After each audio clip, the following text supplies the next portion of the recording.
his live chat is still up there, yeah? And his live chat says, "Thank you, AD. Thank you for all your continued support for AD and his team. It's very appreciated. Thank you, AD, for all your hard work. And Spanners, thank you, keep us safe. Thank you, AD."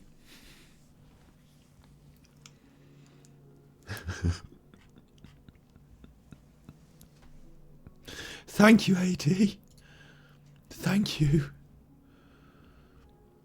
Thank you, AD. Thank you. They think it's a fake laugh that I do. It's not. I fucking feel that. It's like, it goes through me like a weird thrill now. It's like, oh my God, this idiot. Look at him dressed like that with that shirt. Like he's gone on Spanish holiday. And he's like smoothing about with his gin and tonic. Smoothing about with his tan and his aftershave. He's such a toss piece. He's such a toss piece. Sunday night Alan then, you chuffers. Sunday night Alan. No one's going to know about this either because they think I'm playing Genshin Impact. So this will end up on YouTube, I suppose, won't it? I'll tell you what as well. It does annoy me. For everyone on YouTube who hasn't seen this, before we start, quickly, Odyssey's in the bin already. It has been for years. It's owned by Google. Alan's mods and his spanners or whatever are not going to enjoy trying to work out how to earn cryptocurrency while they watch. And the crypto market for this is dead. It's just a place so that the extreme right wing can have a voice in some way that didn't work out. On top of that, it's heavily, obviously, because it's extreme right wing, it's a heavily politicized platform. And on top of that, it's a garbage dump for YouTube because people could just link their YouTube stuff to send it over there automatically, so it becomes a bit of a garbage dump for YouTube. And on top of that,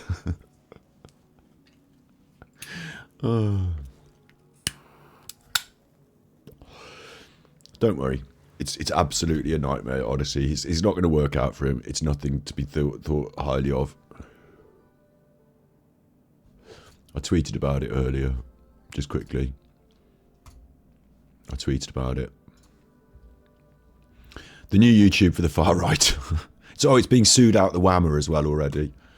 Odyssey was acquired by Google.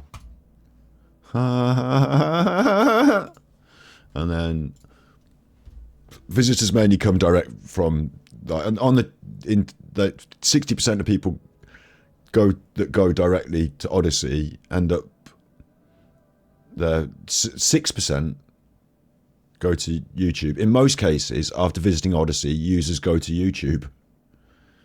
In most cases, after being on Odyssey, users then go on to YouTube. Video search bias absolutely dominated by YouTube. No Odyssey to be found.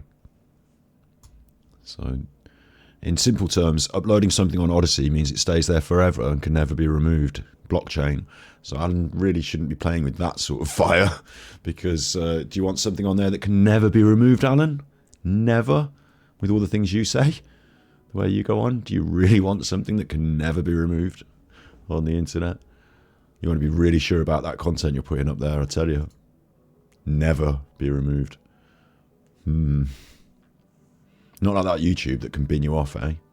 But never removed. So if it came to a court case, you couldn't, it's never been, it can't, like, if they did you for defamation and say, well, we want you to remove that from the internet, then no, you can't. It can never be removed. So you might worry about that if you're being sued for defamation, for example.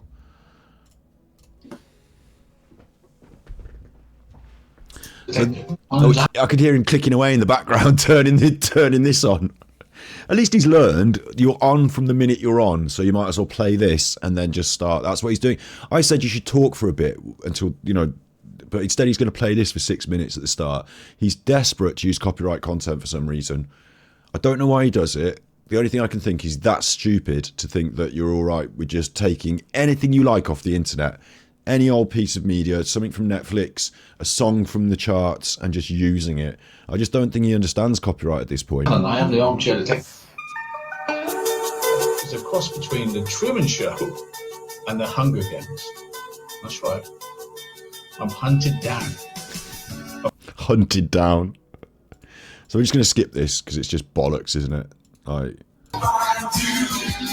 that song, and it keeps saying Alan on Odyssey. I mean, it is really funny. Should I do it without the music? Should I do it without the music? Because like the music's obviously a copyright nightmare. Yeah. My movie 34. Right. Like this is just like worse than amateur hour at this point. This is Eddie's Vinyl Break Day Room Centre stuff. This is My Movie 34 at Frankie Rusick Jr. I'll do my best to help you financially as well. You can pay me back when AD secret stashed cash has been transferred to you after you've won in court. Don't know who it's from. Don't know what it's posted on. Could be fake. Just what the fuck is this? It's supposed to be evidence, isn't it? Look, online harassment, it says, which is clearly a doctored document, and isn't it? This isn't the original, because the original didn't say online harassment like that. Frankie Rusick is going to raise money, legal fees, Anish Vij on TikTok there or something, like Twitter, cancelled. Stock Library cancelled. AD the voice they have to cancel. Watch AD on Odyssey and earn crypto money. That's a real, no, honestly, this is a real laugh. It's not, I'm not faking this. It's just I don't know how to quite respond. I'm trying to do a show, but I'm laughing a bit, but I'm also like kind of, it's making me cringe laugh, like shocked and appalled. Watch on Odyssey and earn crypto money. Oh my God. Are you happy down there in the corner, you chat chuffers, or do you want to be above my head like normal? AD's back decentralised YouTube. So he's taken this Odyssey image that you just get off the internet, look. You just go Google Odyssey like that, and then you go images, and it's the first image that comes up. There it is, look there. From a YouTube video about Odyssey. Yeah? And he's taken that and he's written... like, it's shit, isn't it? He's written ads back on it, which to every normal person makes you think of adverts. Ads. AD. You can't claim AD in the social media space. It's synonymous with adverts. You have to tag your video ad if it's got an advert in it. So you're never going to own the hashtag AD, are you? Because it just means ads. So normal people who look at this, read it and look at it and go, ads back. What? Odyssey. Decentralized YouTube. And what's that got to do with what we're watching on Rumble? This is the most stupid thing I've ever seen in my life. It's just the most stupid thing I've ever seen in my life. He's moved... Like, there are so many different ways I could analyse, you know, moving to Odyssey. But in 2024, no.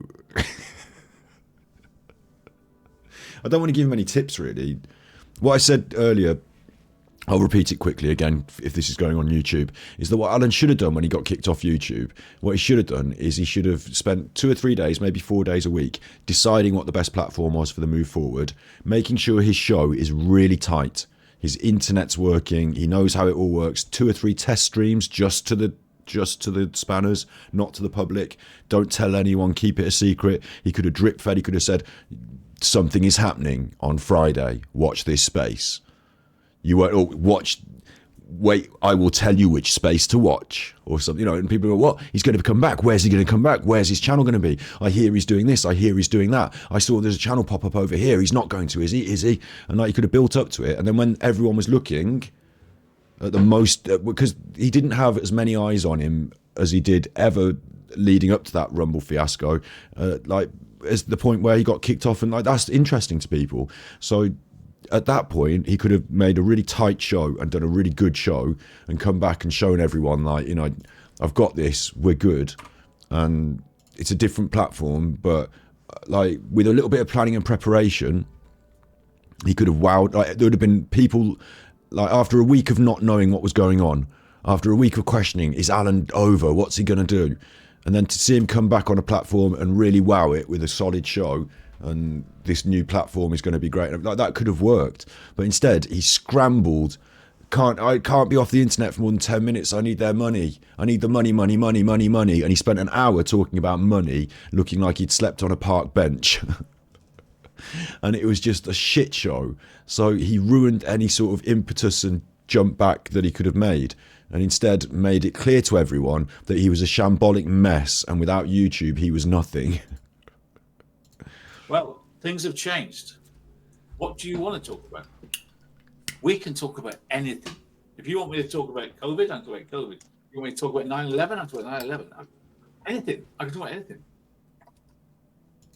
He tried to spin it, but it was too little too soon. Not too little too late, too little too soon in this instance. He should have done a much better job on that. And so to switch over to Odyssey at this moment is like... I'm trying to think of an analogy for it. It's like you've been kicked out of the good nightclub where everyone's having a great time, and everyone's like, you know, YouTube is a great place where everyone's having a great time, all different people. You've been kicked out, so you've had to go to the smaller, you know, crappier place down the road where people aren't having such a nice time, and the bogs are a bit crappy and a bit stinky, and there's not so many good beers on tap, but occasionally they might have a good artist on the main stage. Like, you're in that one, yeah? And then you've decided this isn't that good round here. What I'm going to do is I'm going to go down the road again to where there's a couple of people sat round a burning oil drum in a park playing a harmonica, and I'm going to go and start entertaining people there. Like, you've decided to just go from the shit room into the we haven't even got a room, it's so shit. Odyssey is a dead platform that has already died. This is still his intro, look. And then when I appear in front of you guys, And you can't hear what he's saying because there's that music from the 80s playing. And I don't know why he's chosen that, but it's a bad choice because it's obviously copyright. So you can't even hear what he's saying. tell. Look at that picture. Look at that picture. It looks like a monstrosity. It doesn't say half Nicole Kessinger, half Chris Watts. You know, look at this cool picture. It's a like modern art monstrosity, like one of his paintings. And then this picture of him, that he fucking loves this picture, even though it's not that good a picture. The bright white balance is blown on the one side, and he looks like someone's just surprised him on the toilet. Like, he fucking loves that picture though. Armchair Detective, reborn on Rumble. Do do do do do. AD's back on. Ads back. Join Odyssey now. Ad on Odyssey. Advert on Odyssey. Is that what you're saying to me? This stock footage of stock picture of detective items, a pipe, Sherlock Holmes, my good man. Alan, you don't live in London. You're not from London. You're not a Peaky Blinder. You don't smoke a pipe. No, this is not who you are. You're trying to sell a sort of historical version of Englishness because you think that applies to you. It doesn't. You're a rotten troll that lives under a bridge. You're a junkie with a paper bag with an old bottle of liquor. You're not like Sherlock Holmes, gentleman about town. You're a bum. There's a comment. Thank you, buddy. Thank you for giving me a platform where I feel safe, where the truth can be said without being trolled. All of your videos have been spot on, and this is for ad. You don't scare anyone. Everything I say online, I would definitely say to your face. The amount of crap and BS you have talked, one would think you're talking. That's proved it. They don't like my opinion. That opinion from years ago about what? Without being scared of being sued by the parents That's not what you are and who you look like now, Alan. This is from years ago. of someone that's been murdered. Send a president through that all the people killed by Ted Like, Bundy what is this? can now sue the people that wrote books about. You can't hear what you're saying because of the terrible quality in the music. This is a photograph of a computer screen that you took on your phone. Like, it's gone pink. They're always pink. Thank you, Alan Vinicum, the armchair detective. There's Winston. Winston, you don't live with Winston. It's not your dog. YouTube, hi. We have reviewed your content and found severe or repeat. Why has he put this in?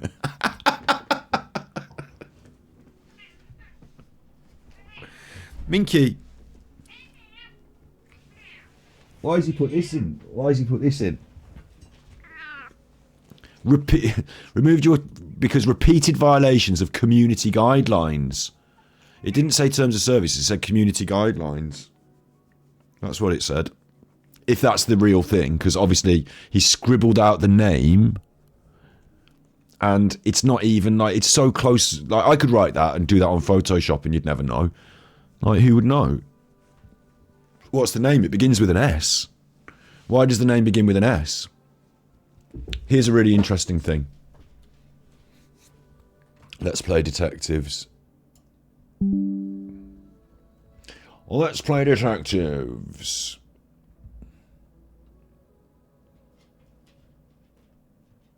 So you can tell me in chat what you think. I just need to get one of these windows that's a picture. What's this picture?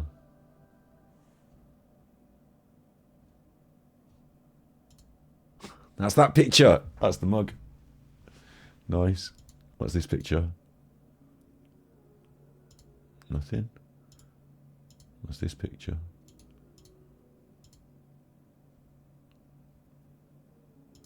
Don't know. Right, let's browse up a picture then.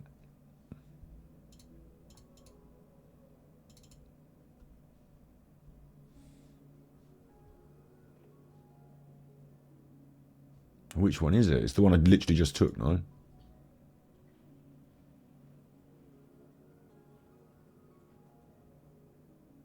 Oh, fuck this screen. Okay, I'll do it like this. Screenshots. What do you think it says on there, on that name?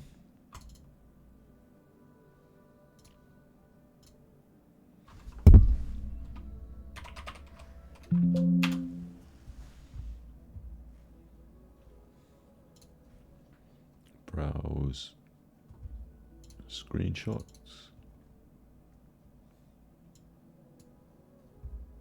Screenshot. Let's have it.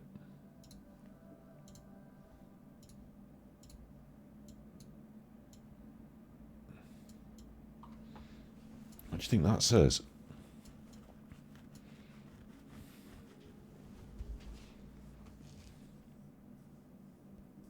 You have an idea, but you won't say it here. Why won't you say it here?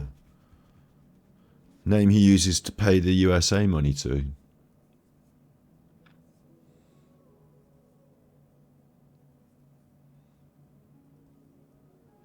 His takedown notice said violations of TOS. Well, I never saw it, to be honest. This one says this. And it says community guidelines on this one.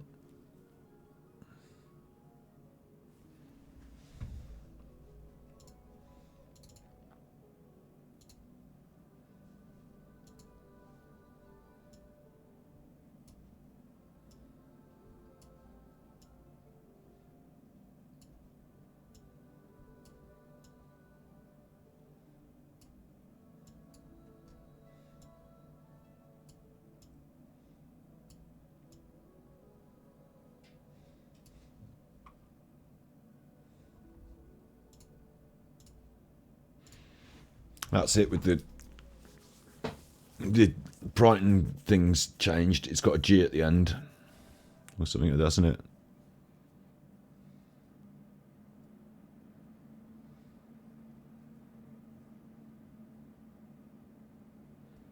You saw it at the time when I went to view one of his videos. I don't know. Oh, you mean? Oh, sorry. You mean the takedown notice that happened on YouTube? That was up on YouTube. This channel has been taken down because of. Yeah, that's a good point. You're right. Yeah, you're right. I remember that as well.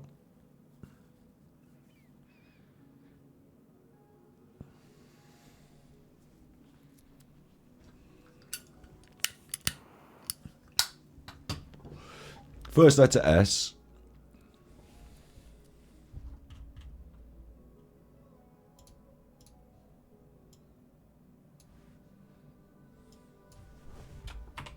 Like that. And then over here I'm saying a G. And then what? Something like another S? Or something like there's another letter at the end there.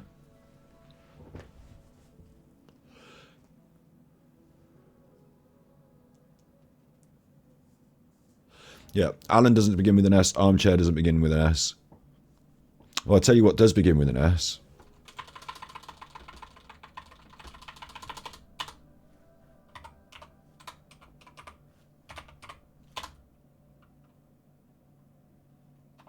Is it two T's?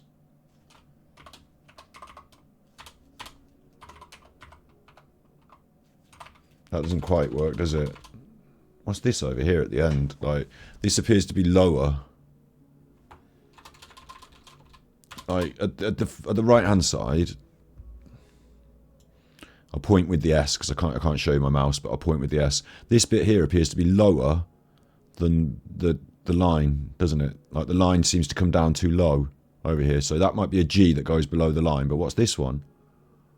How come it sits below the line? Big ups, Ev. You got Chi-Chi with the 3 wishes. Well done. Generally, in Genshin Impact, getting a Chi-Chi is negative. People are like, oh no, I got Chi-Chi and I wanted all these other things. But I loved getting Chi-Chi. It was one of my best characters, early game especially, because she's a really good healer. So big ups. Are they numbers? Maybe, like, wouldn't it, like, how can I show you this? I want to just draw a line on the screen. I can do it this way. I've got too many things going on my screen now to use my brain all of a sudden. This is the thing we're looking at. If I pull it up like that, that's where the line is, like the baseline. Like, you know, when you're typing, it sits on the line, doesn't it? Because it's like typed out on a line. So maybe the G might slip below the line, but not the next number as well. Like, what is that thing next to it? What are what's the information? How come it gets to sit below the line? That doesn't make sense to me like that, really. I'm not happy with it. I would say, whatever it was, it should sit on the line. Like, it's computers, it should sit on the line. Like, you can see the rest of the words underneath. Only the white, like, underneath it, we have reviewed your content and found severe violated guidelines and all that. Nothing sits underneath the line except the Y, the letter Y. So a G or a Y could do it, but that would be a G next to it then. But what's that one next to it then? Is that another G? GG. How come it doesn't quite sit on the line properly at the end? His screenshot could be crooked. This, to me, is a Photoshop. Sorry, a Photoshop. This is a screen grab off a phone, I think.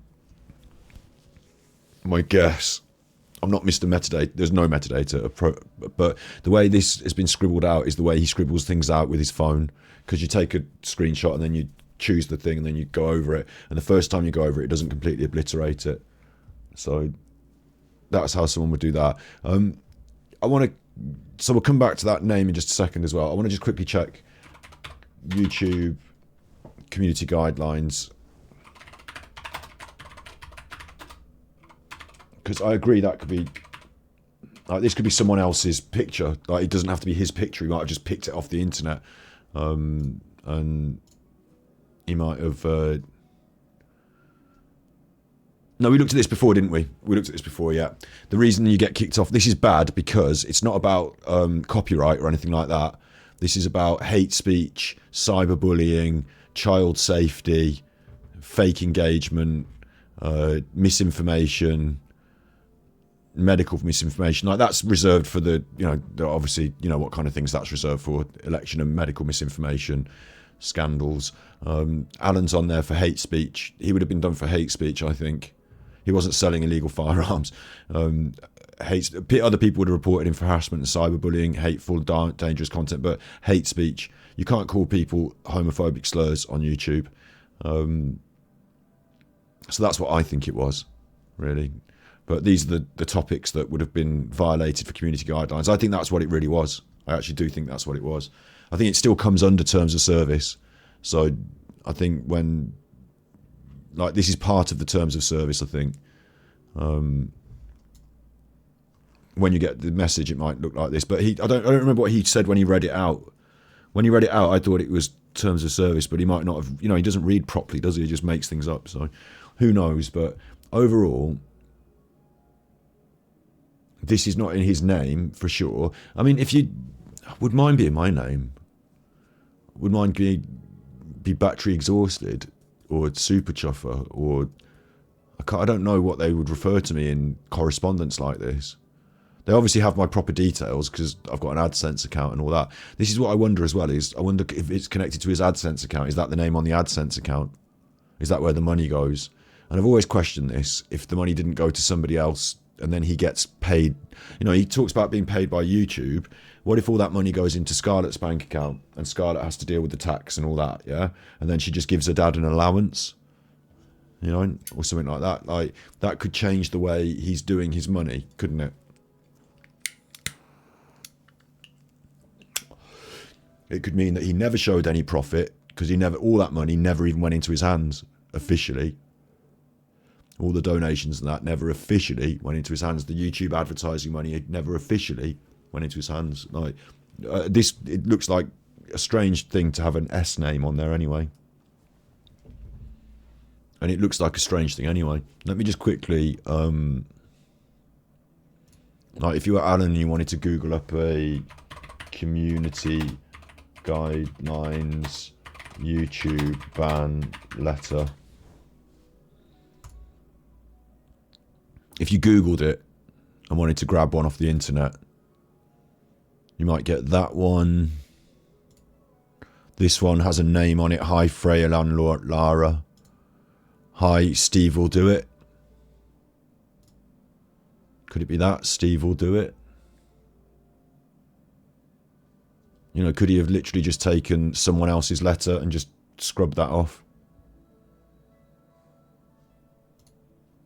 It's quite likely that, isn't it?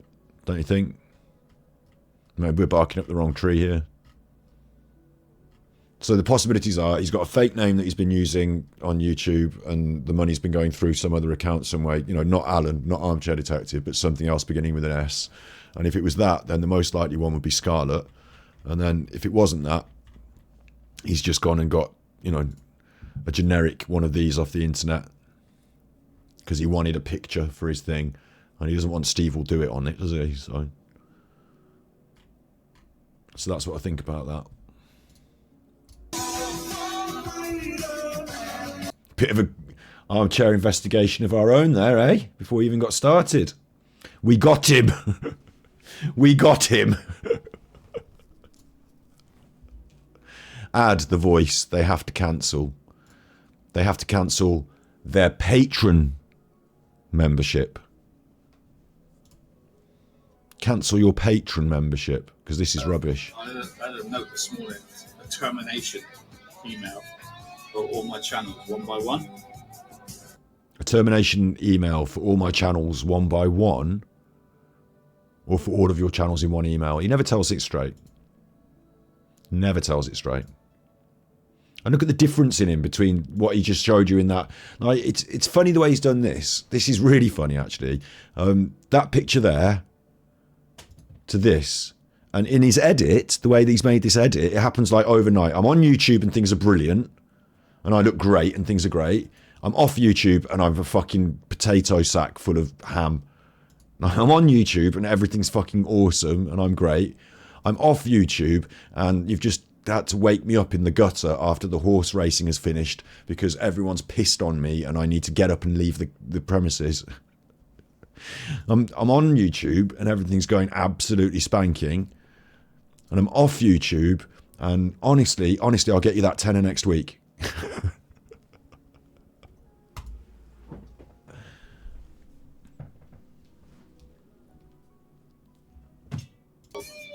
Caused the problem, and I can only guess. I don't even know what to guess. I think Scarlett probably does have her father's surname, but that's a good shout, Nigel. Like, you know, maybe she just took her mom's name. Like, so it could totally be like that's an even bigger jump, isn't it? Like a YouTube channel in someone else's name that doesn't have the same family name as you. Like, we're trying to make things distant from the tax man. That's a good shout. That's a real good shout. Something sus is going on there, and either it's fake documents on here, which is stupid because he actually has been kicked off YouTube. So why would he be? But he is so fucking lazy and stupid that he might want to do that. Fake a fake letter about being kicked off, or it's being sent off in someone else's name, or both. Both as well is a possibility. Oh, what have I pressed now? I'm the idiot now. Oops. Whoops. Now I've got to sit through Rumble adverts again because whilst on YouTube I've got YouTube wonderful. Well, YouTube's wonderful. Rumble's awful. That's why I've got awful. Don't understand. I think you're always brought up to treat people. Targeted hate. Alan does the targeted as hate. you would want to be treated. Treat people as you would want to be treated. Unless you're Alan, in which case bully everyone around you and use them. And I just don't understand what people get Who's his voice? out of it by sending those types of abuse Had to move home 3 times. threats, trigger something else off that's really effective. So why isn't he moving home now? Because I repeatedly tell him he's published his own personal details on the internet recently. He's published his own address on Patreon. Most of the people that are interested in Alan and whatever have seen his Patreon where he published his own address. I could say it now on the internet. I could say it, but that would be doxing him. But like everybody knows it, yeah? Like everybody. So why doesn't he have to move now? You in your own life. I don't think people Let him be, please. know how to support people. It's hard to kind of verbalise. 59, nearly 6 million people were abused online in the past year. Add the voice they had to cancel. Watch Ad on Odyssey and earn crypto money. Like, what is going on? How it affects you. Like, this is the... Do you see what I mean as well? Like, for someone to have made this shows that they're gone in the head in some way. And for someone to have, like, even if Alan didn't make every aspect of it and someone said, here, I've done this video for you, for him to look at it and say, yep, that should go on the channel. There's a problem there. Like, it's absolutely... You don't want to put this at the start of your show because people are going to think, this looks shit.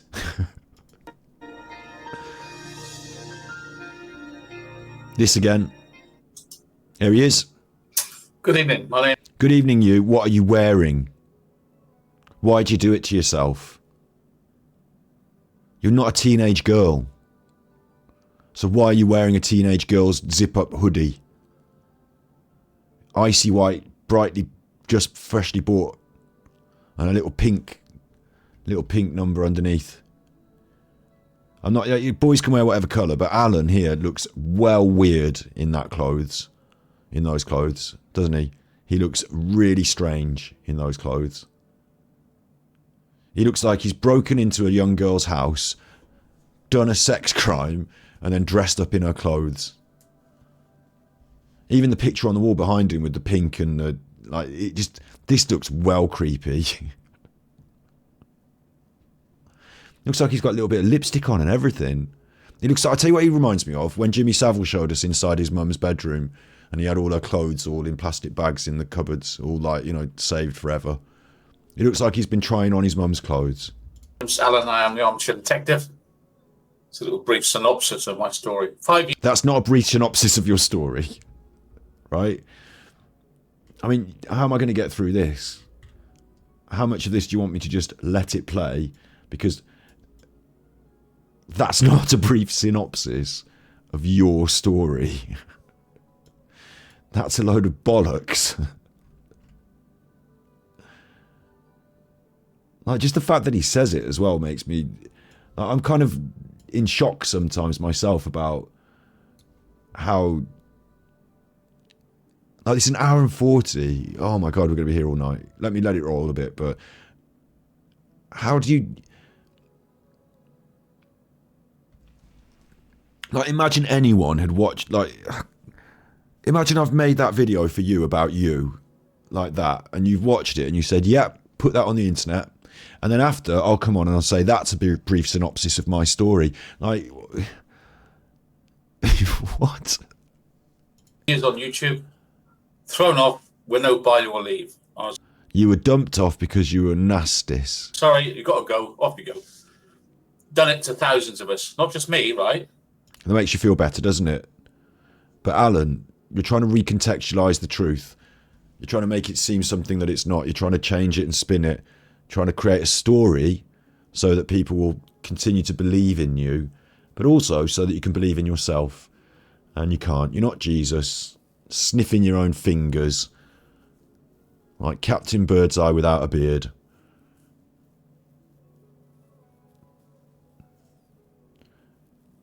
In The Fly, in the film The Fly, Jeff Goldblum is the fly because he does that teleporter and the little fly gets in during the teleporter. And then it fuses with his DNA. You're the same thing, but if a worm and a slug went in there as well. No fly, just a worm and a slug. And you could call yourself the slurm or the wug. Probably the slurm sounds less racist, but you prefer the word then. Not like, oh, we got rid of AD.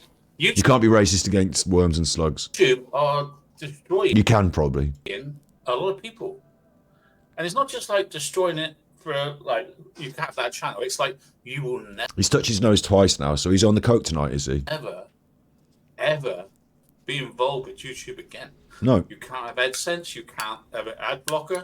You could have nothing to do with Google. It's not an ad blocker, it's YouTube Prime. It's a service they offer. Or YouTube as long as you live. Premiere, or whatever it's called. What is it called? You might know in chat. I've bought it this year so that we don't have to watch the chuffing adverts. Imagine being like a 19-year-old kid and like building up a nice lot of support on YouTube and suddenly be... You're not a 19-year-old child. Thrown off, right? With no telling you what you did and all your content gone. And for the rest of your life, which might be 70, 80 years, you will never be allowed to make another video on YouTube. Okay, so you want to adhere to the terms of service then? And they're not that strict. You know, you can say all sorts of stuff and do all sorts of stuff, but the ones that we just checked out with the child endangerment, hate speech. And there is no alternatives. How much I tell you, there's loads of alternatives. Not if you want to make a living. Exactly. You are having problems making money now that you're not on YouTube. There was before Super Chuffer. Do you remember just before Super Chuffer, Alan, when you made that money out of that video that I edited, that Paul Ansel interview video? I didn't shoot it. I didn't direct it. You know, I got it off Channel 5. I did, yeah, but I cut it all out and just made just the Paul Ansel stuff so that we could talk about it on streams, so that other people could use it in their content if they wanted to. Other people have, and I don't mind. You know, so that bit of truth could be out there for us to use on streams and talk about. If you'd have just watched it on your stream, paused it, talked about it, watched it, and said, by the way, this video is available on the internet at Sentries. Good on them for doing that. Thanks. That would have been it. Wouldn't have had a problem. Or if after you stole that video, ripped it off that small channel and uploaded it to your channel thinking you didn't even know it was from me, didn't even know I'd done that, but when you found out, fucking stupid 1,000 subscriber channel, who do I care about that? You know, and like, instead of throwing your strop about it, if you'd just said sorry like a grown-up, we could have moved on. But instead, there's before Super Chuffer, where you made money. Imagine how much money you made off that video. Do you remember that amount of money you made off that video that I did the editing, put it up there. I didn't put it up there for money on my monetized channel. You put it up there and made money off it. You monetized it.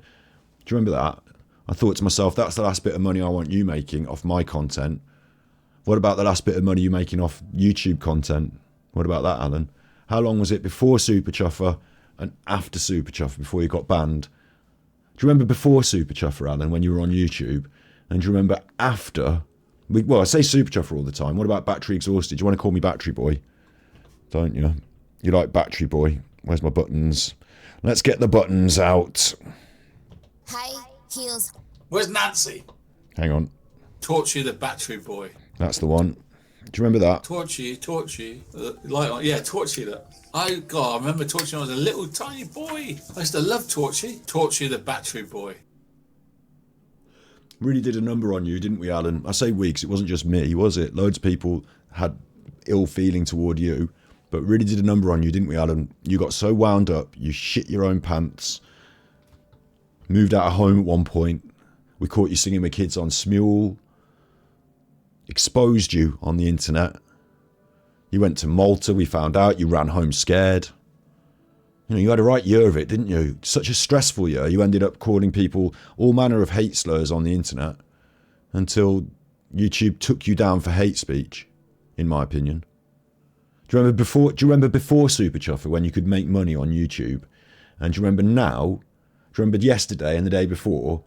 You know what it's going to be like tomorrow, where you can't make money on YouTube anymore, Alan? Welcome to your life. I want you to remember, every time you think about how annoying it is to not be able to make money on YouTube, Alan, I want you to remember that if you hadn't fucked with me, you might still be able to make money on YouTube. How about that? Of course, not intending to cause Alan alarm and distress. I don't think you should be watching this because it's going to be presented on YouTube. YouTube was my living. I'm nearly 70. I loved YouTube. It was my life. It was my reason to get up. And you made enough money during your YouTube times, quite luckily, through no skill of your own, through grift and malice in some parts. You made some money, and you were made enough to not have to do this, not have to grift and beg. But you pissed it away on gambling, didn't you? And the bit that you did squirrel away is now up for grabs by both the taxman and the courts if you go the wrong way with that. So you've ruined it all, like everything you do in your life, completely ruined it. And instead you're left without much of a pot to piss in and grifting off a very small group of quite confused people on the internet now, aren't you, Alan? You're basically an online beggar. You're basically just a beggar. As Mary Marlowe said, it's my reason to make my bed in the morning. Now it's gone. And yeah, as much as I'm doing the same thing, but I'm here on Rumble with this. Yeah, but you're not doing it at the same time as everyone's locked in their home due to COVID.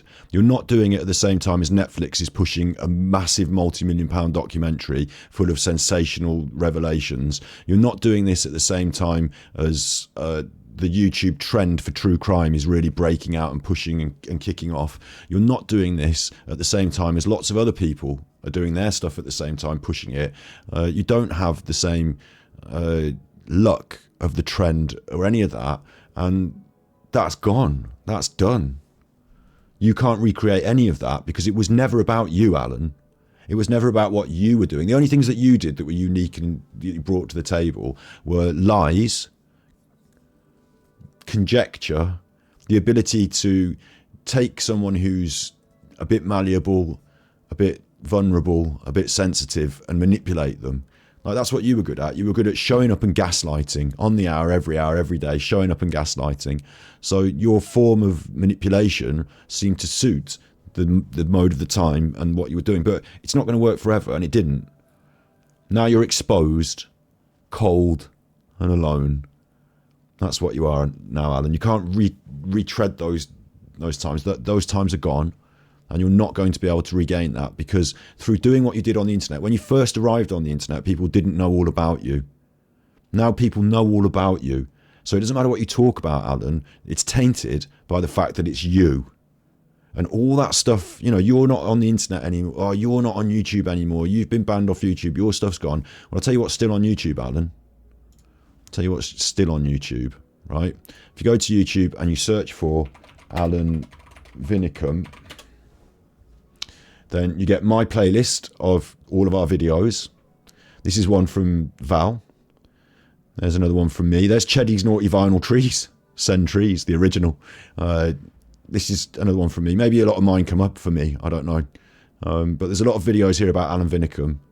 And none of them are very pleasant for you to watch. You won't enjoy them. You're banned from YouTube, so it doesn't matter. There's Val again. Sorry, the undercover mother there. We're getting lots of videos. There's Phoebe. Alan Disgusting Vinicum. Nice title. So you're going to find a lot of stuff there about Alan Vinicum on YouTube still. So it's easy for people to find. Or if they wanted to search for Armchair Detective, for example, then you get an equal amount of stuff. This widens out now because the Alan Vinicum hashtag, so to speak, I didn't hashtag any of my stuff Alan Vinicum, of course, but the Alan Vinicum stuff opens out into the Armchair Detective stuff. Of course, I still appear, as do you, Alan. But we've got other people here as well, like Martin Dean, Lizzie Taylor, Truth Be Told, haven't we? Like, we've got other people that come up on the algorithm, and there are more and more. Like, there's Slinky Socks, big up Slinky Socks. There's Slinky Socks. There are more and more as time goes on. Even though some drop out and decide to give it a miss, others decide to keep a foot on you, so to speak, and make sure you don't get away with all of your nonsense. So it's all there. Look there. Oh, look at this one. Look at this one, what it says there. He put his Willie in my mouth, volume 4. I see. So you're still represented on YouTube, Alan. You're still there on the biggest platform where everyone can see. And let's say, I don't know, you go on TikTok and do something and people have, like, this is a really important point to note. Really important point to note. Let's say, for example, you go on, I don't know, TikTok. Yeah, TikTok. and you do some videos, and I don't know whether you pay for it or not, but you were really lucky because you got that one piece of information about Peter Folding that turned out to be really controversial at the time, and you got a bit of a trend there, didn't you? You got a bit of a viral moment, because TikTok gives everyone who goes on TikTok, it pushes their content out to people. That's what TikTok is. How do you think they fill the time when people are scrolling through TikTok? It's just a 10 seconds of this, 10 seconds of this, 10 seconds of this. You got served to a bunch of people. And what we can see from your TikTok, if the numbers are correct, is that at some points, TikTok has given you that push. But those people haven't come back. You're not getting the big numbers consistently here. It's not happening. Every now and then you get something that's like slightly, and bear in mind TikTok numbers, you have to divide it by 10 to work out, or 100 to work out what YouTube numbers are. You don't get paid off these numbers. Like, you know, it's TikTok is seconds. So the numbers divide by 100 here. Like if you've got 13,000 views, you've probably got about 130 on YouTube. You know, it's a different metric. But despite all those views that you've amassed on TikTok over that time you've been doing it, despite all the people you've exposed yourself to, yeah, how many of them have followed through to come and watch your videos? How many have followed through to come and watch your content? How many of them give a shit? How many of them thought that was good, I'll watch more of that? Not none. If you've been exposed to over 1 million people, 2 million people, and you are failing to pull over 1,000 in your content, then what it says is the people have seen you and they've thought you're shit. 78 of you. I had 2,000 people watching me. They were trapped in their homes. And that was the problem. Because I had 2,000 people watching me, what I said needed to be cancelled. Now, I've noticed that GB News now are trying to be cancelled because they get their... Another nose touch. GB News, right, is a little English news channel. They get more viewers than BBC. It's the Conservative Party propaganda channel, and as we've seen on the internet, views can be misleading because you can, for example, Peter Folding's interview on Luke's channel got over 100,000 views very quickly, but a lot of those views came from Malaysia, Luke told us, or the Philippines, and so they probably weren't real legitimate users. BBC and Sky put together. But it makes it look good, impressive. It swings a bit of weight with opinion in some ways, doesn't it? And like little independent YouTubers get more viewers than Sky. Sky spend millions a week. Mm-hmm. And you can be a little tiny YouTuber now and get more views than Sky. Yeah. I mean, if you look at it, you see who the biggest people in YouTube are, like Mr. Beast and like, look, Jake Paul's fighting Mike Tyson. I mean, it's a different world now, isn't it? My God, they hate it. Especially if you tell the truth. You're not on YouTube. Or you upset somebody in America who have been told never to let the truth out, like I did. Ridiculous conspiracy theories. We know why you've been banned off YouTube. You were talking that you were talking that Chris Watts stuff for years. Years. People got really cross. They stormed the YouTube offices. Years, Alan. Do you really, in your heart of hearts, do you really, and he's not watching this, he shouldn't be, and all that business, but does he really think in his heart of hearts that it's because of the Chris Watts stuff that he got kicked off YouTube? Because it seems more like he did loads of hard hate slurs. I recorded them all. I sent them all to YouTube as reports. He called me, to be specific, he called me Botty Boy, excess of 10 or 12 times in one. He kept doing it. It's a homophobic slur. They don't like that. He also used hate slurs against women, against Google grannies, he called them, which is an ageist slur. He kept doing it in lots of different ways. And then like the immigration episodes as well, that's a step in the wrong direction for that sort of thing. They would have looked at his content and said, this is a man who repeatedly makes hateful slurs. He's got lots of times he's done it. This is totally against what we do on YouTube. He's gone. That's what I think, Alan. I think you think it too. I think you know it as well, because you've been much more careful in certain ways, haven't you? After that, even though you don't have to be, because now you're on Rumble. That you lost, don't you, Alan? You know you lost. You came head to head with the Chuffer Man and you lost, yeah? This is all just dressing it up so that there's two reasons. There's three reasons for this. One is that Alan needs to invent a story in his own head so he can go on with his own life because he's in denial. Yeah, and that's true. He's in actual denial, so he needs to invent a story. 2 is he needs to put that story across to the spanners so they think that there's something worth doing here. Because if they realise that there's nothing going on his stupid channel and no one cares, and that all their hard work was ruined because he's a hateful man, then they might just walk off. Although some of them are hateful people too, so maybe they'll stay. And 3 is that if anyone new comes, he doesn't want to tell them the truth. It's a bit of a sad life, isn't it, Alan? I supported a woman that was murdered. You didn't support Shannon. You didn't support anyone. You supported yourself by taking loads of money at any given opportunity. And now you're spinning the past. Everyone that likes Shannon hates you. So if you supported her so much, you can't argue it with them and say, no, you're wrong for hating me. I supported her. So logically, you should like me. Apparently, Alan, they didn't recognise your support, did they? They thought that you were a wanker. In Colorado. And what's my thanks?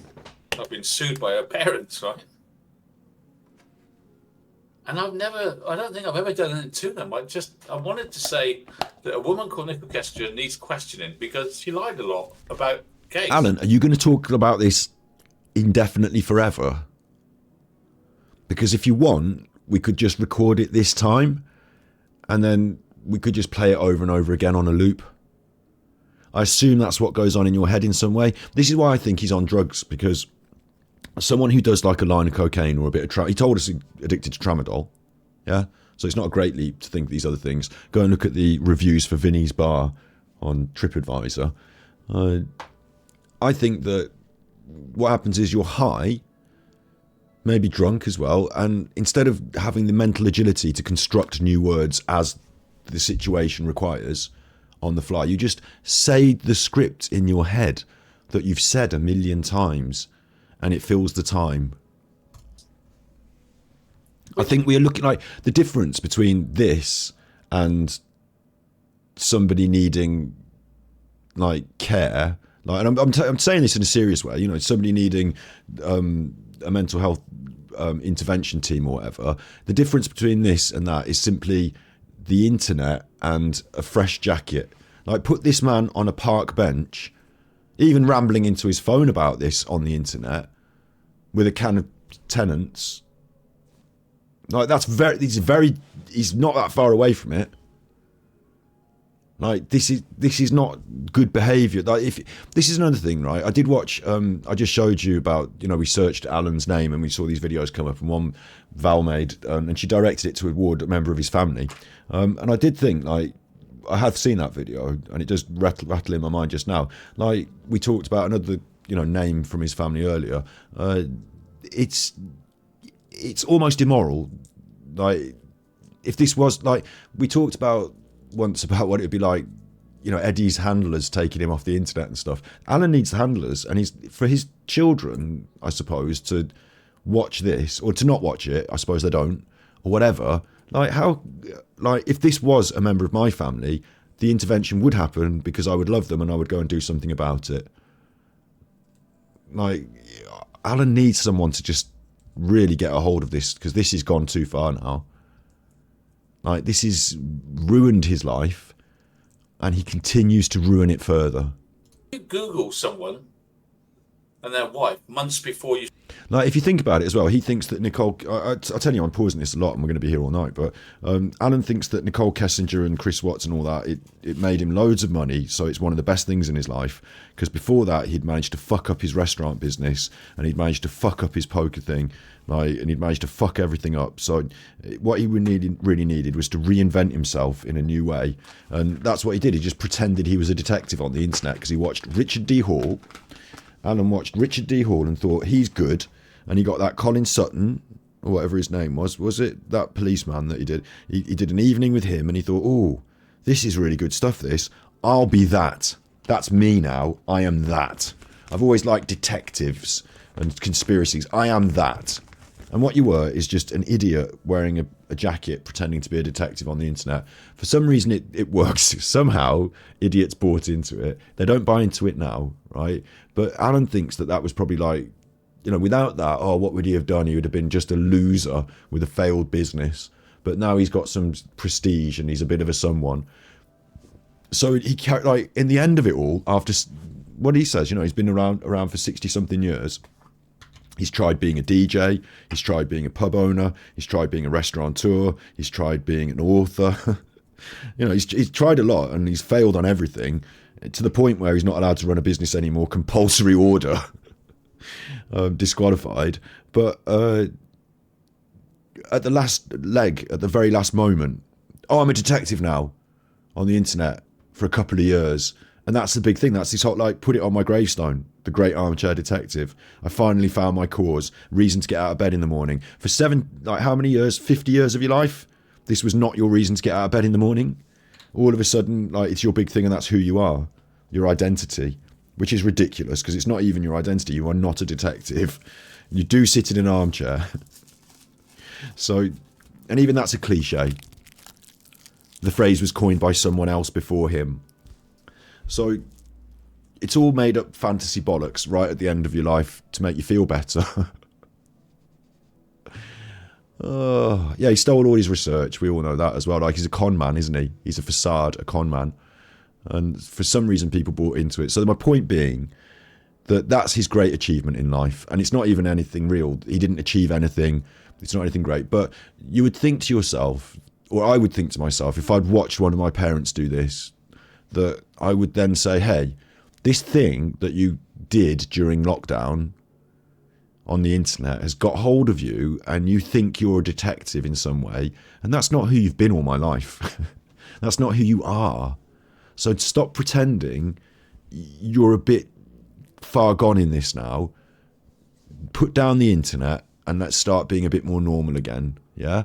Like, come down from that cloud, you fucking nutter. But no one's doing that with him because no one cares, really.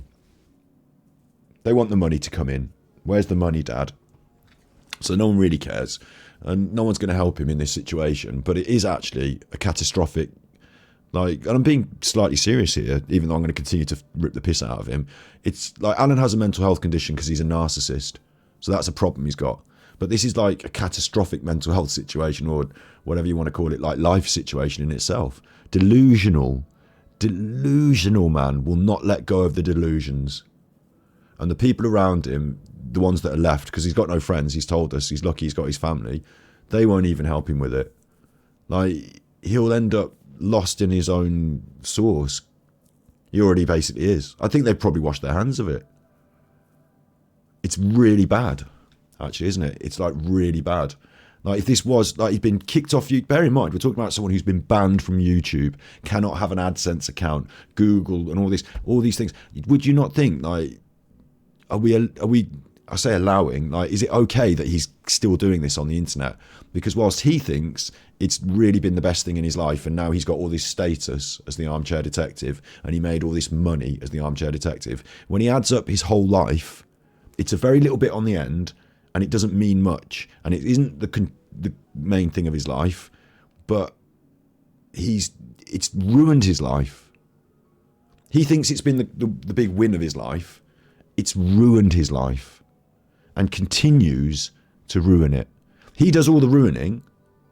Like the singing with kids on Smule, for example. If he's just got a pub, or if he's just playing poker or whatever, Singing with Kids on Smule gets out amongst a small bunch of people somewhere maybe, and it just is nothing because he just gets away with it. But because he's on the internet doing this, Singing with Kids with Smule is now his legacy. Published videos on the internet that will never leave under his name.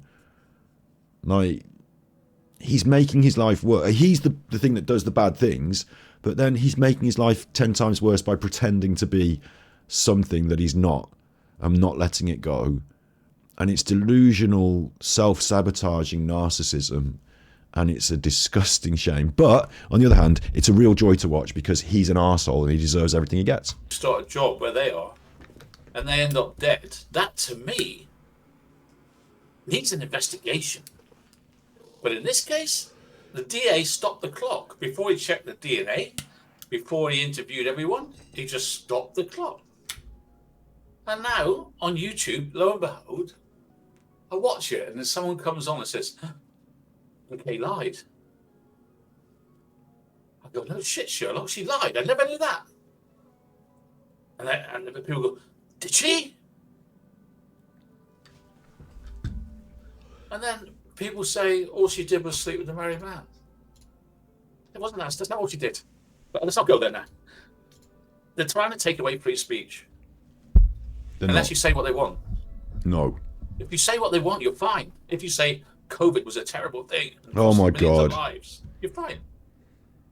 If you say COVID, Don't start it's this. just like the flu, well, you're cancelled. How do they know the difference? How can someone's opinion be so wrong? It's getting like China, Russia, Korea. No, it's based on And facts. now we've got this new phenomenon, right? And how has he done that big U-turn from Mr. Spray Spray, keep it safe, stay in spray spray? How has he done that big U-turn on that? He can now sue people on YouTube that they don't like. If you say something that someone doesn't like on you, they can sue you. I mean, You've always been able to do that. famously, you can sue anybody for anything, right? Yeah. It's not a police matter; it's civil. I have this court case going on where I am not going to give in because I'm not saying, I'm sorry, I didn't mean to do it. I didn't do anything. And more than that, I haven't persecuted people. Yes, you I've have. been persecuted. I've had to move home 3 times.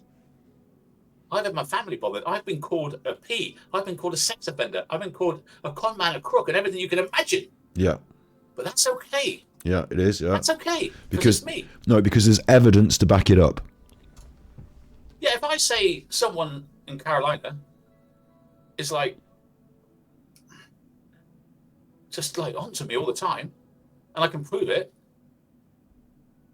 it doesn't matter. It's what I've done to slander and ruin someone's life, right? This is a court case pity party again. So what I'm watching tonight is another Alan pity party because he wants more money out of the people. Malta's coming up, isn't it? And it's only done in Britain. You can't do it in America. Well, they're all coming to England to do all these cases. So the story I'm going to tell you about is a man who I think will fight for free speech. A guy called Joey Barton, right? Oh my Barton's an God. ex-footballer. And he's very opinionated. He's very popular and very unpopular. He's Marmite, right? No, Marmite, he's just very unpopular. yes. But this guy here is the king of the litigation. This is Jeremy Vine. He's a broadcaster on UK BBC. And he's been a presenter for a very long time. He filed a defamation case against Joey Barton last week, right? Why, you say? This is Joey Barton. Joey Barton here called Jeremy Vine here, who goes around London on a bike, filming everything on a bicycle. Joey Barton called him a bike nonce. He doesn't go around London filming everything. He films where he's cycling to and from to keep the evidence, and he posts traffic incidents. And I don't know whether Joey Barton has said or whatever he said in the case, but the difference is he's not sung with any kids on Smule. There's no reference to him locking 2 girls in a pub and keeping them beyond last orders and them having to escape. There's no reference to him saying about how he destroyed his own hard drives with fire. There's no reference to him saying about how he knows what paedophiles like in terms of age range of children and how they like to look after them, because he's looked into it. There's no reference to him saying that he searched the internet for child porn. There's no videos of him singing with kids on Smule. What else? Oh, there's no agency that he did saying that there's men, women and boys and girls that you can hire as escorts. What else? There's no strange conversations about pizza orders and friends in America and people that have got connections with the breakdown in Bosnia. What are we talking about again, Alan? Whether you are a nonce or whether Jeremy Vine is, because Jeremy Vine doesn't have this long and strange history with what could be considered, well, I'll just call it deviant behaviour, yeah? Like the evidence of a litany of deviant behaviour, eh? A bike nonce. I have a YouTuber that calls me that word. Nonce. But there's no point in me suing that man. No, Is there? Because he hasn't got- because you haven't got any money, so you can't take me to court. And secondly, if you did, I would have better lawyers than you, and I would win, and then you would have to pay all the money. So the reason you can't do it is because it would be financially a massive loss. You could do it and take the roll of the dice and lose and just eat it. But you won't do it because it would be insanity. money. And that's the whole point, isn't it? You only do it if someone's got. Hang on, he's down there in Little, so I need the Little Alan now.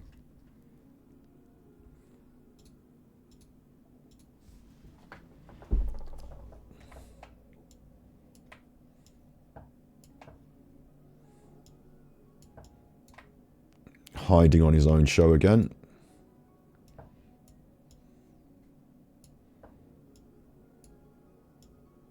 Loves to hide on his own show. Money. Joey Barton is a rich man. Not Well, particularly. I say he won't be rich very long. No, he does a lot of gambling, doesn't he? He's going to fight this Jeremy Vine because Jeremy Vine said things about him. The same as my case. I'm fighting my defamation case because the person suing me. No, you're not. No. What he means is Joey Barton's going to litigate against.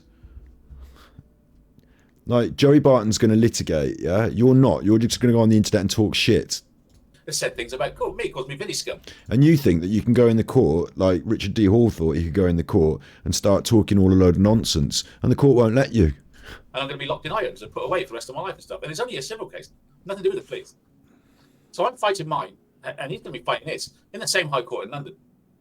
Now, I told you many moons ago that this court case will cost £300,000. Again, I don't even think it is in London. I think the High Court's jurisdiction comes from London, but then you go to the High Court in your local area. No one believe me. No one believe me. Well, Joey says it's going to cost £500,000. Yeah, but a litigation with expensive lawyers in London is going to cost a lot more than a litigation against Alan Vinicum. Like, do you not understand? The lawyers they instruct are going to be a lot more expensive. Like, are you not understand? Forget it. The Sun understand it relates to posts in which Barton compared Vine to Jimmy Savile and Ro Farris. Well, I bet that. Yeah, you've had that. Yeah. But I haven't sued anybody because they haven't got any money. No, because you would lose. It's not because I haven't got money. It's because you haven't got money and because you would lose. We've got evidence to support the case that calling you a nonce is an acceptable fair comment on YouTube. We've been through it with the fucking police, Alan. So the documents have been served on him and he hasn't put up a defence yet. And they've been fighting each other on Twitter. You know what Twitter's like, right? Barton claimed that Vine is one of the many government stooges trying to pressure people to play Russian roulette with those COVID vaccines. He's reading the news now. First time he's ever seen that piece of wording in the news. He's now just reading and reacting to it. For it. Vine had asked his followers if it was genuinely possible we are dealing with a brain injury. After the criticism that Barton made against female pundits on football. So Vine's alluded that he's got a brain injury from playing football. Now, Vine will share videos of himself cycling in London and calls out dangerous drivers and shows films of them. Does this all the time, which is fine. That's what he likes to do. Alan, you're reading The Sun. Sorry about the adverts. We get adverts all the time, you know. You're reading The Sun. So this Jeremy Vine character, I'm not a big fan of him because he can say what he likes, but you can't say anything back, like, which I find strange. My screen is frozen. Alan, you're reading The Sun. I can't move it. Right. That's good. It's loading up an advert again. Alexa. I'm loading up an Alexa. Yeah, so Joey Barton, he makes no secret. What an idiot. That he doesn't like female pundit because he's a pundit of football. Now Alan's filling time because his screen's frozen. He says that women are being put on soccer programs, if you're in America, put on soccer programs as presenters and experts just because they're women, not because they're good, right? He says he's got no objection at all to women being presenters about football if they're picked on merit. Here's an irony. This is stuck on this Look advert. at the advert just was about unlocking cash from your home. Look, here's an irony. Look, the advert changed to age partnership, unlock cash from your home, find out how much equity you could release. Right? He says he's got no objection at all to women being presenters about football. It's like the adverts are trolling him now. This is stuck on this advert. So I'm standing by those words that I sort of agree, right? I mean, I'm a dinosaur, and football used to be a man's sport, watched by men and talked about by men. I understand now that there's women football, which is fine. Are you stupid? Are you that stupid? Yes, it was male dominated. Welcome to the patriarchy. Women have played football for your entire life. And you could have watched women's football, but you chose to watch the other one. It has been an option. Are you that stupid? It's become more popular recently, but football was available for women. But they've fostered the female pundits onto the match of the day and everywhere. So I don't know. I don't know which side you're on, whether you think it's okay. Obviously, it's okay for a woman to work any job that a man does. Pundits as a token. Female. She's not there as a token. She's there to do the job the same as the man. I've started, it's making me sit up now. You know how I was just sitting back, relaxed all Sunday? That's made me sit up now. This is where... Tell you what annoys me sometimes. You know, it's silly. He says guys. He always says guys. I know we all do it sometimes, but they're not all guys. Some of them are ladies. Quite a lot of them are ladies. So just to assume they're all guys and to use the masculinized form is just a trickle down of the patriarchy, you know, a hangover of the patriarchy. Oh, it's just nothing, is it? It's just something silly. It's just a little silly patriarchal thing. But it does mean that you're just directly addressing men all the time and directly dismissing the women, indirectly dismissing the women every time you say it. And it's just a little, you know, just a little thing, isn't it? And like, you add up all the little things, but really what it means here, what he's done here, is he's directly stated his opinions about misogyny, which is that I don't think, what Alan said is he doesn't think some women, or doesn't think women, not only should they not be doing the job of match of the day pundit, which in my opinion is, put any job in that space, any job, builder, doctor, director, like whatever, you know, put any job in that space. He doesn't think they should be doing the job because they could only, in his mind, be doing the job as a token gesture anyway towards, you know, the tokenism. He hasn't got it into his head they could perform equal or better than a man. And, you know, maybe we should be taking in 2024 the man bit out, the woman bit out, and just saying people should be allowed to do the jobs. Because the same reason he was doing the homophobic slurs, the racist slurs, the ageist slurs, he also did disability slurs. I would question the same thing, Alan. What would you think if someone in a wheelchair was presenting Match of the Day? Would that count? Because they haven't played as much football as Alan Shearer. Like, would it matter dramatically? We do like our football pundits to have had experience in the game. What if they played the wheelchair version of, or what if they were a blind person who played blind football? Could they still enjoy Match of the Day and give an opinion on the game of football? Or would they be discounted now as well because it's just a token gesture? Like, what about, I mean, we do have a lot of players from, I don't know, other countries. Like, what about a French man or, I don't know, a black man saying something about football? Do they count? Like, what? Where are the lines drawn here, Alan? God, I shouldn't have gone that far, I suppose, because he's not directly being racist here. This is about misogyny. This is about misogyny. But the fact of the matter is, he let it go because he's eggy about this advert, so he's just trying to ramble. But what he said there was that he didn't think, he asked the question rather than stating it as a fact because he knows that he gets away with it. Instead of Alan saying something and getting sued for it, he asks a question so he can get away with it. But he just said that women have the job as tokens. So he basically answered his own question as to whether he thought women could even or should even be on Match of the Day as presenters, pundits. I mean, what does he think about them playing? What does he think about? It's a knock-on, isn't it? It's evidence of the fact that's how he thinks about stuff, and that's patriarchy. That's what that is. That's, oh, you stupid feminists are making the world bad. That's the patriarchy. Welcome to having your rights taken away, not being allowed to vote, get in the kitchen and make me a sandwich, you stupid woman. And that's how he thinks, because it comes out, doesn't it, when he says things like Google grannies and stuff like that. Misogyny. I don't like it. Presenters and experts, okay? So he says that women are being put on soccer programs, if you're in America, put on soccer programs as presenters and experts just because they're women, not because they're good, right? He said he's got no objection at all to women being presenters about football if they're picked on merit. This is stuck on this advert. So he's standing by those words that I sort of agree, right? I mean, You sort of agree.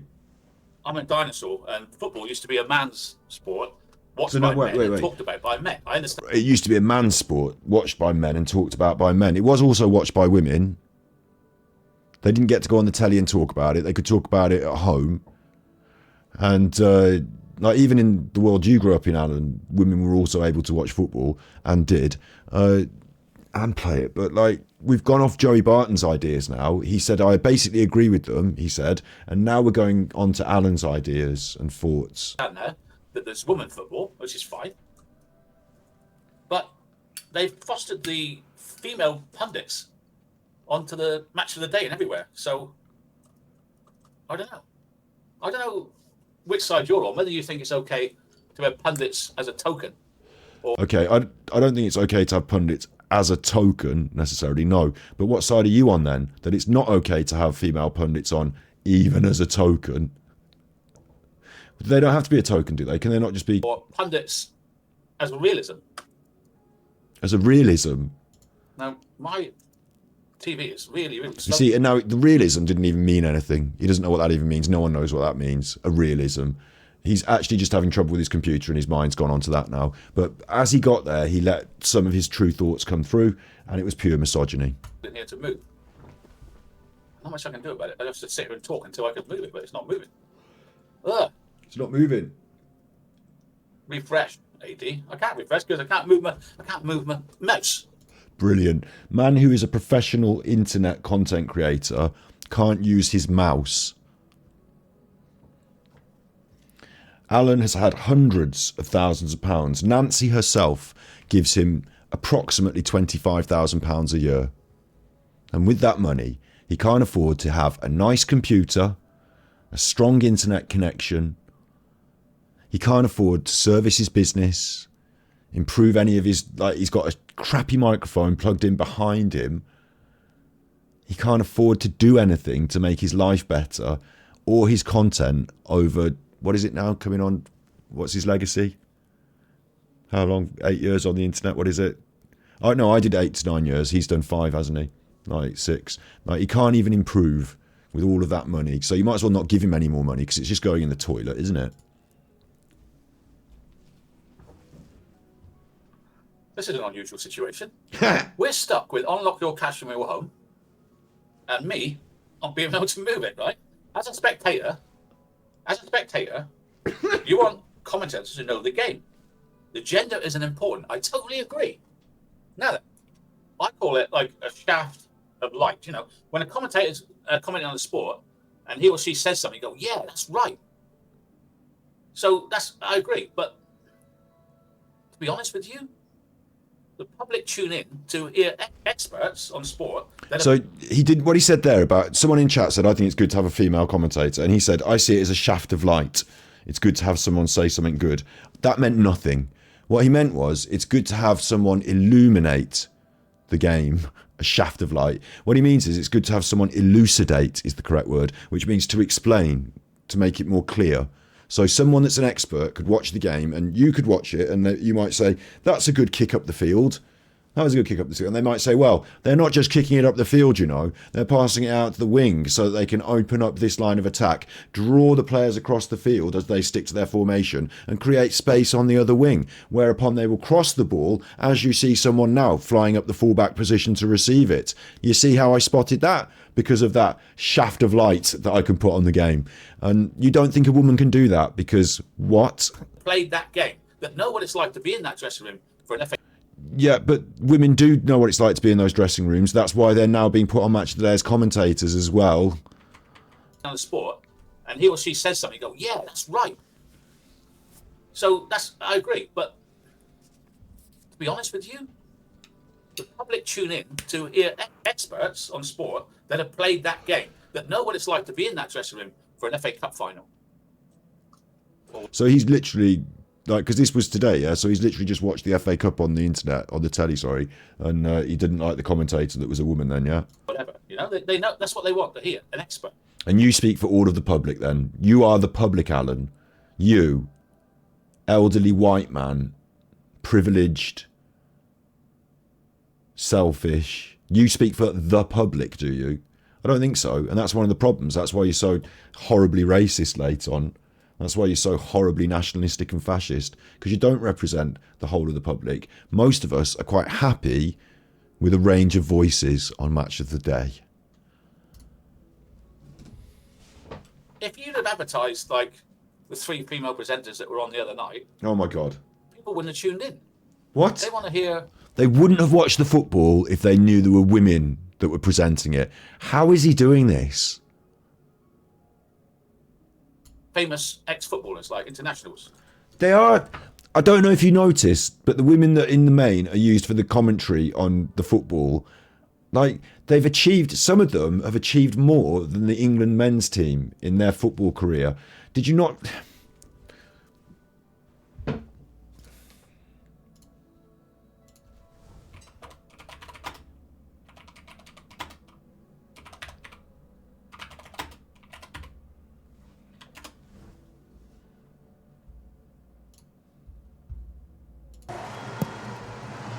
I can't really show a lot of football actually because it always gets you copyright, football does.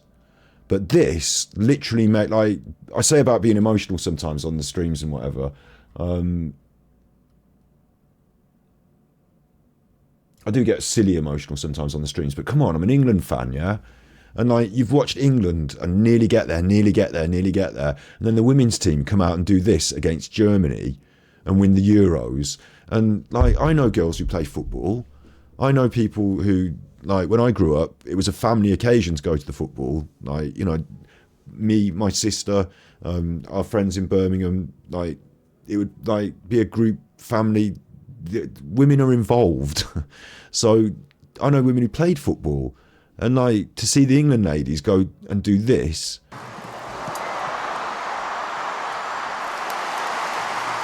That's not the goal. Should have put the goal on.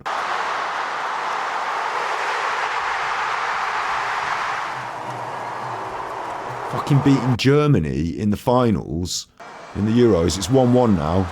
1-1.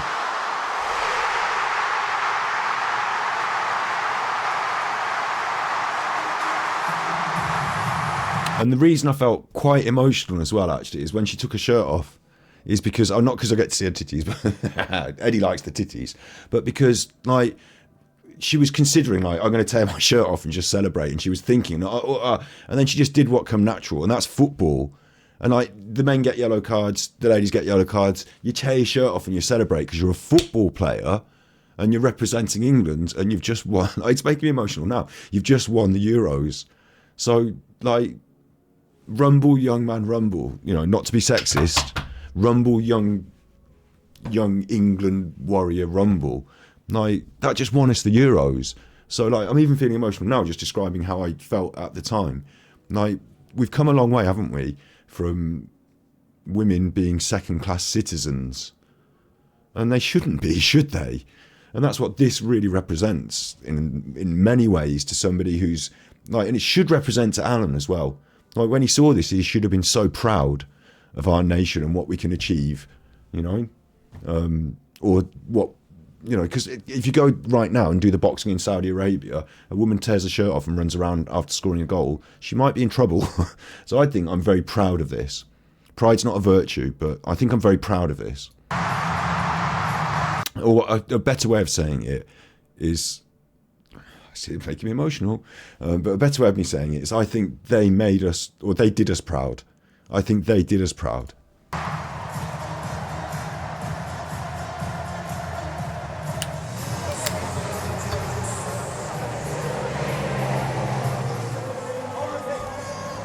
So this will definitely get me copyright because YouTube loves to copyright the football. Like, you know, it's well on top of the copyright of the football. So I hope we get to see a bit of that. But that's what I'm talking about. And for Alan just to write that off just then in what he said, like that's a seismic...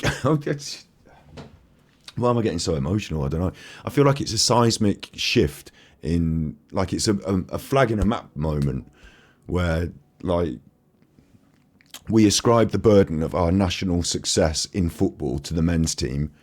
Like that's what Alan said. It's the men's game. It's the men's thing. But actually, like the real winners and the ones that were able to do it for us, and like we can take real pride in. I take pride in the men's team too. Well done, their achievements too. Clap, clap, clap, etc. But I mean, for you to discount this and say, well, I don't want a woman to be on Match of the Day because what does she know about football? Like, what do you know about football, Alan? You've never been in this situation. You don't even.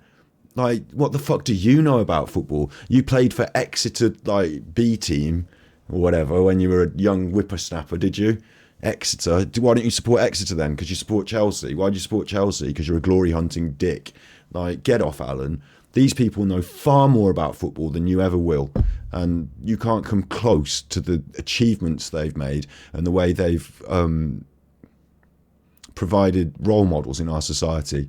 And good, because if you were up there providing role model in our society, we'd be going drastically downhill. That's what they want. I'm unable to release this thing. It's taken over my screen. This is the trouble with adverts, right? I literally... That's why I feel sorry for your kids sometimes. It can't get out of this screen.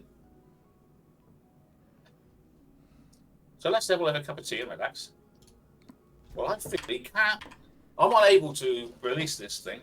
It's taken over my screen. This is the trouble with adverts, right? I literally can't get out of this screen. You bang the mouse then. This is the trouble with adverts, right? I literally can't get out of this screen. He did. He banged the mouse. He's like having a tantrum. So he picked up the mouse and he hit it down on the table. It's taken over my screen. This is the trouble with adverts, right? I literally can't get out of this screen. A grown man throwing a tantrum. I know it's only a little gesture, but like, imagine how you feel if someone starts resorting to violence, even little gestures, when they get wound up by something not quite going their way. It's not a nice feeling to be around. Alan's not a pleasant man. I feel offended about what he just said then about women and Match of the Day. Sorry if I'm too modern and too woke and too leftist for you, but I think it's fine for women to have a reasonable and interesting opinion on football. And I'm not going to critique someone who played professional fucking football and tell them that they don't have the right to have an opinion over me, who watched the football and is a man.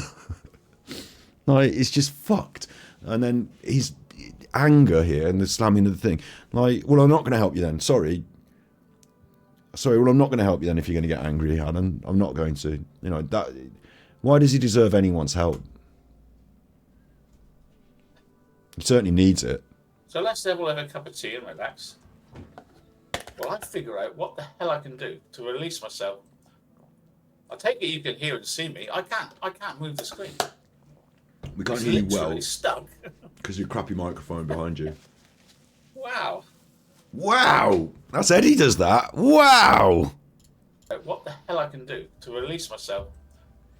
I take it you can hear and see me. I can't move the screen. It's literally stuck. Wow. Hello. Oh, it sort of moved then, didn't it? Did Not it? very far. It's jammed. Jammed. Totally friggin' jammed. Totally jammed. So we'll just You wait. can see and hear me, but I'm stuck, Anaphylaxis. This is gold. Oh. This old lady here trying to unlock my cache. She's like jammed up my screen. Don't know what I can do about it. This old lady who is trying to unlock my cache has jammed up my screen. Sometimes, there are times, listen, I didn't watch this live, and I like watching it back later so I can pause it like this because Rumble doesn't give you all the facilities. But sometimes I do wish I was able to get through in his chat and not just get blocked immediately for having a bit of fun. Because when this was happening, and he'd said this old lady has done this, I would have been in there saying, like, for fun, and I'm not suggesting you troll or anything, but it would have been fun to sort of just say, oh, the MI5 have hacked you, MFI have hacked you, you are now being hacked by Anonymous or something, like, to flood his chat with that, and he would actually be scared. He would be scared. You're like, FBI has taken over your computer. We are now like, if you could make a pop-up happen, I don't know how hackers do that, but like obviously I can't do that. And like, but like even in his chat though, he would have just been like, you know, an account like the FBI sees this account comes up in chat with an official looking thing, like he would shit his nicks. I can't even like get out. I can't even get out. I can't move. This must be like. Oh no! I must be able to think about this, should I?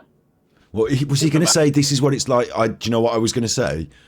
He said I can't get out, I can't move. Do you think he was going to say this is what it's being like? What was he going to say then? Can't. I mean, he's been awful about women. He's been misogynistic. He's been, you know, all these things. So was he going to talk about disability then? Totally friggin' jammed. You can see and hear me, but I'm stuck. Alexis. Oh. This old lady here trying to unlock my couch. She's like jammed up my screen. I don't know what I can do about it. I can't even like get out. I can't get out. I can't move. This must be like. Oh no! I must be able to think about this, should I? Superman, Christopher Reeves. He did? No! Christopher Reeves, who is, you know who that is. Like, a lot of you will. There's not, I mean, most of you will. People who are under the age of about 30 might not. Like, Superman, Christopher Reeves, who had a traumatic injury to his spine and was left paralysed. So Alan's inability to work his computer for a little bit, he's associating with being paralysed.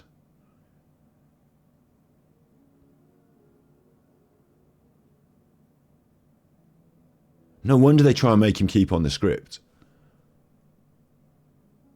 That one for me now, you know, I've got clever things to say about everything.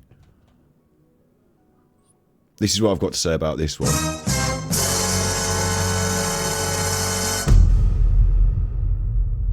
This is all I've got to say about it.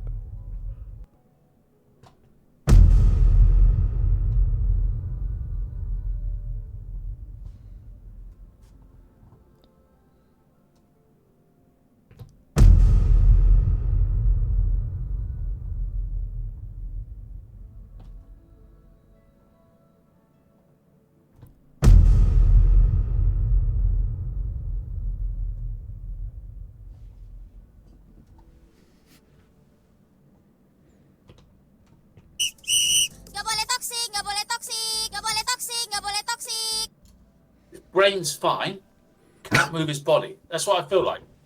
My brain's here, but I can't move anything. Weird. Except you can move everything. It's your brain that appears to be at fault. Fucking hell. Fucking hell. So there's a new app out called what's it called again? I can't pronounce it. Odyssey. Odyssey. Odyssey, like the Iliad. Oh, don't start me. Don't start me. Don't start me.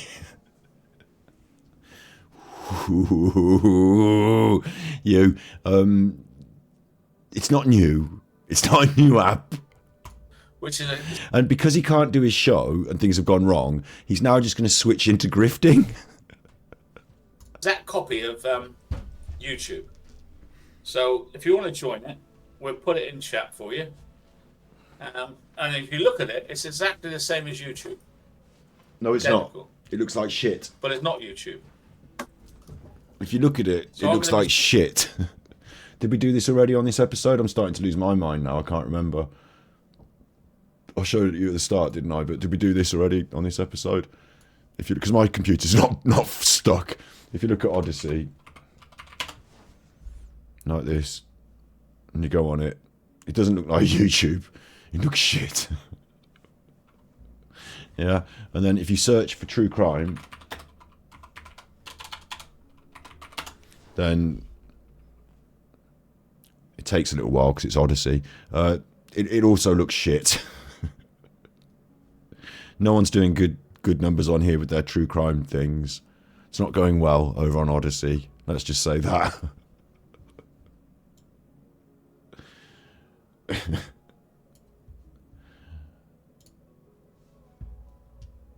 try to download all my stuff there, and you'll be able to circumvent it like you can YouTube. But you actually get paid for watching it. You actually get paid for watching it. I think I'm going to be stuck here all night, guys. I can't do anything. This is like so weird. Why did you say circumvent it? What did you say then? So I'm going to be trying to download all my stuff there, and you'll be able to circumvent it like you can YouTube. But you're not trying to download your stuff there, Alan. You're trying to upload it there, and they're not trying to circumvent it like a ban on YouTube. They're trying to watch it like they could on YouTube. What are you talking about? I love this woman. I'm starting to think this woman who wants him to unlock cash from his home is an absolute hero, because it's such a troll, isn't it? Age partnership, unlock cash from your home, find out how much equity you could release. It's such a troll. I can't pronounce it. And she looks, to be honest, she looks a little bit like a combination of Grumpy Grannis and Val, doesn't she, in a way? Like, she's got a kind of short haircut, but it's like in some way, do you think it might remind him of the ladies that he doesn't like in some way? Drinking out of that cup there, having a look up at him, like, while he's trying to do his show. I hope it does. Like, it's not that reminiscent of either of them, but like maybe, you know, in some way, imaginative, in amalgamation, you know, representative in some way. Hopefully that's in his head, because that would be another joy. Like, in his head, he's probably thinking, I wonder if it's their fault. I wonder if they've managed to. I wonder if someone has, like. Or does he just think his computer doesn't work? Because if you're doing your stream and your computer doesn't work and you're just prepared to sit there, there's a problem there as well, isn't there? Like, what does he think is going to happen? Does he think that someone's going to fix his problem for him in his chat? Or does he think it might just go away? Or, like, what does he... It's weird to me that his solution here is to just talk shit for a bit. Like, I suppose what he might do is he might talk shit for a bit. If the problem doesn't resolve itself, then he will just jaff it in and say, right, no more show. It didn't fix itself. That's not my fault. Obviously, we've got another hour and 20 minutes of this absolute gorgeous pile of shit. Honestly, Odd AC, which is an exact copy of YouTube. So if you want to join it, we'll put it in chat for you. No thanks. And if you look at it, it's exactly the same as YouTube. Identical. But it's not YouTube. So I'm going to be trying to download all my stuff there, and you'll be able to circumvent it like you can YouTube. But you actually get paid for watching it. No, you don't. You actually get paid for watching it. You can earn cryptocurrency on their blockchain, right, or whatever the fucking thing is. And obviously the crypto market, since they started 10 years ago, has gone down the toilet, and you can't get the crypto money out unless you've got a verified PayPal account that's connected to your account. And even then, like, I don't know how many videos you have to watch to make a pennies, but it's just not a viable way of spending your time if you're thinking of earning money. I'm going to be stuck here all night, guys. I can't do anything. This is like so weird. Like, if you want to make money from watching something, yeah, then you're better off like watching someone's dog or watching someone's kids for them, because like you can get paid by the hour for doing that. Like, you watching Alan's bollocks, aren't you really? But here, as you see, keeps repeating itself. If I didn't know what I should have done, right? I'm doing this now and it's all out there. It just happens, isn't it? So we're going to record it. It's going to go up. But what I should have done is I should have known about this earlier and put out a message saying, did you like that, Alan? We managed to hack your stream earlier. If you want your stream to go well next time, put all the monies into a paper bag. I made demands, and seeing if he just acceded to the demands and like pretended I'd done it. Because I wouldn't have done it, so he wouldn't have proved I've done it, so he wouldn't have been able to get me in, like, you know, get me in trouble. And I would just wondered, like, you know, do a bluff and see if he bought the bluff. I don't know what to do. I don't know what to do. I've never encountered this situation in my life, to be honest. You've never encountered your computer freezing up. Well, get ready for the future, because if it's doing it now... I think, like, where adverts have got stuck, but I've never had an advert that blocked everything. It won't let me move. Have you? What's he doing? What was that? It's not even a good advert, is it? Hello, we've got something. What was that thing? Up there a bit. Rubbed in on himself. Hello, here we go. Here we go. Here we go. Yay! It's stuck again. I'm going to kill that. I'm going to try to kill that. I'm going to close the tab. Close the tab. That'll kill it. Right. There you go. I've closed the tab. Perfect. Close the tab. Right. Crisis, So you know that crisis over. Crisis over. I'm not doing anything. I'm not touching anything. Crisis over.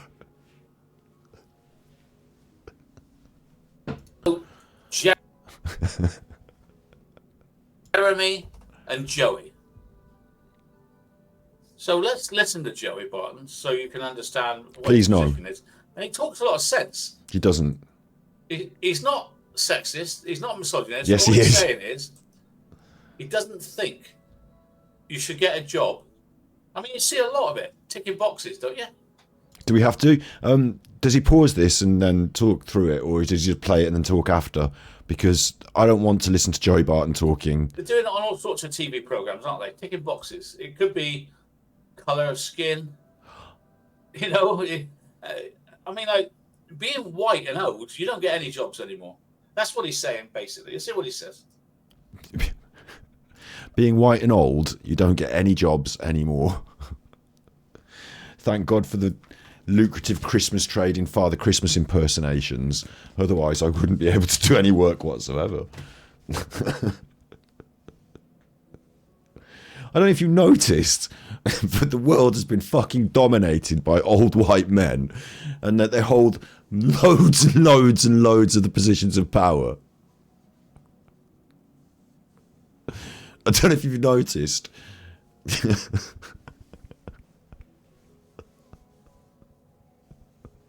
It's the most ridiculous thing I've ever heard. I don't know if you've noticed.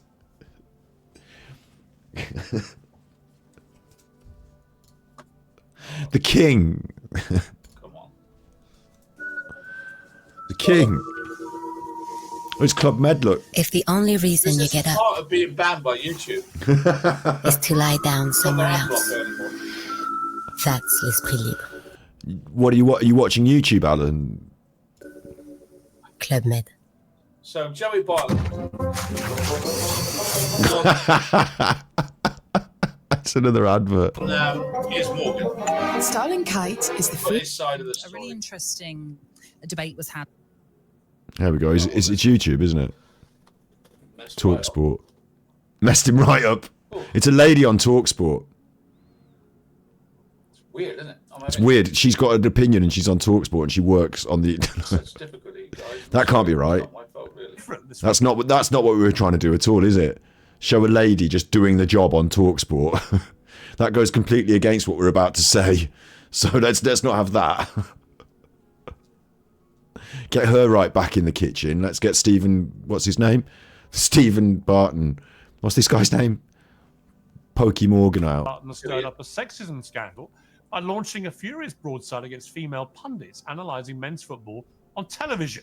It all began with a post saying women shouldn't be talking with any kind of authority in the men's game. Come on, let's be serious. It's a totally different game. I cannot take a thing they say seriously in the men's arena. Well, since then, he's been called a sexist, misogynist dinosaur. But is he saying out loud Does Alan talk, or can I just skip this? what some men, But yeah, it's nice, but that's your way, when you say what, certainly through my I'm skipping it because no, that's Alan's fine. not That's a sort talking, of- and you said- I'm not really prepared to let Piers Morgan and Joey Barton defend misogyny on my channel for any reason, really.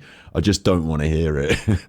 today, we've gone to here. Was had on Talksport Breakfast There's on someone- Tuesday. Former England striker and Oh, this went wrong then. So what happened here?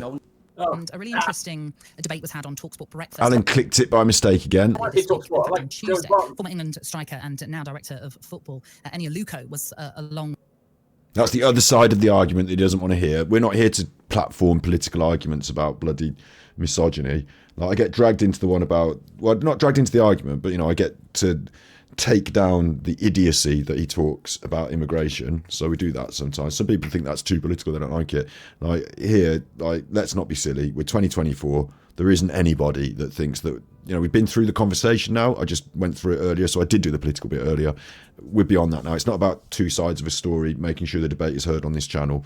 This is going to go on battery exhausted. It's about Alan being an idiot, so I am not going to platform Piers Morgan. Thanks. If all the women who were good, the world's gone crazy. Given The world's gone crazy. that, but maybe I young girl, the vlogger from Man News, didn't like the whole. Waiting and biding their time, building their career. No, they're being thrown in at 18 and 19. I'm thinking, this is embarrassing. Because some of them are at their depth. Some of them are great. Like this woman knows football inside out. But you're not going to tell me a 19-year-old girl who was at uni last month is suddenly the best presenter they can find to show to the nation. I don't believe it. Well, I don't know, Alan, about how exactly it works, but don't they take younger people, train them up and make them good? Isn't that part of the system? Haven't we had lots of pundits that have been younger people, commentators specifically, that have been younger people? They might not start out on the main match of the day, A-list, right in at the deep end, but they might get to do a bit here, a bit there. Of course, young people are going to come through in that way, and I don't care if they've played professional football all their lives or not. If she's done like a journalism degree or a sports science degree or something like that, or even sometimes not, do you know what I mean? Like, yes, they can be, like, if you come and sit down, for me, it would really come down to, if you come and sit down and talk extensively with what wisdom and presentable and all that about the football, then I'm down for it. Like, I don't need to see a certificate or nothing. Like, if you just sit down and do the thing and you can do it, then I'm cool with it. But you're saying she couldn't possibly because she's too young and too female. So, okay, welcome to 2024. You don't win. Sorry. Good as I was, getting chances that I was never given. So I don't really understand exactly what you need to know. How long do we need to work in the game behind the scenes before we're allowed on camera? To be a pundit, the laws are... It's the same for men. A man would have to be there 10, 20 years before he got the top job, wouldn't he? You don't come in, like, you leave school at 19 and come into a company and you get promoted to the boardroom in 2 months, do you?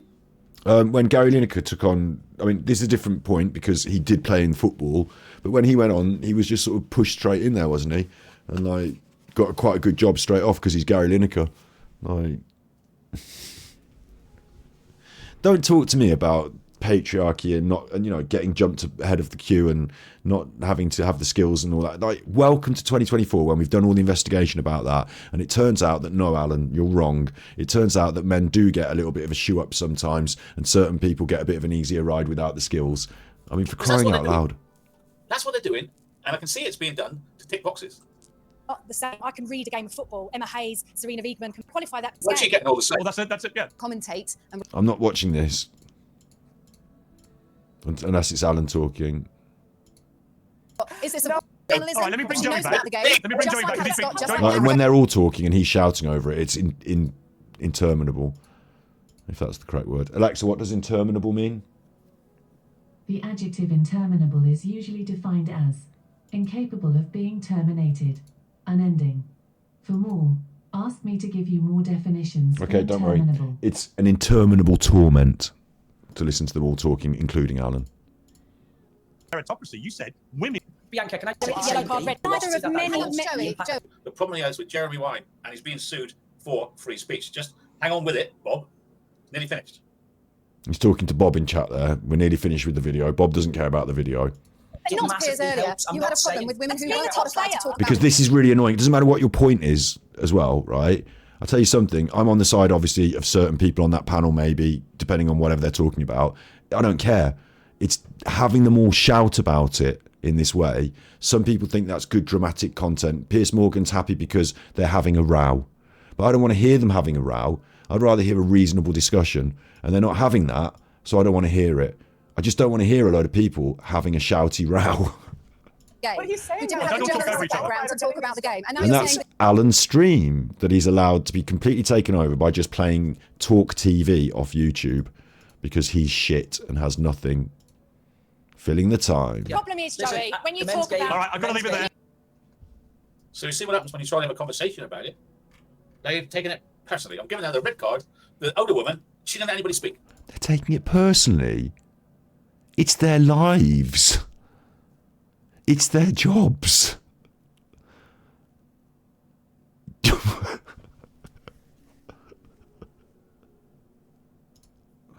all he's saying is, I mean, it's not just football. It's everything. It's everything. Like, if you want to be leader of the Scottish SNP, you can't be Scottish. You have to have a Pakistani background. What? If you want to be leader, yesterday, a new Welsh Labour Party, you can't be a white British. You've got to be a person of colour. Why? You can't be white working class. You have to have some sort of ethnic background. Because we're ticking boxes. You think that we've put people into the most important positions in society based on an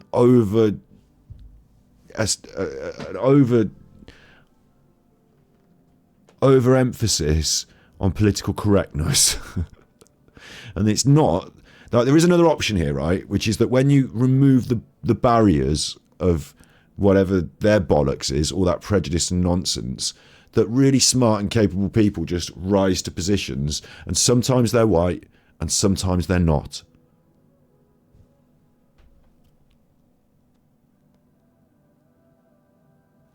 Huh? And I'm saying he has a right to free speech. Now, Joey upsets people, and he's going to get caught. He's going to have to go to court. Yeah, he is going to have to go to court, yes. It's not the first time. I don't know. He's done this before, Alan has, where he picks someone out in the public eye and says, look at this poor person in the public eye, it's like me. And the person he picks out is a right shit and a rotter. Like he did it with that Lawrence Fox. Like he did it with that woman recently who lied about the reason she got kicked off that children's CBeebies programme. What's her name? 7 grams. What's her name? Sarah 7 gram. What's her name? No, she was a liar. Proved it. Like he seems to attach himself to these people who are bad and think that it's a good idea. It's like watching someone on a sinking ship, like grab hold of a big heavy boulder and say, "This is going to help me. I'll use this." And it's just made it worse.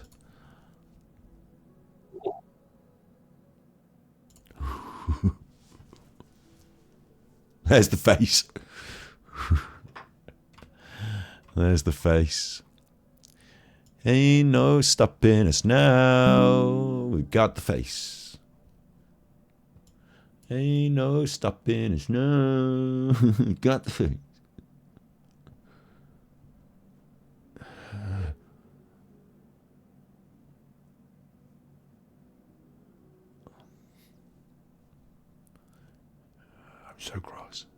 I'm so cross. I'm such an idiot on the internet. It's like if you took me on a walk in the countryside, I'd find all the cow shits and I wouldn't just tread in them, I'd roll in them. I'd end up with them all up my face, in my hair. I'd blame it on you. Now, let's interview to Jeremy Vine. So you've seen Joey. The guy that's suing him is this guy here called Jeremy Vine. He's got a lot. I know who Jeremy Vine is. In the BBC. This is his view of Joey. Oh, it is a bit like that with the phone and looking at that expression with this Joey Barton stuff at the moment. Joey Barton, the former footballer, who's always been a bit of a yobbo, and he's just gone onto social media and he's just kind of been really vile about. So, right, he's already called him a yobbo. This man's taking Joey Barton to court. There we go. You heard Joey Barton speak, right, quite calmly. He's called him a yobbo already, right? Lots of people. So he posted on X last week about commentator Eni Aluko, female football commentator, saying, how's she even talking about men's football? She can't even kick a ball properly. Your coverage of the Everton game last night took it to a new low. Eni and Lucy Ward, the Fred and Rose West of football commentary. He thinks, okay, I haven't been obvious enough with the Fred and Rose West thing. So he gets the Fred and Rose West, these are the multiple murderers photo, and replaces their faces with the two commentators and writes meritocracy rules. Marina, what's going on? Something's happening to him. I've never been a fan, but like he's lost it a little bit. I actually think we should just be giving him a wide berth. Well, I wonder. There you go. And not giving him this because I think he's loving the attention. He's becoming increasingly relevant, which is quite dangerous. So I think I don't know what's going on in his life, in his mind, but it's grotesque, quite frankly. And I think we just need to ignore him. He's in the process of cancelling himself. Yeah, he is. Well, yeah, maybe he gets cancelled or not. I don't know. Well, you said actually to start off with that he was always. Now you see there, the interesting thing there, right? This is TV, not YouTube. He's a yobbo. He's going to be cancelling himself. They've already decided to cancel him. They have. And taking him to court is getting rid of him. Was a bit of a yop. It Yeah, well, he sounds is. like a behaviour of a sort of yob, basically. So I thought I'd respond. I put oil on troubled waters. So I put this tweet up. I said, what's going on with Joey Barton, who follows me on Twitter, weirdly. I just glanced at the Rose West thing. Then there's a Gary Neville spat. He's attacked Philip Schofield. Then he's attacked ITV. Genuinely, is it possible we're dealing with a brain injury here? So this Jeremy Vine is calling him Yobbo, and he doesn't like Joey's opinion. This is interesting because Alan is now trying to do what we do, like what we've told him he needs to do if he's going to use the copyright material. Pause it and talk about it during it. It's a huge step forward for him. It makes me think he's in some sort of copyright trouble. And he's now saying he's got a brain problem, right? Now, remember, Jeremy Vine's taking Joey to court, not the other way around. Fortunately, he then got cross about that. Of course he would. And he says, don't let Jeremy Vine ever forget this. He's a fascist. Hold people down and jab them by force. I never said that. Just made up. What? How is he still employed? The gall of the man to say I had a brain injury, you cheeky blank. Very, very rude word we've blanked out. So I'm now on the receiving end of... Well, there's a lesson there. Why did you even bother putting something up? Why did I go on Twitter? And that's how it starts, ladies and gentlemen, on Twitter and Facebook and YouTube. You now have Jeremy Vine, who's very litigious and powerful, onto Joey Barton, who's a very strong man. He's been in a lot of fights in his life. In fact, his brother, I think, is in prison for murder. Scouser. This Jeremy Vine, now, is at Loggerheads a few months back. It was never going to end well, was it? So, like, I had my opinion on the Chris Watts case. Oosh. Did Alan just threaten Jeremy Vine that Joey Barton was going to batter him and murder him? And the whole point of that was that Jeremy Vine made a fair comment in public space on his Twitter, and he didn't. I didn't pay much attention actually, but did he at Joey Barton? No, he did at Joey Barton. Yeah, he did at Joey Barton. So they atted each other in it. Like, there's a lesson there. Why did you even bother putting something up? Why did I go on Twitter? And that's how it starts, ladies and gentlemen, on Twitter and Facebook and YouTube. You now have Jeremy Vine, who's very litigious and powerful. Litigious. On Joey Barton, who's a very strong man. He's been in a lot of fights in his life. In fact, his brother, I think, is in prison for murder. Scouser. This Jeremy Vine, now, is at Loggerheads a few months back. Right, Mark. Never going to end well, was it? So, like, I had my opinion on the Chris Watts case. And for some reason, I got, like, targeted as worse than Chris Watts. All the hate for Chris Watts from, let's say, the murder victim's family was transferred onto me. Delusional. Why Chris Watts was forgiven and said he was loved by Shanann family. He was still loved and all that stuff, right? Yeah, I'm the monster now. So you see how it grew like this, right? From me supporting Shanann to being taken to court How's that got anything to do with Joey Barton and Jeremy Vine? for defamation and ruining someone's life. Marla, come on. Come here. These two have gone the same way, but the difference here is he's got money and Joey's got money, right? And they're looking at a 500,000 court case. I have no money. I'm looking at a no-cost court case, and the client who's suing me has raised the money from the public. The public are paying to take me to court. He's a public figure. This He's again. used his public platform and public persona to gather support to raise money to take me to court to destroy me. Meanwhile, I've done nothing. I haven't asked you for money to countersue. I'm not going to. So which one are you, Alan? Are you Jeremy Vine or are you Joey Barton? Are you saying you've done nothing and you're Joey Barton, but you just don't have the money like Joey Barton to defend yourself?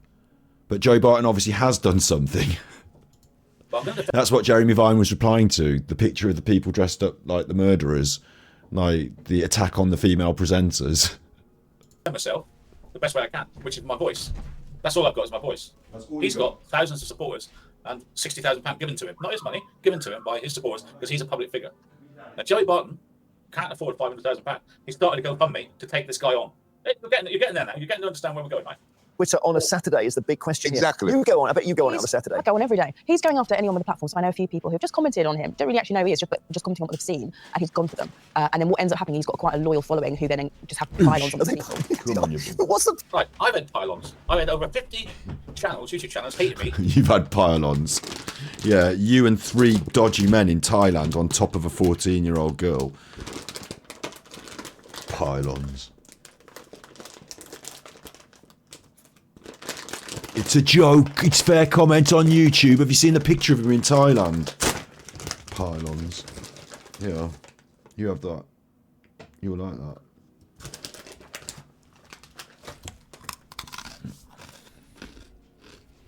Pylons. Where's my best picture of Alan? Where's my best picture of Alan? Hang on. Where's my favourite best picture of Alan? Pylons. It'll be on here somewhere. Don't worry, we've got time. We've got time. I've got a good picture of Alan. A couple. Pylons. We've got time. We'll find one. Oh, who's this? Who's this handsome chap holding that ladies? Who's that?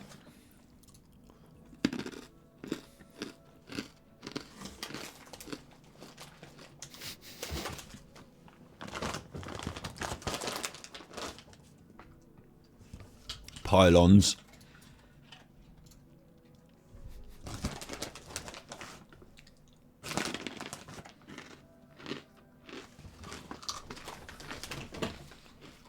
This one's artificial intelligence created, obviously.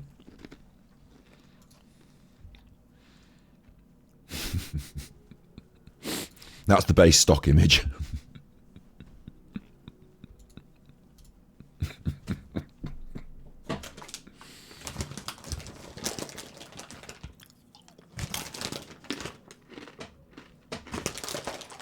You're having a few tandoori peanuts in celebration now. You have to put up with it, I'm sorry. If you don't like me eating on stream, sorry. I've been on a very long stream. And just popcorn moment.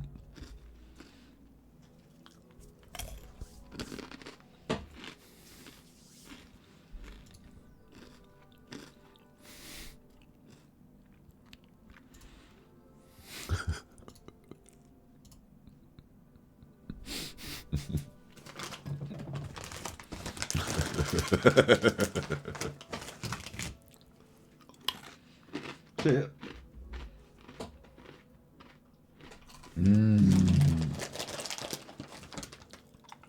Do this one, ready? 1, 2. Good boy. Oh my god. This one's not a nut, the one I'm eating. You have that. It's like rock hard.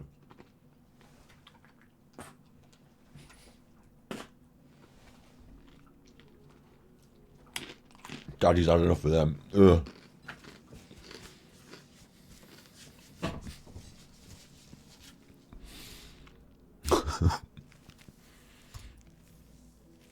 So I believe if somebody snatched somewhere, they would take her to one of those many sheds that are all over the district.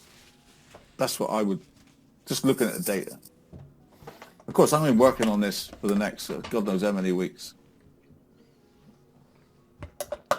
Courtesy of Martin Dean. That's what I would. That's what I would do. What would you do? What I would. What would you do if you snatched? That's what I would. What does that mean? What was that? What does that mean? So I believe if somebody snatched somewhere, they would take her to one of those many sheds that are all over the district. That's what I would. Would you? Just looking at the data. Would you do that, Alan? Is that what you would do? Is that what you would do?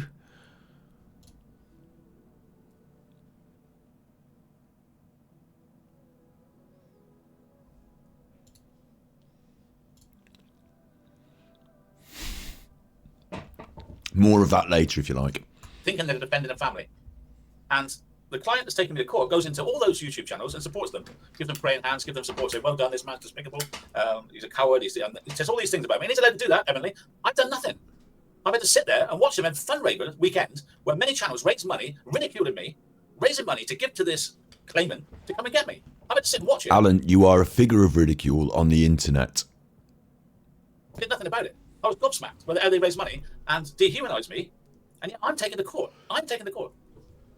Weird. Point, Joey! Well, I think he's increasingly an irrelevance, and I think he's trying to make himself relevant. And I'll be honest, I wouldn't be surprised if he cropped up on GB News. It wouldn't be Okay, surprising. but we made him relevant by having this conversation. I didn't choose the topics. No, that's true. But maybe he's going in the Katie Hopkins direction. I just aware that I didn't show her face. I showed the others a bit more. So let's just skip back a little bit. There she is. Look. People who've just commented. There she is. She's not just a pretty face. Sorry, she's not just an intelligent comment. She's also a pretty face. Because we didn't see her face, we just heard her talking. So I was I reverted that thing. She's not just a smart comment. She's also a pretty face. So there you go. He's a coward. He says all these things about me. And he's allowed to do that, Emily. And I'm taking the court. I wouldn't be surprised. Well, we if, made if he cropped up on GB News, it wouldn't be a surprise. But what you don't know is he's got another one onto him, right? So he's also insulted a female pundit. Now, the reason I showed you that about him saying that women should be... The reason I showed you that about him is because I don't care though, because... Yeah, I'm doing punditry. He went over the top on this lady. And she, of course, Enya Luko has a card to play. Enya Luko, when he says she, of course, has a card to play, he doesn't mean a yellow card or a red card. He means a race card, because she was racially abused by Joey Barton.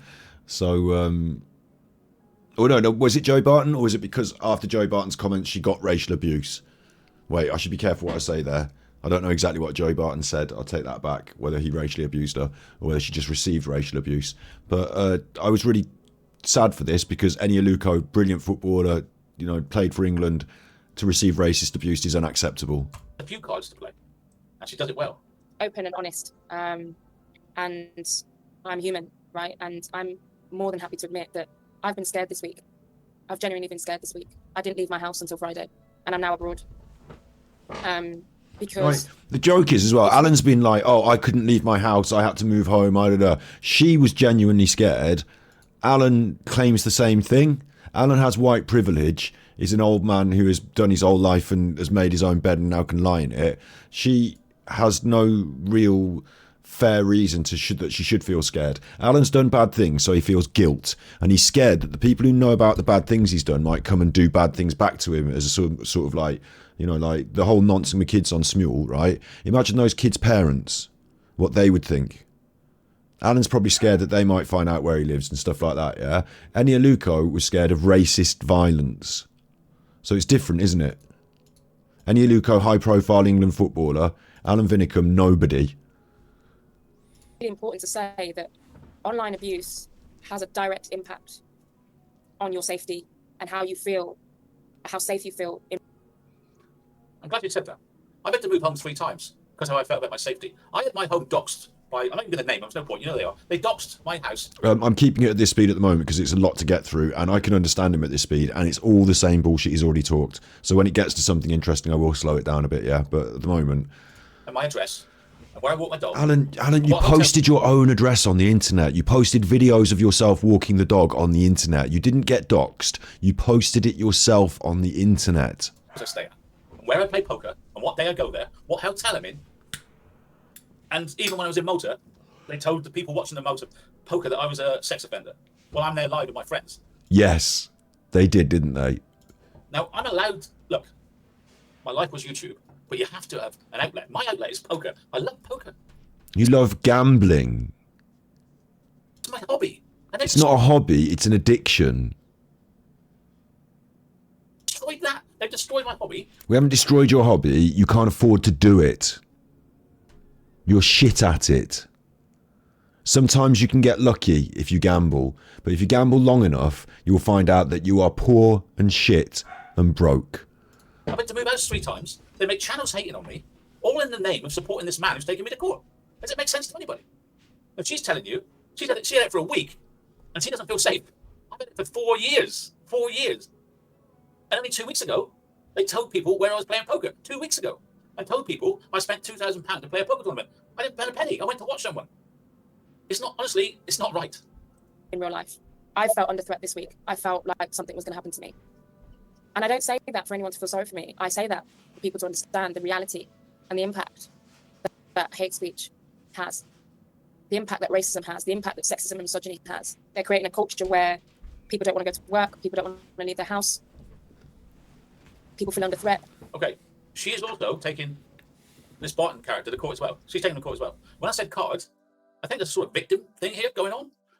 He never spoke to her.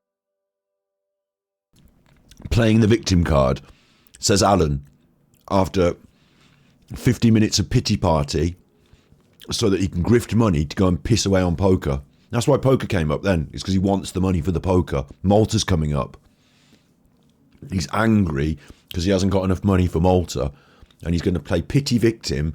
Him, who's had all the money. Nancy's given him all the money. He's had it all off YouTube. He's pissed it all away, wants more now, and he's angry because Eni Aluko feels upset that she's being racially abused and people are making threats against her on social media. And he thinks that we should forget about Eni Aluko. Fuck her. She shouldn't even have a job on the fucking football anyway. What does she know about it? Alan, on the other hand, needs your support. He just did a YouTube video. That's all he did. But suddenly, he hasn't stalked her, has he? I've been stalked. She's not been stalked, but he did speak about it. Obviously, there's huge impact on mental health as well. My fear, actually, is that the next time this happens, if we don't really put a stop to this, is that that girl or that woman kills herself and goes, I'm not good enough. I'm not worthy. My dream is done. Many people on YouTube, Love Island. Alan, you can't say you're arguing against her and then that she's playing these cards and then use the same cards yourself and agree with her. If these are cards that she's playing, Alan, they're also cards that you play. The difference is, for her, it's actually appropriate to be saying these things. And for you, it's wildly inappropriate. But you play the cards as if it is.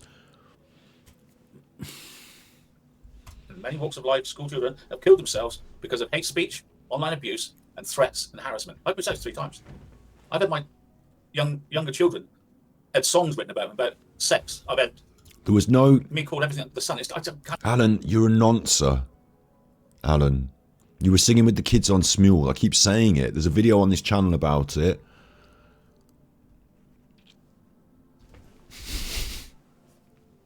Your daughter, I wrote a song about taking her for a nice dinner.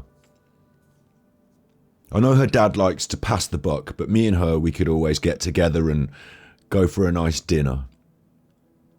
And if you know what, if she ever wants to go for a nice dinner, that option's always open to her. I'll always take her for a nice dinner, treat her nicely, like a gentleman would. She'd be surprised at what it's like because she's had to see you behaving like this massive baby shit all of your life, all of her life, and think like maybe that's a role model for a man. It's not.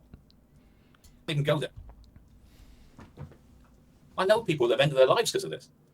But No, you don't. No, you don't. No. That is serious. But she's suing this guy because he said a few words. But no one does anything about the serious online abuse where people actually do finish their lives. No one does anything. The police. There's a massive there's stuff being done about it. This is what is being done is that people like chuffing Joey Barton are being taken to court by people like fucking Jeremy Vine. Like, she's taken him to court, you just said. Like, there's rules in place about it. There's chuffing. The police can now do, like, you got deleted off YouTube. You fucking idiot. Nothing. And she takes her own life. At what point are we going to understand? Oh, it says that above my head because of Alan's frame and what I've got in the frame behind and like what's on the frame. So, sorry. But this needs to stop. That'll probably hurt the monetization of this episode. Does need to stop. Sexism, racism, misogyny is not an opinion. Yeah, exactly, Alan. It's not an opinion, is it? It does need to stop. Or are you just going to skip over this bit? It's not freedom of speech. It's against the law. It's not freedom of speech. It's against the law. What do you think about that? You're arguing both sides of this argument, Alan. You're saying you want the freedom of speech. You should be allowed to speak freely. You shouldn't have been banned off YouTube. You're also arguing that no one should be allowed to speak against you in any way because it should be banned and against the law. Like, you can't have it both ways. You're just twisting things to suit yourself. And here you're caught in the middle of the twist. You fucking idiot. Simple as that. See, against the law. Against the law, I've been told that. It's against the law. Online harassment against the law. Malicious communication. And when I get the police on one of the worst, they go around and give me a talking to and let them off. Against the law, but they're not following the law through. It's the same as domestic abuse. The police don't do anything until someone's seriously hurt, do they? The police are there just to... I don't want to waste the police time by following them up because there's no point. They won't do anything. They say it's a civil matter. That's what they say. So that's the two people that are taking Joey Barton to court. I had to rush back then from letting the dog in.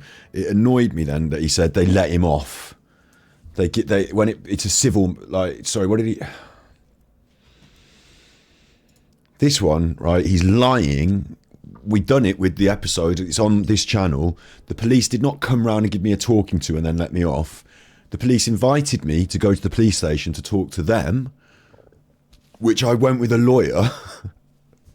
And the police and me and the lawyers agreed that Alan was the problem.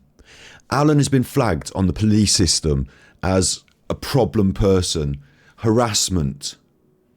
Alan has been putting in false claims of malicious communication. They looked through what he sent to them. They thought it was rubbish, a waste of their time. Alan has been flagged as a time waster. If he does it again, they're not going to come to me. If Alan rings them up tomorrow and says, I'm on the internet, it's me, Alan, I want to put in a police report about Super Chuffer said this on the internet or whatever, yeah? What they're going to do is they're going to come to his house and have him in the station and have words with him because he's been flagged as the problem person putting in fake claims and all this bollocks.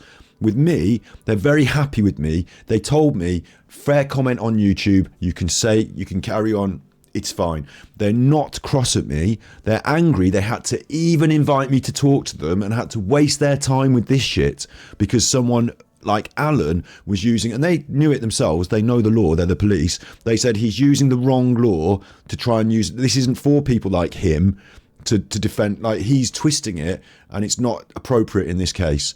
So he's lied there very, very pointedly about what happened. He doesn't know what happened because he wasn't fucking there.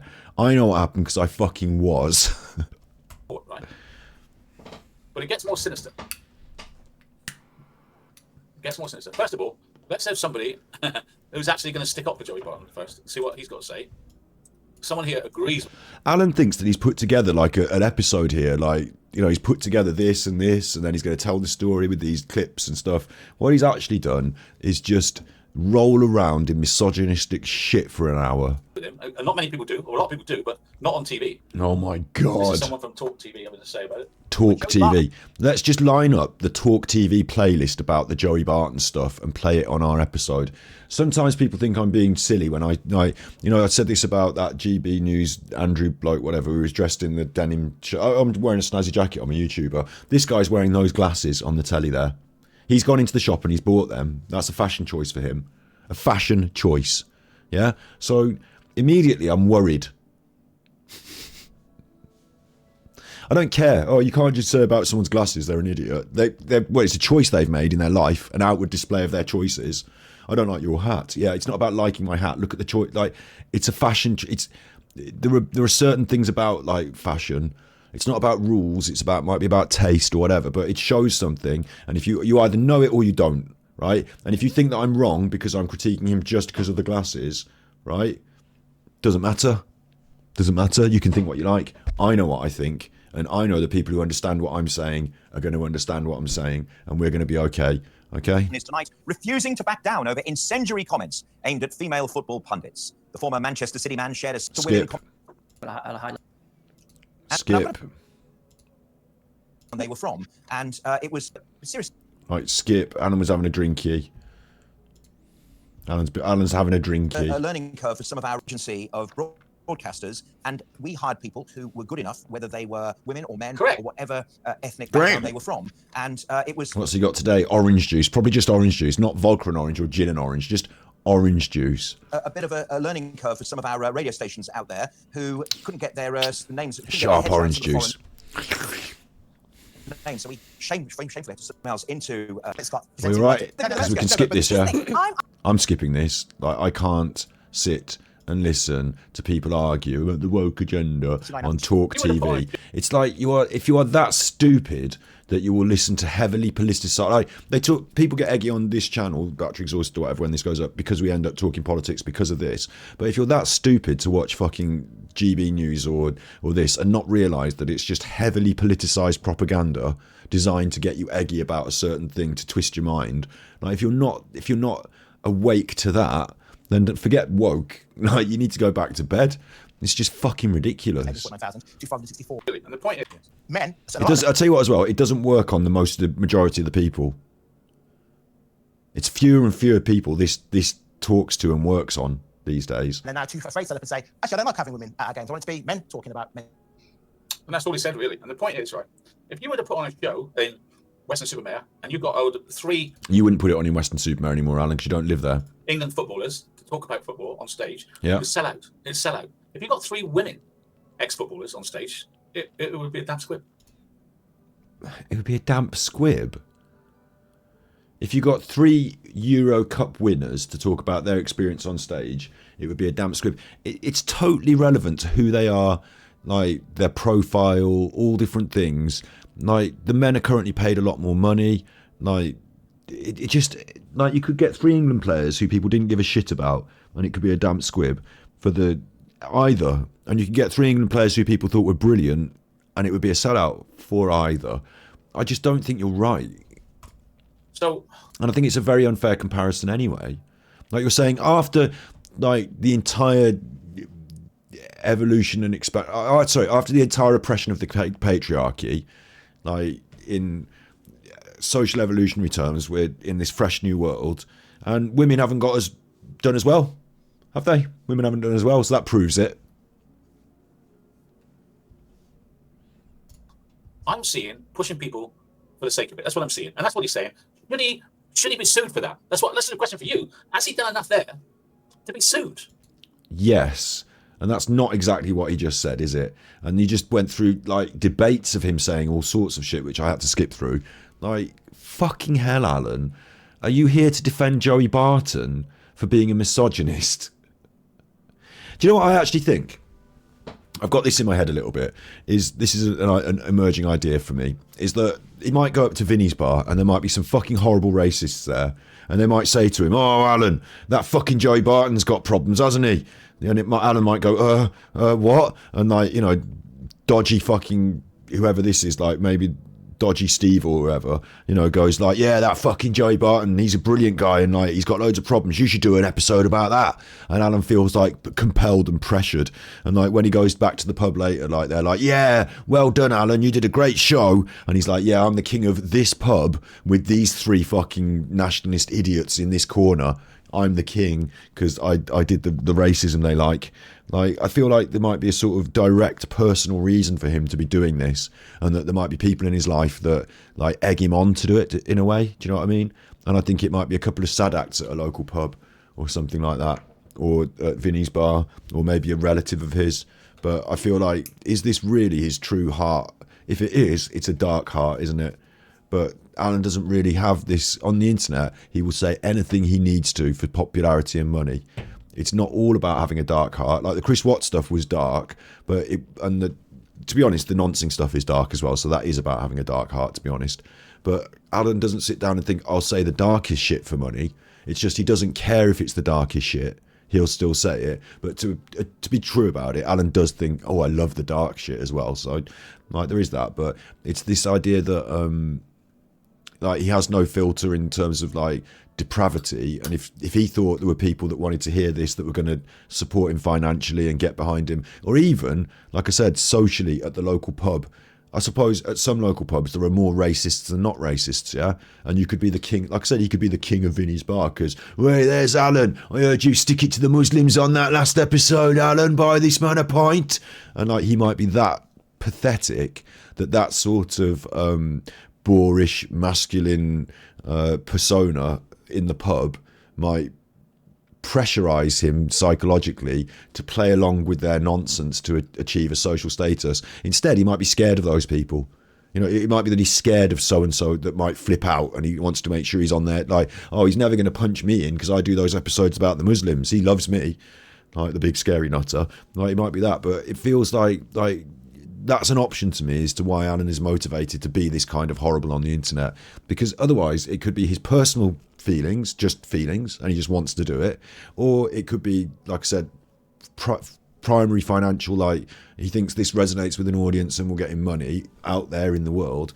But I think there's this other aspect, like I said, of like somebody close to him who he's afraid of, who he wants to keep them sweet and maintain some sort of status position with, who is a massive fucking nutter racist. Like, and he just sort of bleeds it out through them. Like they bleed it out through him into this. He does 1 a week for them, keep them happy. You know, maybe he's got one person sending me emails saying, "I fucking love the angle you're taking recently. Carry on with the racism," and it's keeping him buoyant because they might give him another 20 quid. Or Anybody true point, Ed Southeast. Imagine what he says off camera where he's not worried about being cancelled. Yeah. be sued for an opinion. Look, my opinion is this woman NK needs to be investigated. I'm being sued because of that opinion. Because I promise you, if I'd have said... You're not being sued because of that opinion. You're being sued for defamation of the family that were victims, relatives of the murder. You know, I can't get my words out bad. You're being sued because you said that Shanann's parents knew something that they were holding back from the police. That's what you said. And that is not very nice. Channel about Chris Watts. He acted alone, and NK, all she did was sleep with him. I wouldn't be being sued. How do I know that? Because I know a certain channel, Miss Mensa, who, to this day, says that Shanann Watts killed her own children. And I hate that because it's not true. And I defended Shanann Watts against this accusation. And yet this particular woman, and there's many other ones that blame Shanann, none of them are getting taken to court. None of them have lost their channels. Because you can't be taken to court for slander and libel against somebody who's, I think this might be right, who's dead. Like, they can't take you to court for slander or libel because they're dead. It's a bit horrible, this is. So the fact that you managed to overstep the mark and spread it out to the family as well put you above the parapet to be attacked in this way legally. And in some way you kind of represent all those horrible people to these people, and in other ways you overstepped a line that they didn't in other ways as well. Let's not fake it and forget it. I'm sure there'll be people in the comments of this video and above my head now who will say, you know, different specific things about why you are specially bad in this particular instance. They always are there in my comments to remind people of the real, like, you know, the things I miss, the things he gets slips through the net because I haven't been on it for 5 years. Like, the real Alan. Would the real Alan please stand up? And would he please take that fucking cardigan off and give it back to his daughter? Do you know who's lost their channels on YouTube? Think about it. It's the ones that say NK lied and she needs frigging investigation. They're the ones that are being cancelled, but they're not being taken. They're the ones that have to be cancelled and destroyed, but they're not taking to court anybody that says Shanann did it, are they? You see, the dichotomy is there's something fishy about it. It's not fishy. It's something It's either you don't understand it or you're trying to misrepresent it. Deeply wrong. I'm being taken to court for having an opinion that the mistress knows more than what she's saying, and they've turned it around in that. And that's not why you're being taken to court. I hate the fan. I hate Shanann's brother. I don't know him. I've never messaged him. I've never talked to him. You've atted him and hashtagged him and made comments about him in your content and pretended he was in your chat, and maybe sometimes he was in your chat and you've directly talked to him. So you have. Yeah, he's made it about him and I. Him and me. It's about Nettle Kessinger. Not him and I. I can't believe I have to correct your grammar as well. Should we talk about this painting with the really long neck and the funny shirt with the numbers on it and the pink and the lopsided shoulders and the sort of pursed female sort of lips, and is it a woman, is it a man, and the fresh haircut it had, and whether it looks very Vinicum, doesn't it? It looks very self-portrait again, but the fresh haircut, after I had a fresh haircut, there was something in that, and the long neck, which is sort of phallic in a way. Long neck can also be, necks can be vulnerable, necks can be where people get choked, and he's done it in kind of dark red, but this one's covered up by a smart shirt, a sort of angular, sharp, smart shirt, and then this lopsided pink blazer. Of course, I've got a maroon blazer, which I showed you the other day that I talked about. What is that painting about, Alan? What subtext is there in that? Why is that on the wall behind you now? What are you doing? Honestly, that's what it's about. Yeah, I'm being taken to court. I've lost my YouTube channel. I haven't got any money. I don't earn very much now. Imagine, that was my living. All I did was try to help Shanann Watts. All you did was try to help Shanann Watts. So why did you try and make a living and all that money out of it then? Like, it can't be both things. If your primary purpose is simply to help Shanann Watts, then you needed not to do all that other stuff that you did. But we could easily see that your primary purpose was not just to help Shanann Watts because of everything you said and did. You fucking nutter. Is that so very wrong? Joey Barton has an opinion about women presenters. Does that mean he has to go to court? And spend his life savings, his house, everything on it because of it? I hope so. So this Jeremy Vine has got a lot of previous. got previous. This is Alex Bayfield. And it comes to Jeremy Vine now, that now Jeremy Vine's a negative person that he doesn't like. Jeremy Vine gets his name said wrong. He becomes Jeremy Vaughan all of a sudden because Alan can't bear it. And he's going to do Alex Belfield's. Jeremy Vine. And let's just be clear, this guy, right, he went over the line. He sent horrible emails to people. I don't know the exact content. He was banned from contacting people. He was sent prison sentence level. Judges are not just doing it because someone said something stupid on Twitter. This guy was fucking horrible. Yeah, like to a next level, a stalker level, and went to prison. Report to the police for stalking. And this isn't a civil case. He was arrested and tried for stalking. Yeah, and that's what you're on, Alan. That's the next level for you. You're at harassment at the moment, but the next level up for you would be stalking. And like the ways that we've got with you is your fake accounts in the chats, the doxing of people that were from my family, phone calls to my family. That might have been Bam's people as well. You don't know. Like, let the police deal with that is the best way I should say that. But your levels of like commitment to the trolling from your end to the people that you've attacked, you know, you won't ever let it rest, will you, Alan? So you're the endless stalker, the weirdo. You're the one that the police want to check your computer. He ended up with a 5-year prison sentence. Jeremy Vine's stalker banned from contacting 2 other people. A former local BBC radio was branded the Jimmy Savile of trolling, has been hit with a stalking protection order. I wonder if Alan's ever stalked a woman. He's got 5 years for stalking Jeremy Vine. Now, Joey Barton better watch out what he says. Or a child. As he could end up with an actual arrest, you know, not a civil case. He could end up with an arrest. Now, Bayfield is not allowed to communicate Greg Scott or Karen Scott or anything to do with that. He's reading the news. But imagine, I've got nothing, I'm not supporting Bayfield, but he's been called the Jimmy Savile of trolling. How do you think, what could he sue? He's been called the Jimmy Savile of trolling. So he's on YouTube. He was very successful on YouTube. District Judge Khan said they were satisfied there was a need in order to protect from stalking. Warren Bayfield, he could face further jail. It was also made the order to pay cost, which was ongoing for 3 years. It cost the police £20,000. This is a different case, right? Mine's civil. This is plea. So he had to pay something towards that. He's in prison for 5 years. Jeremy Vine. Jeremy Vine. Joey Barton better be very careful. Derek Aubrey QC, active for Bayfield, arguing he may not be able to show the substantial cost because his ability to work is very limited. Because when he's out, he may face a civil case, right? Bayfield is in prison, and the question of earning capacity when he comes out, there could be restrictions on what he can do. So he's in big trouble. I don't know what he did in the way of stalking. I have no comment on that. I don't know. So, can you stalk somebody without turning up at their house? Bayfield never turned up at Vine's house. But he's still got prison for stalking. He's still got prison for stalking, yet the police did nothing to my stalkers. Nothing at all. Strange, that, isn't it? Nothing at all. For being called a P, a nonce. Brilliant. Obviously, calling you a nonce on the internet is not stalking you. But the police were quite interested in that time my dad got doxed in the chat, Alan. I love that we've got the nonce clip. If I was being sharper, I'd clip this now, but we'll clip it another time. Let me just play it clean. Nothing at all. Strange, that, isn't it?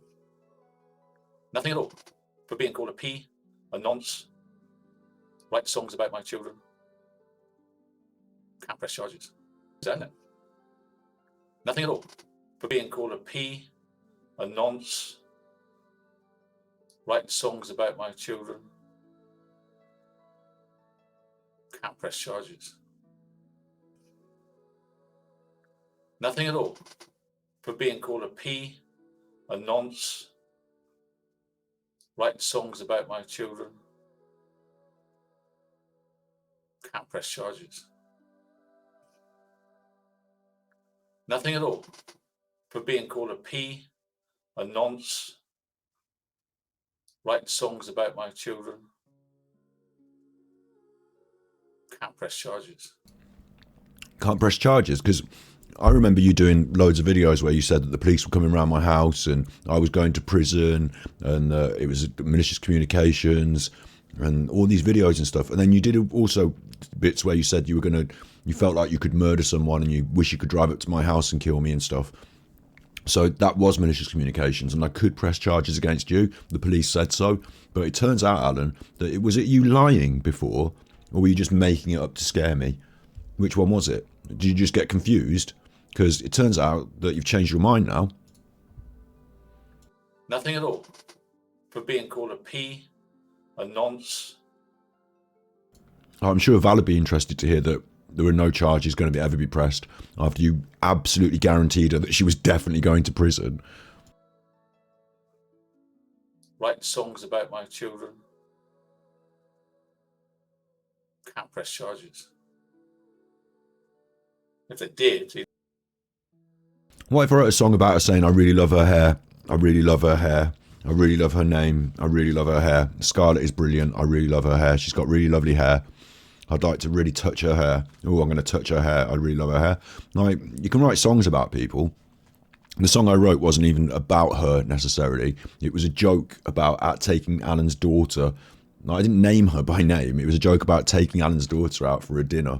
So it's not even like the way he paints things out is he tries to make it sinister when in actual fact it was just a little like nothing joke that she wouldn't have even found that bad.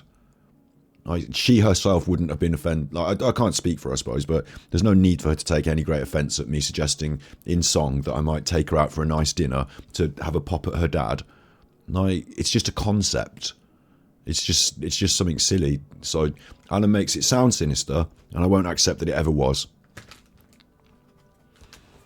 On the other hand, it really makes him cross. So fuck him. Nothing at all. For being called a P, a nonce. Writing songs about my children. Can't press charges. Harassment or unwanted behaviour that makes someone feel degraded, humiliated or offended. True threats of violence, serious expressions of intent to commit acts of unlawful violence.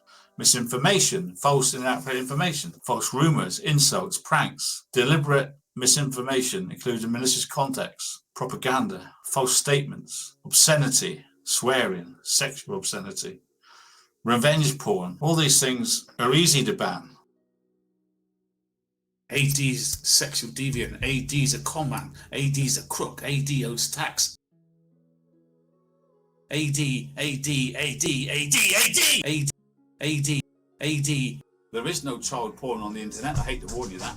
There is no child porn on the internet. I checked. You know what shouldn't be on YouTube. If they did, they'd have got jail. See, it's close. So close. And he's still doing it. And he's still doing it to this day on YouTube. Nothing will stop him because he hasn't got a compass to say. Is this me he's talking about? Oh, it's me again. Shit. Nothing will stop me because I don't have a moral compass. Still got prison for stalking. Yeah, the police. Isn't that did funny? Nothing. Right? I didn't. You know, obviously I haven't seen this yet. Isn't it funny that that's the very thing I literally just accused him of? I literally just said he goes on about this stuff. He's dead in the eyes. It doesn't matter if it's dark shit that he's going to use and play a card with. It doesn't matter if it's this. He'll twist anything for him. And then he's going to come on and say Scott doesn't have a moral compass and understand things morally after having gone on about how misogyny is okay for a full hour. Now, I'm the one without the moral compass, but I'm holding him to account ethically and morally on YouTube. And YouTube have judged it and decided that I do have a moral compass and my comments fall on the right side of morality and that your comments, Alan, fall on the wrong side of morality. So now you say that YouTube is wrong and needs to go in the bin, and it's YouTube that needs to go in the bin, and YouTube hasn't got the right moral compass. Like this stupid... First, YouTube was brilliant and you should have been on there, but now you realise, of course, that it's not that Scott was correct and that YouTube verified it and judged that Scott... And the police also said... because YouTube have banned him and have let you continue, we're going to take that as a big signal that you are in the right and Alan is in the wrong. That heavily goes in your favour. So now we've got YouTube and the police. You mentioned them just a minute ago, didn't you, Alan? You literally mentioned them a second ago. YouTube and the police. Yeah, so it's me, YouTube and the police all on one side of the moral argument. And on the other side of the moral argument is you, Kaka, Joey Barton. Like, you drag in Joey Barton. He's not actually on your team. You just drag him in from out of nowhere. And what, like, now you're on the side of the nationalists, the racists, the whatevers. You know, you've gone that way because nobody else will side with you. You haven't got anyone else on your team, so now you're out in the cold. You look around at who else is out in the cold, and you say, "All right, let's band together. I'll be part of your thing, I suppose." It's shameful, isn't it, Alan? Like, on the morality scale of who's won and who's lost and who's right and who's wrong, and the morality, you're going to say, "I don't have a moral compass, having been, I've been, like, my actions have been, what's the word? Not verified." I've been vindicated by YouTube and by the police. I'm being backed by YouTube and by the police. It's you that doesn't have the moral compass. You're a shit. We've proved it in public. That's why you're banned off YouTube, and that's why the police will come around your house if you try and use the fucking law twisted against me in the future. Or if you do any more harassment. Nothing at all. Strange that, isn't it? Nothing at all. For being called a P, a nonce, writing songs about my children. I'll tell you what they will do, though. If you do any more noncing and we get wind of it, then they'll come around your house and lock you up for noncing. Because it won't just be the Facebook thing. It won't just be the locking the rumour of the locking the girls in the pub. It won't just be the Facebook agency where people could contact you directly on Facebook to arrange an appointment with a man, a woman, a boy or a girl for escort time. It won't just be the public admissions of what you would have done had you snatched a child, or having searched the internet for child porn yourself. Public admissions of having searched the internet for the child porn. It wouldn't just be the videos of you singing with the kids on Smule. It wouldn't just be all that, would it? It'd be something just a little more, and then you'd be done, wouldn't it? So, like, you're lucky that, I suppose, there's a limit. Like, you know, I find whatever trail you've left snailing around on the internet. But, like, you'd think the police would actually be a bit more interested in the accusations of noncery, as they were. As they were. I've still got their email address. Press charges. If they did, he'd have got jail. See, it was close, so close, and he's still doing it, and he's still doing it to this day. Are you talking to me? If it was, I'd have got jail. It was so close. Can't press charges. Can't press charges. It's not they tried to press charges. They didn't want to have to mess about talking to me. Like, they knew there were no charges for me to face. If they did, he'd have got jail. See, if they did press charges, I would have got jail. No. If they pressed charges of any sort. Like, I don't know what charges you're trying to suggest they would press, but of any sort, I would then fight it in court and potentially even, like, let's say you press charges, I don't know, I've got weed. Yeah, I've got weed. It's technically illegal, isn't it? So let's say you do the full arm of the law and you prosecute me for having, 6 grams of weed, yeah? And I go to court and they say, right, we could send you to prison, but we're not going to, because it's just 6 grams of weed and it's your first offence. So they won't send you to prison. Like, even if in this particular case of malicious communications, the full weight of the law had been thrown at me, it could have been potentially a 2-year prison sentence for malicious communications. That's what you could face. But I don't think I would have even faced it, because it would have been my first offence and it would have been something minor and silly. So I don't think they would have just immediately imprisoned me. Why are you talking this rubbish? Like, you know it. You know it. You know I'm smarter than you. You know that I've got this sewn up. You know that you're defeated. You're a silly, silly person on your silly, silly bum in your silly, silly chair wearing your silly, silly jacket. Oh, you've got a silly jacket. Yours is snazzy and green. Like, look, you're a silly bugger and you've lost. You're not Chelsea. You're Exeter. You're Exmouth. Like, come on, Alan. Let's all be real. At least be real once. Or can't you face it? Mr. Denial. You're Mr. Denial, aren't you? It's close. So close. Don't do that again, because I'll get up and put my willy in your fucking little measurement stick again, won't I? And he's still doing it. Still doing And he's it. still doing it to this day. Still doing it to this day. YouTube. Nothing will stop him because Nothing will stop me. He hasn't got a compass to say I'm risking prison. I'll just continue to do it. I'm not risking prison. You do what you were going to say, moral compass. I thought you were going to say. He didn't even say moral compass. It's just the risking prison bit. That's the thing that, like, for you, it's not a moral compass, is it? It's a level of risk for prison. And if it's not that risky for prison, you might still do it. Whereas for me, there's no risk for prison. This is not going to be risky. You're an idiot. Do you like it, Alan? Do you like it? Alan, kiddie cunt. Do you like it? Or do you not like it? Because it's your fault, Alan. It's all your fault. This is all happening because of you and your behaviour. Obviously, you can't be watching this. This is not intended to cause him alarm or distress. It's just fair comment on YouTube. This is a piece of entertainment for me and my audience of people who think that Alan's a laughing stock on YouTube, because he is. I can't take him to court. I haven't got the money. Well, I just said that earlier. I said that earlier. Oh, for God's sake, Alan. So, Jeremy Vine is dangerous to take on. So, after the case, this is what the BBC had to say about Alex Bayfield, who's now in prison for stalking. I could be wrong, but as far as I know, and perhaps my spanners can find out, I don't think he ever turned up at Jeremy Vine's house or even met him. How did you get a 5-year prison sentence for stalking without actually doing any stalking? Twitter and YouTube don't give a toss. Radio 2's Jeremy Vine hits out at social media platforms for not banning his online stalker, jailed for 5.5 years, online on their stalker. platforms. Not sticks and We're not going to do this, are we? Watching Newsnight. But equally, I need to make a vegan wrap. I need to eat something, because it's like late at night and I've been on stream for ages. by proxy. I'm absolutely certain that he knows, with 400,000 people watching those videos, that at some point someone is going to take a knife. That has spewed this hate for 4 years, dehumanized me, by doing it by proxy to get somebody to come and get me. They were giving out my address. You just listened to Jeremy Vine say that, and then you're just saying it yourself as if it's for you. It's not. That was what was happening for Jeremy Vine. Yours is a different situation, and you're using the exact words that you've literally just heard and just copy and pasted them into your life. And that's what you do with everything. You do it off the telly and off the movies because you're in a delusional la-la land and you're a narcissist. One of them gave out my address after saying that I'm a pig. You gave out your own address on You know what happens to Patreon. peas when they got your address?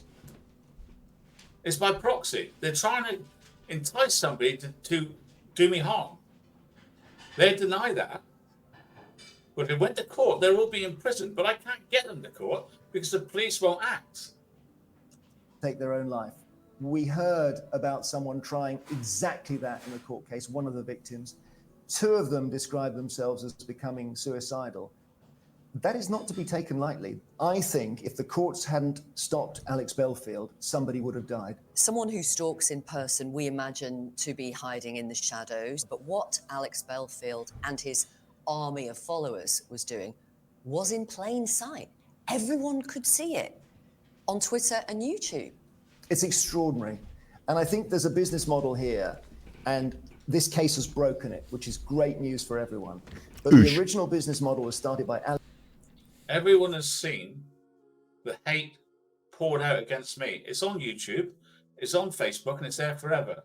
You can call your channel No Hate, but if all you do is hate somebody every day of your life, then you're hate. Lizzie.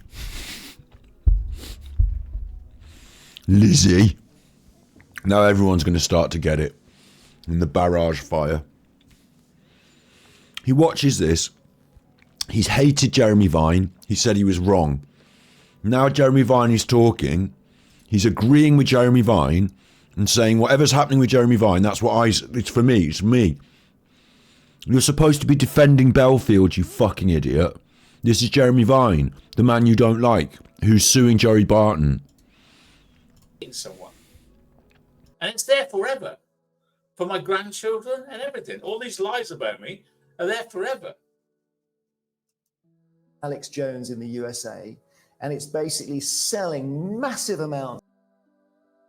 It's not lies, Alan. You're the liar. You got kicked off YouTube, and now we're here forever because we're in the right and you're in the wrong. And there's the proof, and you have to eat it, Alan. You have to eat it like I eat my little wrap. Yum, yum, yum, yum, yum. Eat your fucking dinner, you fucking dick. Pretty soon, Alan, you won't be able to afford your fucking dinner. Of misinformation on the basis that often lies are more interesting than truth. Actually, I'll say that. He'll always have his pension, won't he? He'll always have money from his family in the pension. Alex Jones is the man who said the Sandy Hook shooting did not happen. And 25 grand a year from Nancy. That's right. And was recently sued for libel by the parents of one of the children who was killed. Correct. So you create a market for lies. You drive lies at your audience. They become dependent on your lies. And you will victimize people along the way because you're lying about people. Now, Alex Jones was making a lot of money until he got stopped by the courts. And Belfield, I think, might have made a lot as well until he got stopped. This is hilarious. I should have watched this, actually, because this is exactly what Alan's done. Alan is a Belfield. He's a bell end. But Alex Jones, Alan, they've been on the internet talking their lies, pushing their lies at their audience, making the money. Along the way, he doesn't care who gets victimised, becomes a victim. He doesn't care who he makes into a victim along the way of his lies and his nonsense, as long as his steamroller keeps moving and he keeps making money on the internet from his lies. He is a Belfield, and he's just argued against himself and agreed with it because he thinks it's a card he can play for his own self. But it's a business model that seems to work, which is that you simply create a market for lies and falsehoods, and you generate anger and then feed off it. And the anger that you create gives you some sort of loyalty from your audience. So you're in an extraordinary, poisonous... I can't believe he's playing this because he's unveiling the exact techniques that he has employed to keep caca and people like that under the thumb. Two-way relationship with... You see that? He's pausing it there because he's realising it. He's thinking, shit, this is exactly what I do. Like echo chamber they built against me, where they built each other up. It's like, yeah, your flavour of the week because you hate... That's not what he was saying, Alan, is it? That's not what he was saying. He was saying that the Belfield people, oh, you got caught then, Alan, you got caught. You busted yourself on your own show by playing a quote from Jeremy Vine, which you started to agree with and then realised you shouldn't agree with because it sinks you. AD more than I do. You're a grifter and you use all this nonsense to try and grift and you create victims along the way and now you're being called out for it and you're reaping what you sow. It's not tallest poppy syndrome. You were never a tall poppy. You were always a stinky weed and now you've been pulled. Look what you just said about AD. That's brilliant. You're fantastic. Says the echo chamber as they build more hate on a weekly basis. I've got it all. I've got a professor in America that's written a paper on it for me. With all of these people who will go out eventually and do your bidding. Were you afraid? All these people are doing the bidding of one person in America. They're doing the bidding, which is to destroy me. Alan, that's ridiculous. Me and all the Mimp Squad hate you because you're a prick. That's plain and simple.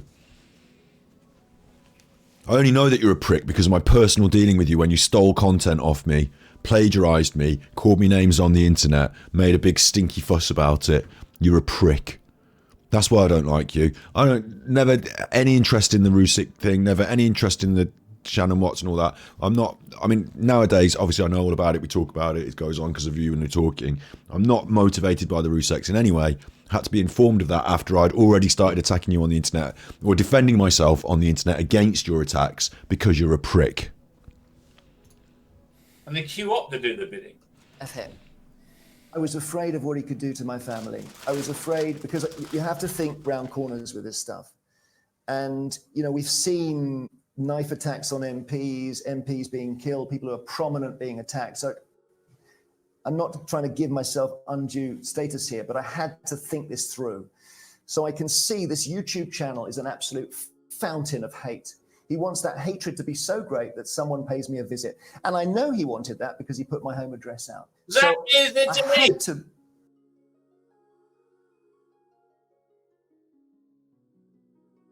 He loved it. Ah, it happened to me. He loved it. He thought, but no, Alan, it's the opposite. It's that you want so desperately for someone to out Nicole Kessinger that docks her online. You know, that's not how it happened to you, Alan. You're the fountain of hate. It's just that you don't have a direct focus to your hate. It's money that you want. But you are also a fountain. When it comes to it, you can be easily just directed into a fountain of hate. Money is your guide, and if hate brings you the money, but when people irk you, or when your narcissistic ego is harmed, then you go into hate mode. You're the fountain of hate, Alan. You're a shit fountain, and all that spews forth from you is just buckets of shit. Take it seriously. I know that YouTuber who copies me every night wants me harmed because he gives out my address and he calls me a P. And he does it on a... Are you talking about me, Alan, or are you talking about Martin Dean, or who? Because I don't give out your address. You gave out your address on your fucking Patreon. You publicly published your address. Yeah? That's the end of that, Mr. Exmouth. You publicly published your address. I'm not responsible for that. Loads of people have that. That's out on the internet, right? I've never said I want you harmed in any way.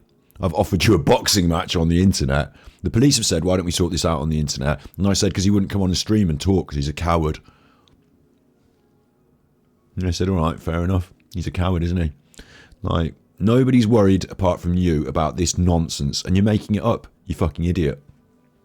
But the fact that you are a noncer, those videos of you singing with kids on Smule, if you've got a guilty conscience, then you might be sitting scared at night. Because I agree with you. There are people out there, Alan, that really hate that sort of thing to the point where if they knew where you lived, they might want to pay you a visit. I'm not saying it as a threat. I don't even think you should be watching this. This is entertainment for my audience. We all know that nonce hunters exist on the internet, on entertainment. Like, they go and pay people visits. They're like, you were on the internet talking to these kids. Like, we all know it goes on. So, like, it's not my fault. You're doing things, Alan, and then being exposed to them on the internet and feeling guilty and scared because of the things you've done. That's up to you.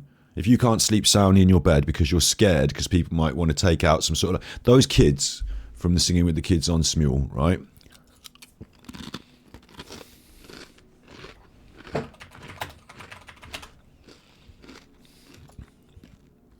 Because the thing about this, Alan, is that it was live. It was live. The kid waves at you. You make a weird face back. You know, this isn't like they joined it later on. This was live. He waves at you, look. He waves at you. You creeper. So I know his name. Well, at least I know his username. I blanked it out in here. But I didn't contact his parents, and I think that's an oversight, looking back on it. I think, do I need to try and... I didn't want to be trying to find kids' details on the internet. I thought that was a bit of a step too far for me. But I think it is worth possibly... And also, it might ruin his life if I publicly publish on Facebook, have you seen this kid? Do you know this kid? Please contact. He might be in danger. But, like, I think I should, at some point, potentially do something like that. Or at least pass it over to the police a bit more strongly and say, hey, can we get any movement on, is this kid in danger?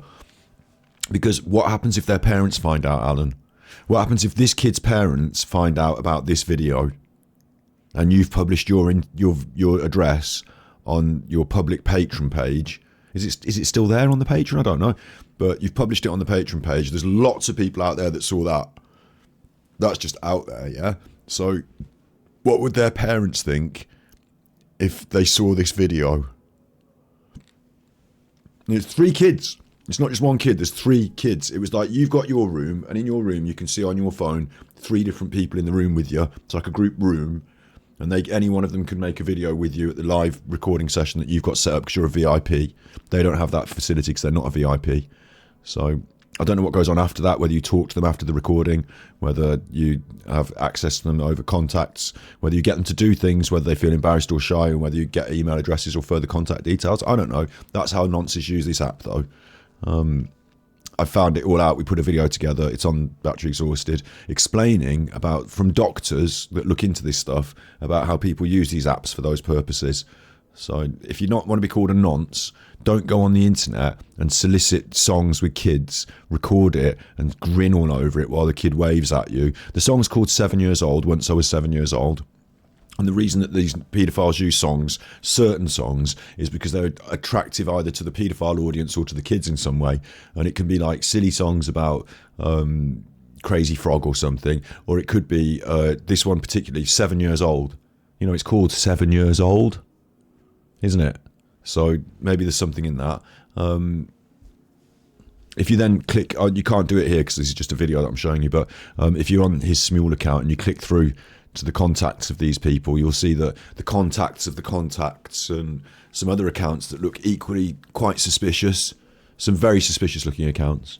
So it's not my fault, Alan, it's your fault and it's what you've done. So if you feel worried or uncomfortable about that, Alan, that's because of what you've done.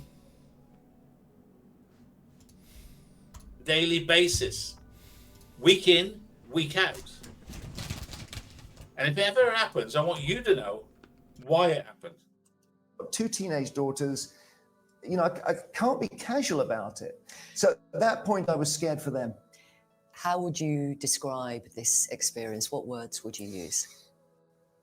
I felt broken over it. I tried to stay away from it, but people would say, oh, I saw this thing. And then, of course, his followers would come at me. So I'd be blocking like crazy. And again, you know, looking for followers to block, and that's just not healthy. I think it just took me into a really unhealthy space. In a way, it took me into his weird brain. And that's what I feel about when I do too much of this talking about Alan. You know, he's got the weird brain. I don't like being in his unhealthy space. I've had to block so many people from our chat since we started doing this stuff. Like, Alan's the one that does all the, like, it's been around all the other channels, that, you know, this horrible trolling from these people. It's not just me that's had to go through it, of course.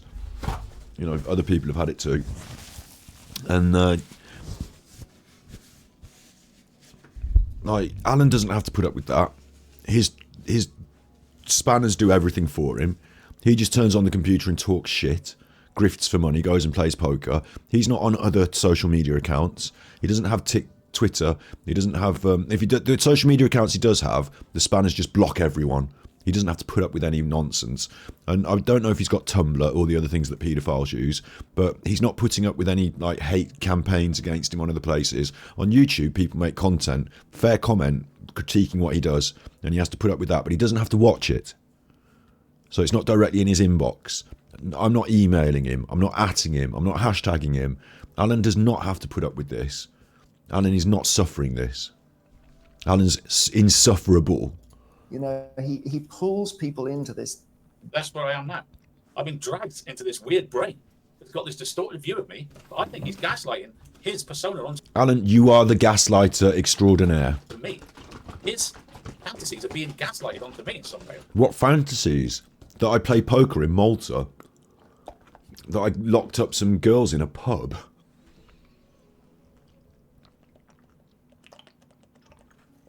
How am I gaslighting you by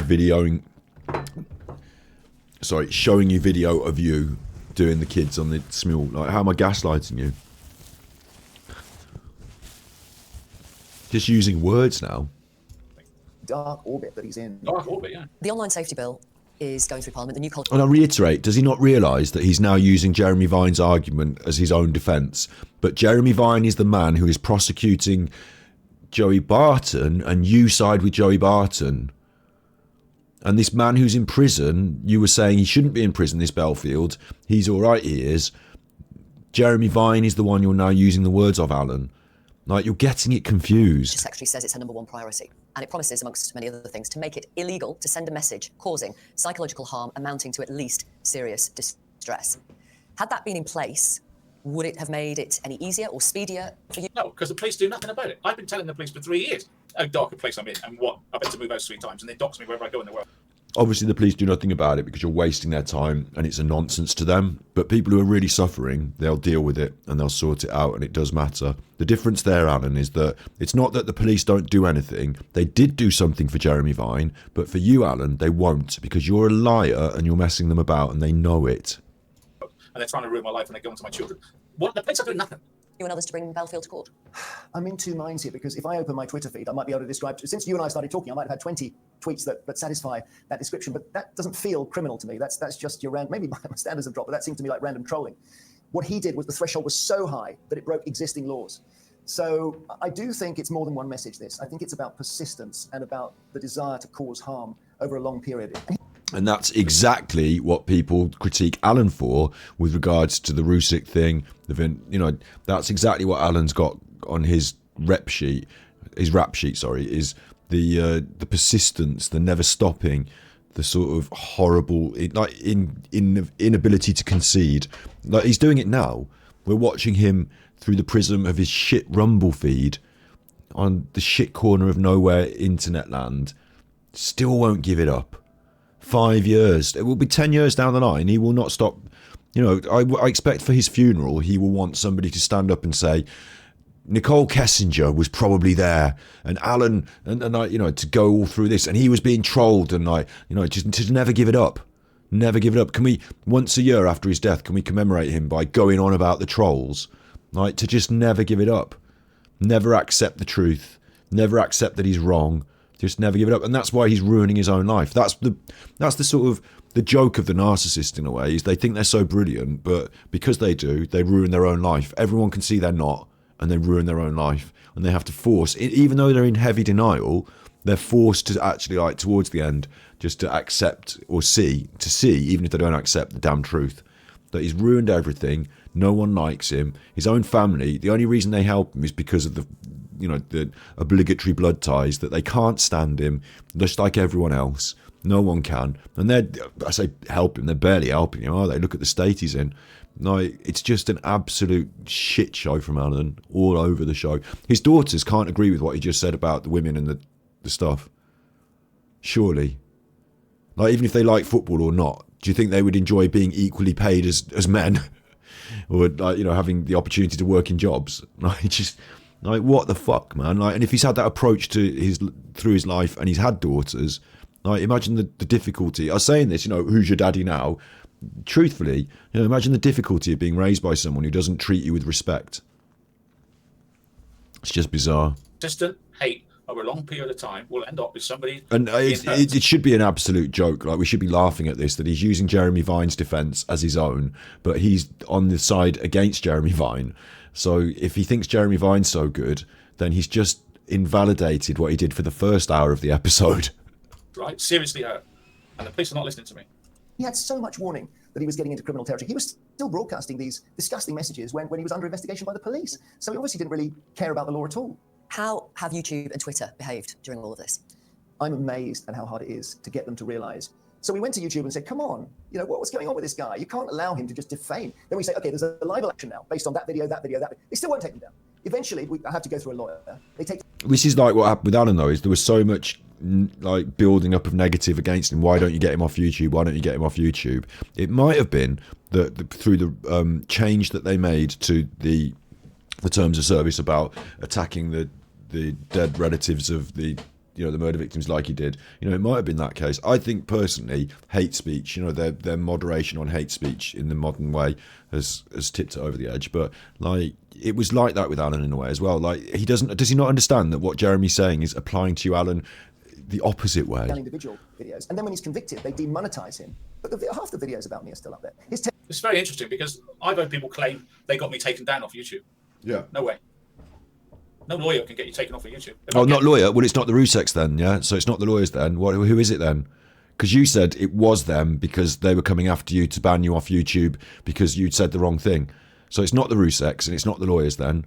So who is it? Is it DA Rourke or is it the FBI, or is it just you're a hateful person, you broke the terms of service, Super Chuffer and the Mimp Squad, in large numbers probably as well, that probably did help. Not that I'm suggesting that you should gang stalk someone or anything like that. I'm saying when it's legitimate, lots of people will report it, okay? And we had a bunch of people, a large number watching your content, seeing what it was like, yeah?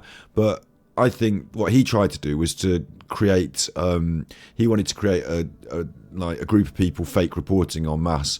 He even said it on his channel. Even saying that gets you in trouble because it's not allowed to be done.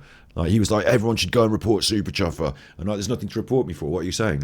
So he tried to create that problem, and then it backlashed against him when he got lots of reports for his bad behaviour. And I think when they checked into it, he had done hate speech and he did get deleted. So if you I'm not going to claim it all as my own because I know other people reported him for similar things. So I'm not claiming it all as my own win, but I'm going to say that before Super Chuffer, you were still on YouTube for ages doing your shit. And then after Super Chuffer, it all went downhill and now you're deleted. So you work it out, Alan. Individual videos taken down and copyright strikes, and you might get warnings. But to close a channel down, it's bigger than that.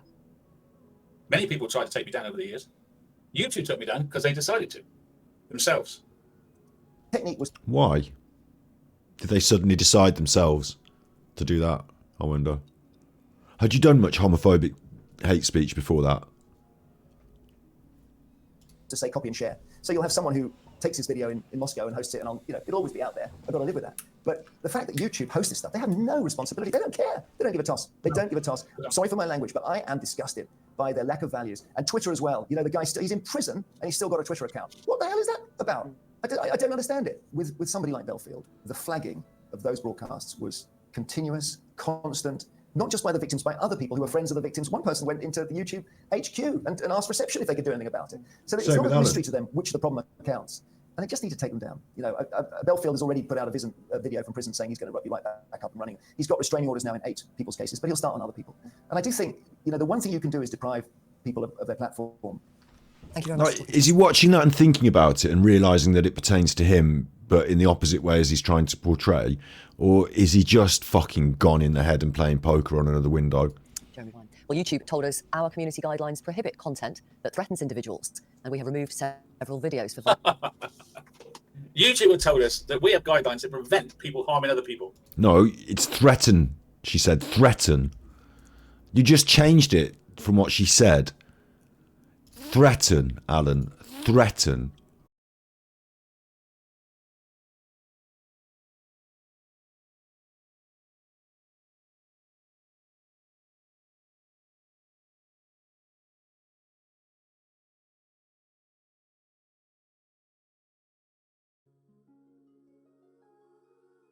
We catch it in time. Is it still the same stream? Yeah, we're still rolling, aren't we? Okay, cool. Obs just took a bin. I don't know why. I don't know why.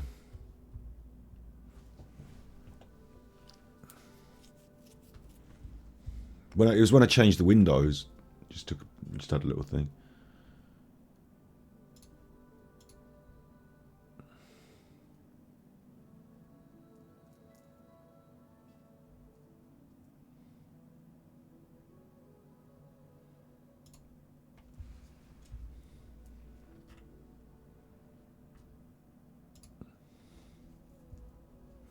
Threaten. That's what it was. It was threaten. Scott, here's some more info. He sells children to America from pizza orders. Threaten, didn't he? He said about threatening. That's what it was. Scott, here's some more info. He sells children to America from pizza orders. Yeah, it's true. Several videos for...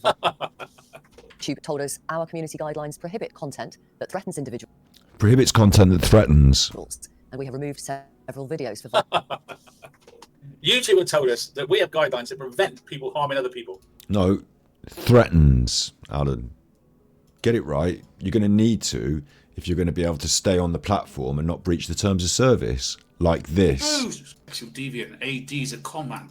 But they accuse me. There's a guy in Warwickshire and a woman who's a hairdresser. Yeah. So anyway, I put all this together and all the films and everything. And I thought the police would say, well, I delete it and shut up. He lives, but I can't. And have a chat to it. I love to have a chat. Right. I have grandchildren. I wish I was younger. I'll be right up there to where he lives, but I can't. And have a chat to it. I love to have a chat to him. Not on here, but he needs help. Right, you'd love to have a chat to me, not on YouTube. Where would you like to chat to me then, Alan? Is that a threat? Real help. You can call it a veiled threat. Because this was also reported, so this could have been the reason you were taken off. He's been confused by these truthers. Did you make these sort of direct and veiled threats to other people as well? Lied to and swallowed it. I even saw Maria Suarez in a veiled threat. I'll be your daddy now. I'll be your daddy now. Wish I was younger. Wish I was younger. Wish I was younger. Is that a veiled threat? That skinny weed would be off the weed. Yeah. Whoa. What would you do to me? What would you do to me, Alan? Do now. What would you do to me? The doctor told me once that everyone's capable of murder. Murder? And I sort of didn't believe him. I do now.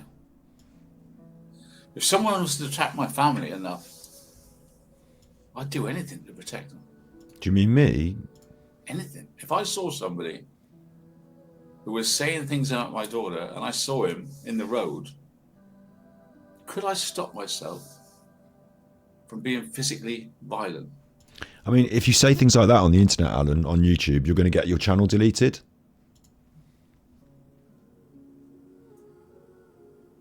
Not just that, Alan, though. Not just that.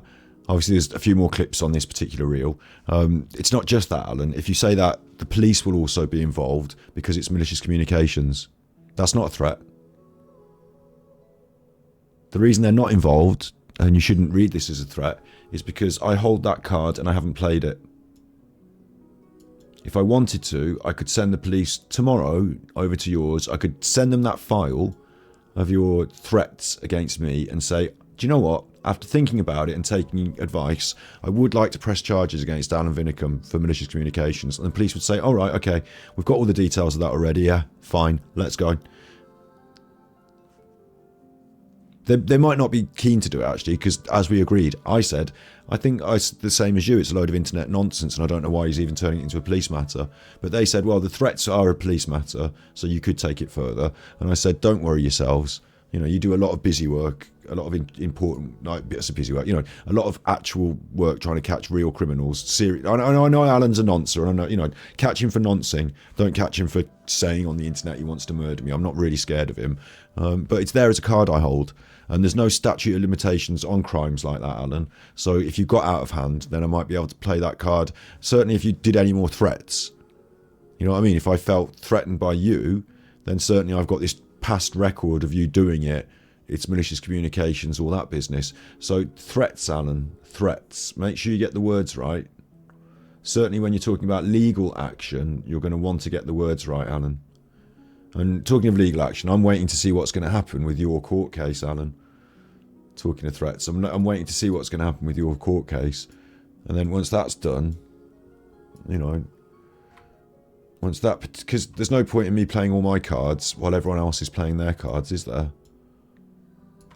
Or maybe I should, you know, play them all at the same time. I'm waiting to see what's happening with your court case. So there's no threats here, Alan. It's just... This is not a threat, Alan. Don't fuck with me. That's not a threat. I'm not threatening you with anything. I'm telling you, don't fuck with me.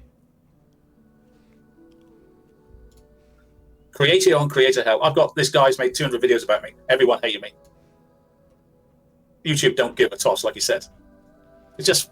If you want, you can come on the show. Like, when I say don't fuck with me, telling lies about me on your show, like you're doing here. Making up lies, because we've done it today. We've made up lies. You've done it. Not we. You've done it. You've made up lies about what the police said to me. You know you weren't there. Everyone knows you weren't there. You know what the police said. I was there. You know you're in the shit with it. Like you've told lies about it. So don't fuck with me like this. That's what I'm saying. I don't like the lying. You can come on a show and we can do a Twitter stream. We can have a laugh. We can talk about films and have a pop at each other, and it can all be a bit of banter. You know, like Jeremy Clarkson and Richard Hammond. Harvey Clarkson. But you know, don't lie and come it this way. Otherwise, I whip your pants down and give you a smack in front of everyone. This is just lies while you... Like a little babies. And again, that's not a threat of violence. It's an analogy to a parent having to deal with a stupid child being a naughty naughtis. And I don't think you can smack kids anymore, can you? They don't care if you make videos hating someone. They don't give a damn. Violating these policies. Twitter declined to comment. Yeah, so there you go. But now you're getting to know both sides of the story. It's YouTube that should be sued for allowing this hate to go on. You're not allowed to have a channel that hates someone. This guy's got a channel that all he does is hate me. Oh, it's me again. Right, so it's not a channel that all I do is hate you. Battery Exhausted doesn't exist in the Alan Vinnicum vacuum. There's loads of other stuff on the channel, and it's social commentary, it's fair comment on YouTube, and it's critique of your nonsense. So it's not all I do at all. It's stupid for you to suggest that. You're not even the main act on the show. And he makes videos using me saying this to project more hate and gets paid for it. Yes. It's not to project hate, but we all agree, Alan, I do get paid to do this. I get paid by YouTube. I get paid by YouTube. I'm banned from YouTube, yet he puts me on YouTube. Yeah. It's like, well, I don't put you on it, not in that way. You see his little face? I told you this, didn't I? I told you, look at his face. He still fucking loves it. If it wasn't for me, Alan, who are you? You love being on YouTube. You love me talking about you. You're watching every minute of this now, I should think, but you're not supposed to be, and I'm not directing my comments towards you. That's your own ignorant fault if you do. You love it, don't you? You love it. You think you're something special. You're not. You're not. Not to me. This is just a bit of fun, bit of extra. Just, you started it. I'm here finishing it. Eventually, what tends to happen with this sort of stuff, I think, is that I peter out talking about it. You peter out of relevance, unless you can keep it up with your nonsense. And I don't mean talking about Kessinger or another boring one about some murdered kid. You know what I'm talking about. Unless you can keep it up with your nonsense and give us some reason to talk about you, then you're going to drift off into insignificant. Like, the only thing that you've got as a lifeline at the moment, you're sinking. You're absolutely sinking, and all the things you do serve to poke further holes in your boat. Your boat's no longer a boat, it's just fragments of fucking firewood floating around in the sea. You're Kate Winslet's on the door, you're floating around in the sea like Leonardo DiCaprio. You're not Leonardo DiCaprio, you're a shit person, an extra that's already floating around in the sea. It's not the Titanic, it's your career. And what we're going to do, Alan, is the only lifeline you have, the only life jacket you can put on, the only way you can stay afloat in the sea, it's going to be Sue for Chuffer, Scotty Hottie. I can pay you to be part of content because I can monetize it. So I can offer you payment for being in content that's fun, that's like Top Gear. It's like Alan and Scott's Top Gear adventures on internet chats and all sorts. Banter fun. And I can pay you for that. But if you don't do that, no one else is going to pay you for your shit. Nancy's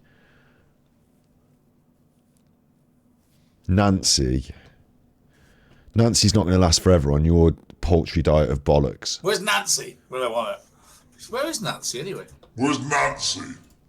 Anyway, so Joey But Barnes. he fucking loves me talking about him.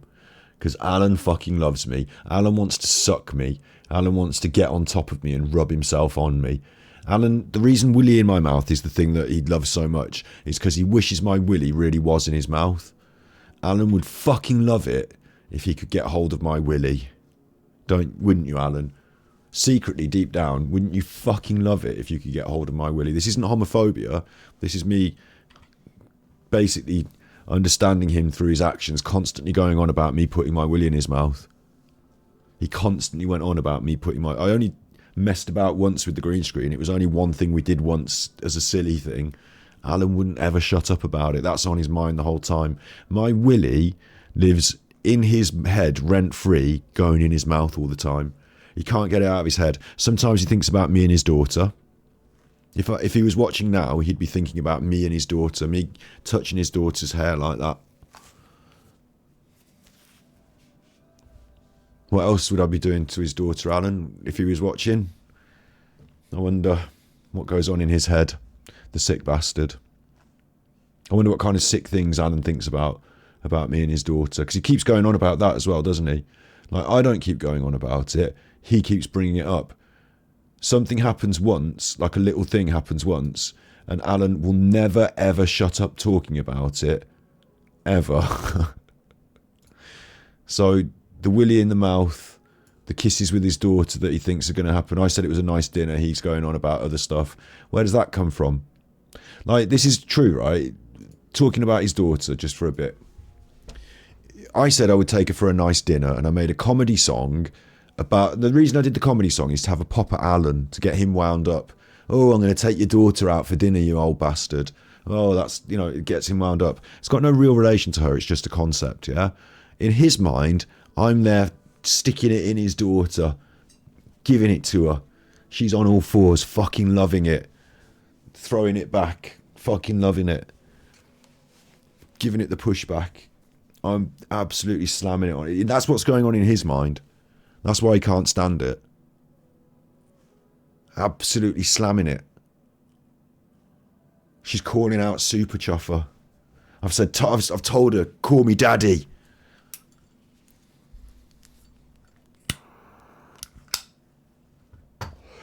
He can't get it out of his head. It lives in his head rent free. I don't think about that all the time. If I was Alan's daughter, I would feel unhappy that on another episode of the internet show, Alan brought up the idea of me having sex with his daughter again. Like, he won't stop talking about it. Imagine, right? Imagine his daughter rang him up after this show and said, so I saw the show today, it was quite good.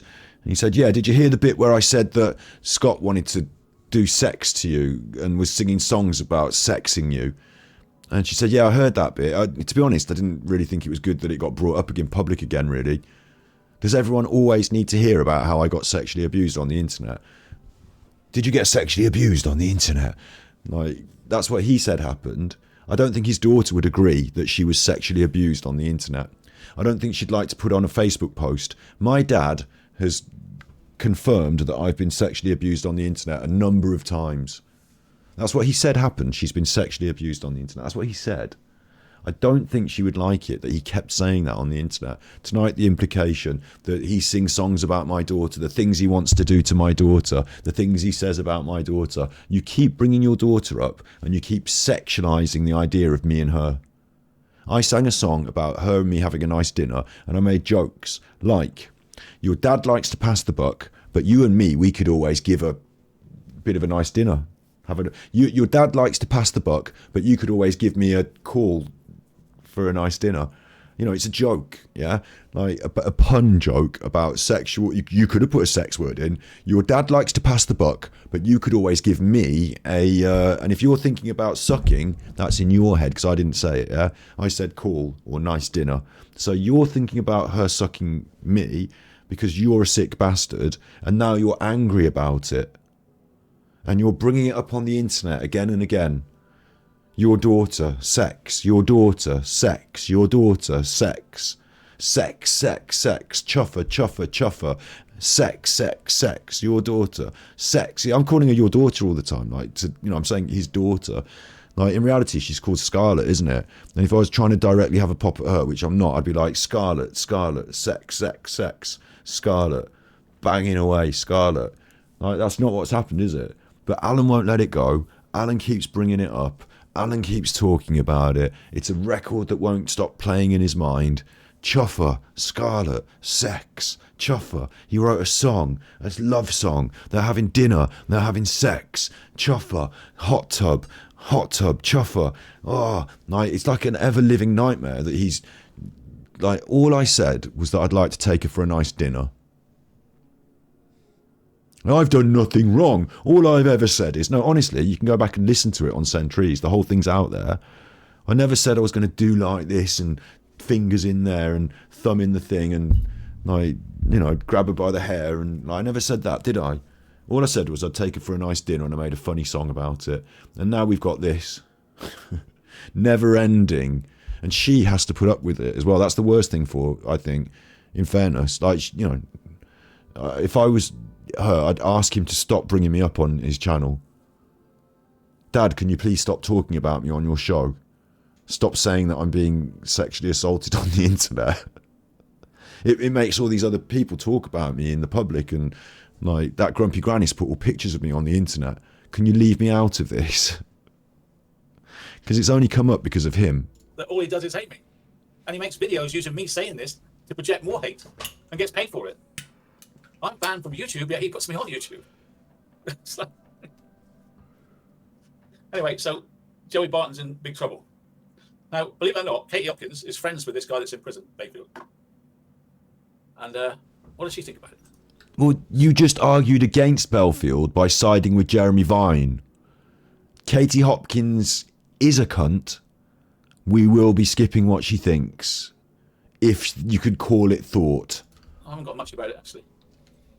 It's just a little short snippet from her. Good. Fuck her off. Fuck her off. Because he hasn't got as much money as Vine.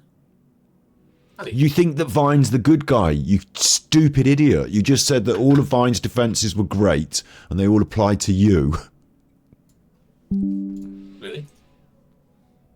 He offered to make a donation to charity, and then they asked for more money. Meanwhile, Joey Barton claims this lady is suing him after leaking a private message. He's got two of them on the go. Claims Eni Aluko is suing him after leaking private message and now deleted post. Chris Byfield. Joey Barton in particular. And Skip. This is a real new low. Alan's watching a video that was created by artificial intelligence on YouTube. It's a real low now. Alan's watching this video that was created by AI I've on been scared YouTube. this week. Over the past week, I have taken advice from lawyers and a course of action So we've hit a new low now. has now been decided on. Act on yours for people to understand. In his mind, he can't be thinking about this. He's still thinking about me doing his daughter. Like, still thinking about, like, you know, which other positions we'd get into. Whether we'd be doing it around the Airbnb. All that sort of stuff, isn't he? He's still thinking about that. And the reality and the impact that hate speech has, the impact that racism has, the impact He's thinking about what he's going to do about it when he gets off stream. that sexism has. Which is probably beat off, is it? Are you going to beat off about it? The impact that misogyny has on all of us females in the game, in sports broadcasting. So would you stop? I'll tell you what I'd like. Like, we're coming towards the end of this one, thank God. Although there's still a good 10 minutes. The things I'd like you to do, Alan, is I'd like you to make videos with me on Twitch, live streams where we talk about fun things, like films, whatever, have a bit of banter. I could even get back into watching football a bit more seriously and give you, like, we could review a football match or two. You know, I'll give you some banter, a bit of back and forth. Play devil's advocate, have a bit of back and forth. We could even make rules. I'm not allowed to call you a nonce. I'm not allowed to do X, Y, Z, or, you know, stuff like that. Making content, moving towards I'd like to move towards a big interview, of course, a proper Jeremy Paxman style, you know, no holds barred big interview. That'd be great, wouldn't it? Though you'd get to be part of it because you'd be the person being interviewed. So that'd be amazing. And then, like, we could do that. So that's on the table. I'm making you a legitimate offer to do content on, and I know a lot of people speak against this in comments. Speak against it in comments if you want. Tell me I'm wrong to do this. Like, you know, it doesn't mean if he says yes, it doesn't mean we're doing it tomorrow. It means, like, options on the table, yeah? So, but I'm the only way that he's going to earn money. He's going to have to come crawling to Super Chuffer if he wants to earn money on the internet properly. Like, he's a dead duck. He's a busted flush.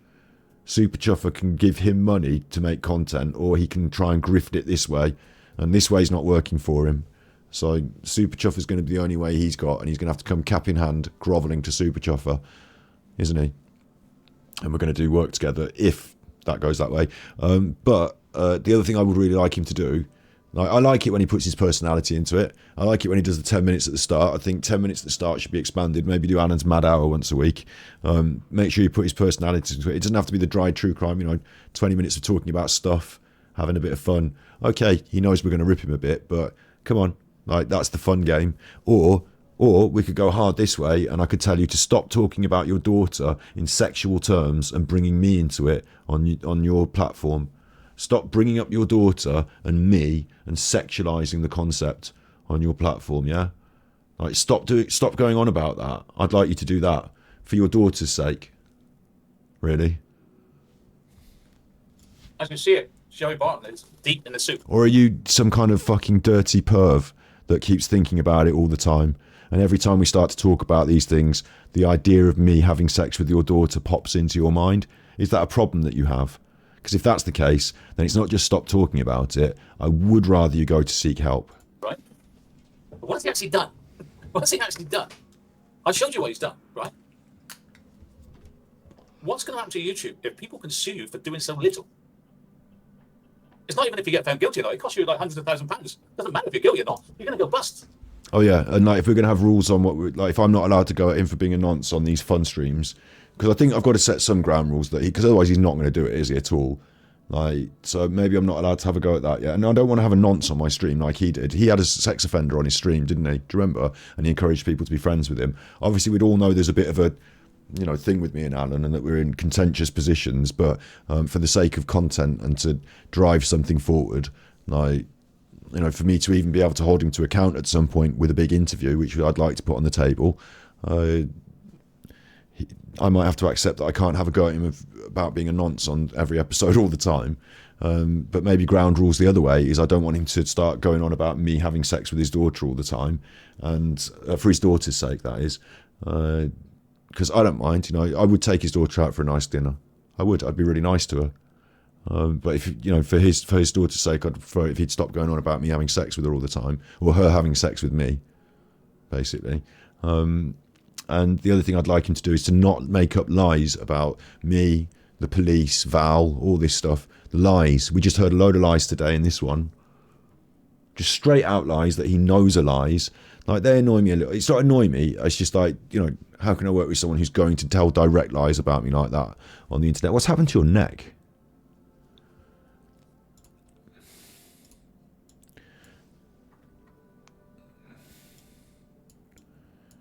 What? It's been a bit of a long one tonight, hasn't it? It's been a bit of a big one. I told you this was going to be a long one, and I was in for it. I was up for it. I've just noticed this. What's happened to your neck? Looks like you've had a tracheotomy. What's going on with that neck? Can we talk neck for a minute? Is that an inverse Adam's apple? What's going on with that? I don't think I've ever seen that before.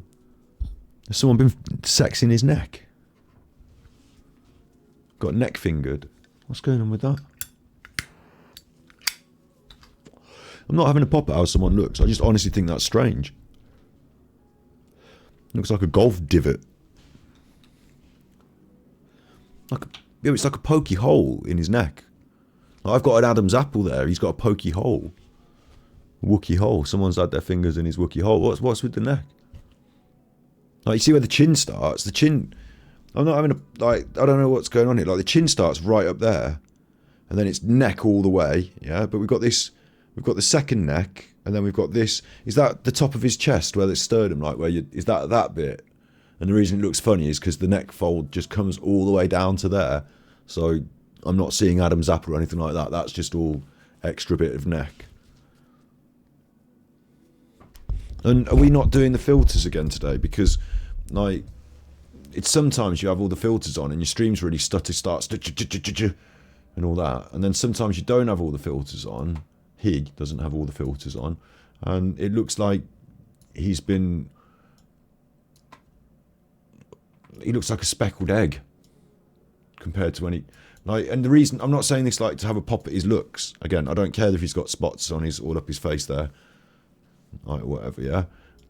I've got freckles all over my face. I'm not having a pop about that. I don't care if he's got, like, all marks and... Has he had Botox, do you think?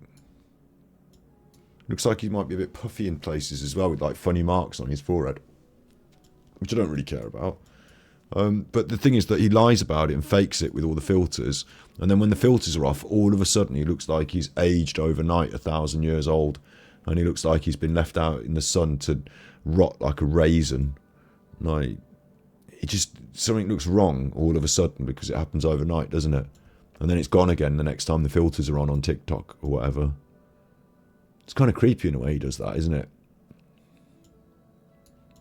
Like, what it means is that all the efforts to try and appear fake young, what happens when we do them is they make it worse. Like, people recently said about how young I look when I shaved my beard. It's like the opposite effect for me, wasn't it? It was like I was made to look a bit older than I was because I wasn't, really wasn't caring enough to keep my beard trim. And then when I shaved it, everyone was like, oh, you look really young. Whereas with Alan, all the stuff he does to care and keep it in, like all the fake stuff, makes him look a bit younger. But when it's not happening, Or maybe there is a filter on this and it's still getting through. But all of a sudden he looks, and I'm not being ageist. It's not nothing wrong with being old or looking old. It's just that contrast between the two. All of a sudden it makes it look worse. So you'd have been better not doing all the fake stuff, because then there wouldn't be that, hard edge when suddenly it's all turned off. You know, suddenly the lights are on and you see what he really looks like and you go, fucking hell. Like, stupid, wasn't it? Stupid, wasn't it, Alan, to sort of pull the wool over people's eyes and fake it, wasn't it, Alan? Because then when people find out the truth, they, you can never go back on that. They're shocked and appalled, and you can never go back on that. So it was stupid to fake it, Alan. So what's going to happen? What is going to happen to social media in the future? If people find out you've got some money, they're going to come after you, right? It's best to be like me, have no money, and there's no point coming after me. They didn't realize Except that. they are going after you, and you did have lots of monies that you made through this social media stuff. And if you didn't save it and don't, like, this is the other thing, that, like, he's claiming he's got no money here to his audience, right? But they've spent years giving him money. Like, some of those people in his chat have been giving him money for years. So at what point do you just think, I'm going to stop giving him money? I hope you're still giving me money in like 5 years' time, but I also hope I can show you that with all the subscriptions and donations and stuff, I turned it into a viable thing, like advertising revenue and a sponsor. And thanks very much for all the help. There's still something here I'd like you to like support, but some of the weight has been taken off you because we've managed to push it on to the next level. I'd love that. That's what I'm striving for. Alan got there and spent all the money on poker. And now he, hat in hand, wants to beg again. Like, he's had all the money. What's he done with it? So Joey Barton is a rich man, and that's why they're going for him. You make a mistake on social media, and they can use it to sue you, right? They can. And they don't need a lot, do they? They don't need very much. Now, Joey, today, has launched a GoFundMe campaign. Joey Barton, is he broke? To fight Vine's lawsuit. Because, to be fair, Jeremy was called a bike nonce by Joey. I've been called a nonce by somebody on YouTube. So, fair enough, I could do the same, yeah, but I don't have the money. I love the fact that we go from the position of not being able to say the word to Joey Barton said it in public, so now we can go ahead and say it all the time. We are on the side of Joey Barton. Remember, Alan's on the side of Joey Barton, but Joey Barton's the one that called Jeremy Vine the bike nonce. So now Alan's on the side of Jeremy Vine because Alan's... I am actually now confused about whose side Alan is on. But Joey Barton said bike nonce, so now we can say nonce all the time. It's fine, right? It's just a word that people say and throw around, isn't it? Like, we could... It's not like the... We can just say the word nonce now. It's fine now. Whereas before we couldn't... Alan wouldn't say it. It was too bad. It was awful. Now we can... A P and an N. Now we can say nonce. Joey Barton said it. And Joey Barton's right, because freedom of speech, and he doesn't want women in the football, and he's right because he doesn't want women in the football. And Jeremy Vine is wrong to sue him, and Eni Aluko is wrong to have a pop at him and use the race card and all that. That's what Alan said. This is, remember, I'm trying to follow Alan's nonsense here. You make here, a mistake on social media, and they can use it to sue you, right? They can. And they don't need a lot. Right, so we're on the side. Remember, we're on the side of Joey Barton because Joey Barton is being misaligned by Eni Aluko and all these people, because he should be allowed to say that he doesn't want these people on the telly, he doesn't want these women in the football, he doesn't want them there. So he's being shut down, he's being cancelled. So Joey Barton's good, we're on his side. Except when we listen to Jeremy Vine, we realise that Jeremy Vine makes loads of sense and we like everything he says. We're going to use that to defend ourselves. We're going to say the same thing has happened to Jeremy Vine is happening to me. And then when we get back round to Joey Barton has called Jeremy Vine a nonce. And Jeremy Vine, and Alan's been called a nonce, and so has Joey Barton. So I'm like Joey Barton now, right? Because I'm calling you a nonce, yeah? Right, so I'm like Joey Barton, and you could sue me like Jeremy Vine. So now we've gone a 180, a 360, and another 180, so that now who are you, Alan? In this analogy, are you Jeremy Vine? Am I Jeremy Vine? Are you Joey Barton? I'm not Joey Barton. I did call you a nonce. because there's videos of you singing with kids on smule. Nonce is a colloquial term in the UK, not on normal courtyard exercise. It means not on normal courtyard exercise. They used to write it on a slate on the prisoners' doors, and that would mean when it comes to courtyard exercise, we'll let out all the prisoners in the prison into the courtyard so they can all exercise with each other, but we won't let these people out because they might get stabbed up by the rest of the community because they've done sex crimes. So we're not going to let them out, and it means you're a sort of sex crimer, you're a dirty perver, you're a nonce, you were singing with the kids on smule. That's enough. That's enough to get tarred with that brush, I think. It's fine. Plus all the other stuff you've done that we've listed earlier in the show. So, like, you are in that box, and there is that evidence to support that it would be fair comment on YouTube to say it. So it's fine. There is no criminal action. You could try and take me to court, and I would then respond with, Your Honour, here is all the evidence to suggest that any reasonable person would be able to assume that in colloquial language, Alan Vinnicum was in fact a nonce. And then I'd win, and it would all be court record and public. Like, it's just a fucking weird thing. But I am confused now, Alan. I think you're confused. Is Joey Barton good, or should he not have called that man a nonce? Which one is it? Is he good and he should have called him a nonce, but he shouldn't have called him a nonce, and he's good, but he's not good and he shouldn't, or what? Do they? They don't need very much. Because are you liking Jeremy Vine now? Do you like? You've argued in favour of Jeremy Vine for the last bit of your show. It's like devil's advocate with Alan. For the first hour, Joey Barton's good. For the second hour, Jeremy Vine's good. And for the last 20 minutes, does it matter? Now, Joey today has launched a GoFundMe campaign. To take down this man, to ruin his life, to have it over him all his life, to ruin this man. To fight Vine's lawsuit. Oh, sorry, to fight Vine's lawsuit. Because, to be fair, Jeremy was called a bike nonce by Joey. I've been called a nonce by somebody on YouTube. So, fair enough, I could do the same, yeah, but I don't have the money. Joey Barton launched this fundraising campaign after Jeremy Vine slapped legal action on him. Joey wrote, it could easily cost me £500,000. £500,000, Joey. That's Alan's a lot, right? reading the news again. Yeah, let's hope the adverts don't slow him down. Alleged Vine lawyers asked for £50,000 to go to charity and all its costs. But there is a lot of betting adverts on the side of there, and I think that might be exciting him. And an apology. Funny that, I was asked for £50,000 and an apology and costs. His lawyers originally asked £50,000 and a cost and apology. I offered to give him £10,000 to charity, apologise and delete the tweets. Then I got another letter saying they want £100,000. You sick bastard. After the other lady sued him with the same solicitors. So now he's up to $400,000 or $500,000, right? So I wrote this today. It could easily cost me $500K. All support would be appreciated. We must defend freedom of speech, especially in the defence from attack. So are you with him or against him? Because this sounds like what you say. Everything will go to Older Hay, which is solicitors. This is about principle, not money. So he later wrote, to fill you all in, his lawyers originally asked for $50,000. Because the truth is, I'm not Joey Barton, Alan's not Joey Barton, Frankie Rusick is not Joey Barton. The two cases are different. That's the truth. And you can't just fold one into the other and just use it for yourself. I offered 10. Then I get another letter wanting 100,000 from the other one.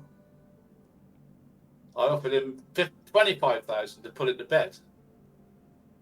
He loves the monies. Now I've got a claim for 250,000. But now they're not asking for charity anymore. They just want 250,000. They probably found out he's got money. Needless to say, I'm no longer willing to negotiate. How can a man who attacks you on national TV get upset when a joke's turned on him? What an embarrassment of man. This is the guy that said he's a yobbo. This is a guy that said he's got a brain injury. Yeah, he's taken Joey to court, right? I'm in the same situation. I get it. get it all. You don't get it because you've just tried to explain that Jeremy Vine's a bad man because he said that Joey's got a brain injury and Joey's done this and how could Joe... But you've just also argued on the side of Jeremy Vine when you listen to what he said. So you don't get it. You're confused. And not only are you confused, you're just literally cherry picking any old thing and using it for yourself. It's just ridiculous. What I really don't understand is I honestly think that the people in his chat, the ladies, the spanners, they must be more sophisticated than this. Or maybe Nosy Nana is just at this point bemused and confused at this point and hasn't quite understood and got what's going on. But surely even Nosy Nana must remember a minute ago he said Jeremy Vine was bad. But also a minute ago he said that what Jeremy Vine said was correct. And then he said that Joey Barton was right. But then he said it was wrong that Joey Barton should be able to call people, call the nonce, because then he can get sued like Alan wants to sue me. But Joey Barton should be Joey Barton's doing a crowdfund and that's good. But Frankie Rusuk's doing a crowdfund and that's bad. And like he's doing the same argument for both sides. So maybe Nosy Nana's just finding this too much in her brain and it's breaking her brain. But somewhere maybe she can understand that Alan is just talking shit.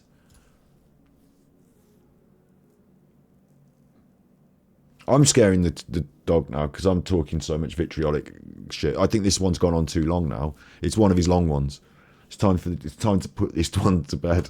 This is so interesting. So there's Jeremy Vine. It's not interesting, Alan. It's fucking dull. Skip the ads. Skip the ads. The ads. He's got ads coming on. Hey, it's a children's hospital. Yeah, I get it. Yeah. Yeah, I get it.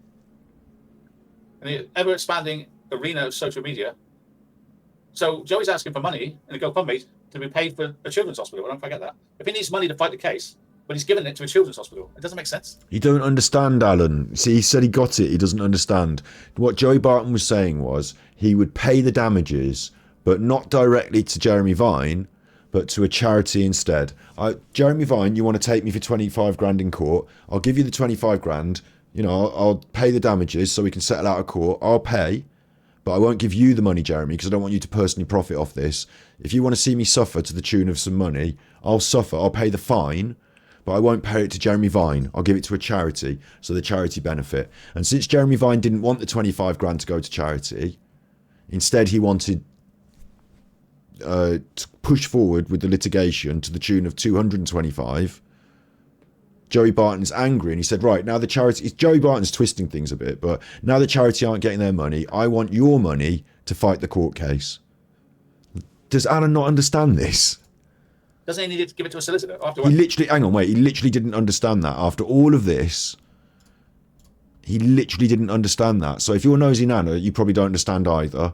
At least I can explain it. But usually what happens with certain people, no offence, Nosy Nana, but is that they have switched off by listening to me now because they can't, like, once they realise they can't cotton on and keep it in their head and work it out, they just sort of switch off to it. And that, like, Alan has not understood this at all, has he? Oh, Oda Hay is a children's hospital. Yeah, I get it. Yeah. Yeah, I get it. And the ever-expanding arena of social media. So Joey's asking for money in a GoFundMe to be paid for a children's hospital. I don't forget that. Detective. Good to have you on the case, isn't it? It's a good job you're on the case. Good luck with your channel, son. Good luck with your channel, son. Good luck with your channel, son. Good luck with your channel, son. Good luck with your channel, son. Where's Nancy? If he needs money to fight the case, torture but the he's Backstreet giving it to a Boys. children's hospital, it doesn't make sense. Doesn't he need to give it to a solicitor? I have to work on that.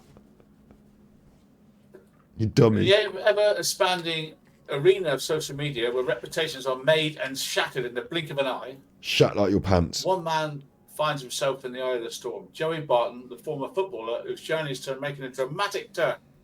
The GoFundMe. See, what I love as well is that Alan does this. He's reading this from the Daily Mail again or from wherever, yeah, the Daily Mail.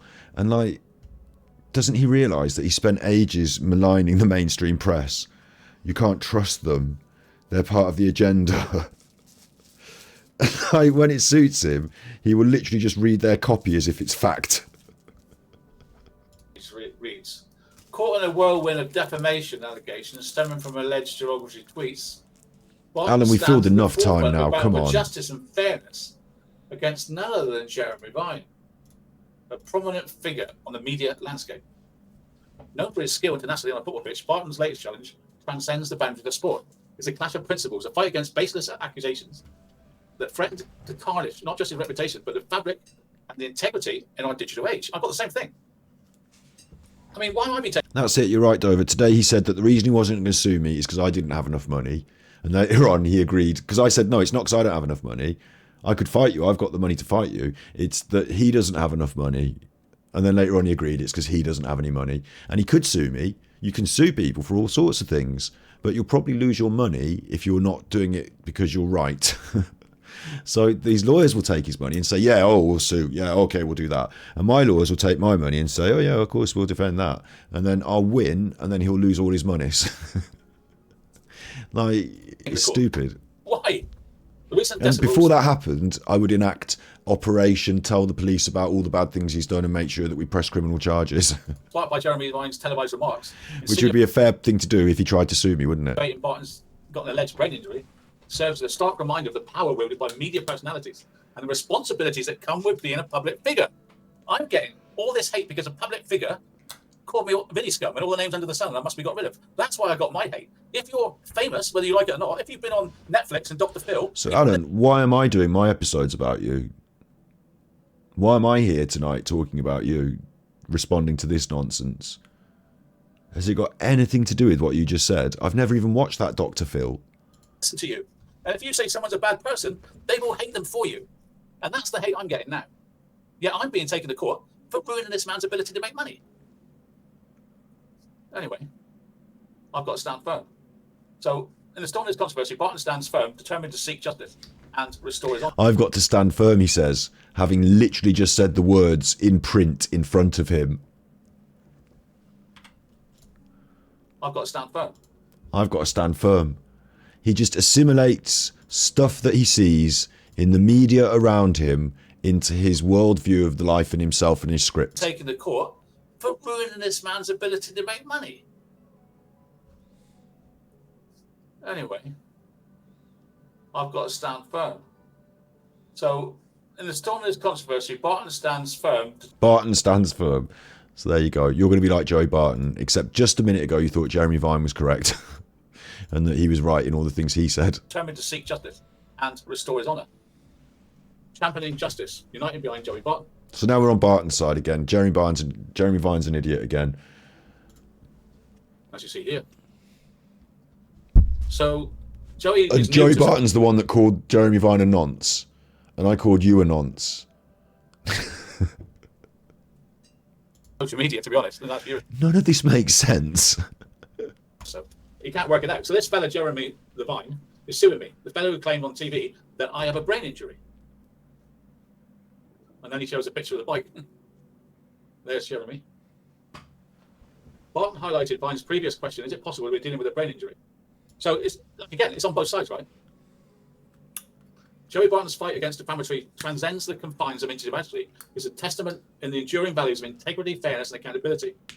By rallying behind Barton, we send a resounding message of baseless attacks from media figures. Do you know what's really funny about this? And I'm pausing it a lot, I know. Everyone's like, oh, you pause it too much. But, like, come on. Like, this is my bit to it. This is a bit of psychology here, a bit of interesting psychology that you will see in action over the course of tonight, is that this is a confused man engaging with the mainstream media of today on the internet. And he watched one video which convinced him fully of one opinion.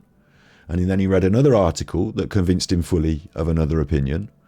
And then he read a third one which convinced him he was right all along about the first idea. And a fourth one which made him think he wasn't right about all along and he doesn't know quite who he stands for and what. And he's waiting for the next article to tell him what he should think. Like, Alan is really a sucker. He thinks he's a big con man. And the reason he thinks he's a con man or acts like a con man or does the con tricks on people is because all his life he's also been a sucker. And he's fallen for all this shit. And he thinks, well, if they're going to screw me, I'll screw somebody else. I'll pass that on.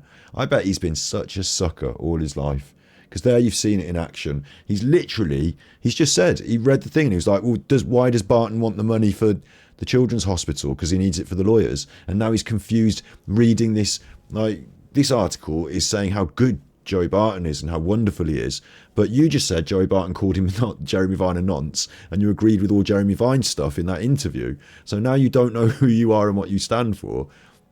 Like, this is what happens when you let people who don't have the facility mentally, and I'm not saying he's neurodivergent here, I'm just saying this is what happens in the mainstream online space, how they get you confused and end up down funny paths, believing in stupid ideas, going on about immigrants, talking about conspiracies, is because, like, they start you off by getting you all... Alan doesn't know what's going on. And in a thing about Chris Watts, for years and years and years, bear in mind, he stole all that information from other people. He had it all laid out for him. So in that, he can get a hold of what's going on. He can repeat it. He's had whatever he thinks is going on.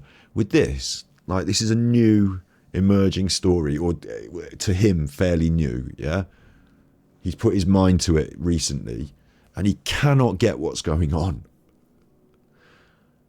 Different kinds of media presenting different opinions. He didn't say, okay, today's show, this is one side of the argument, here's another side of the argument, and therein lies the rub, and this is how you balance this, and you might think this, but the other side might say this, and I think the judge would say da da da. No, he's completely lost.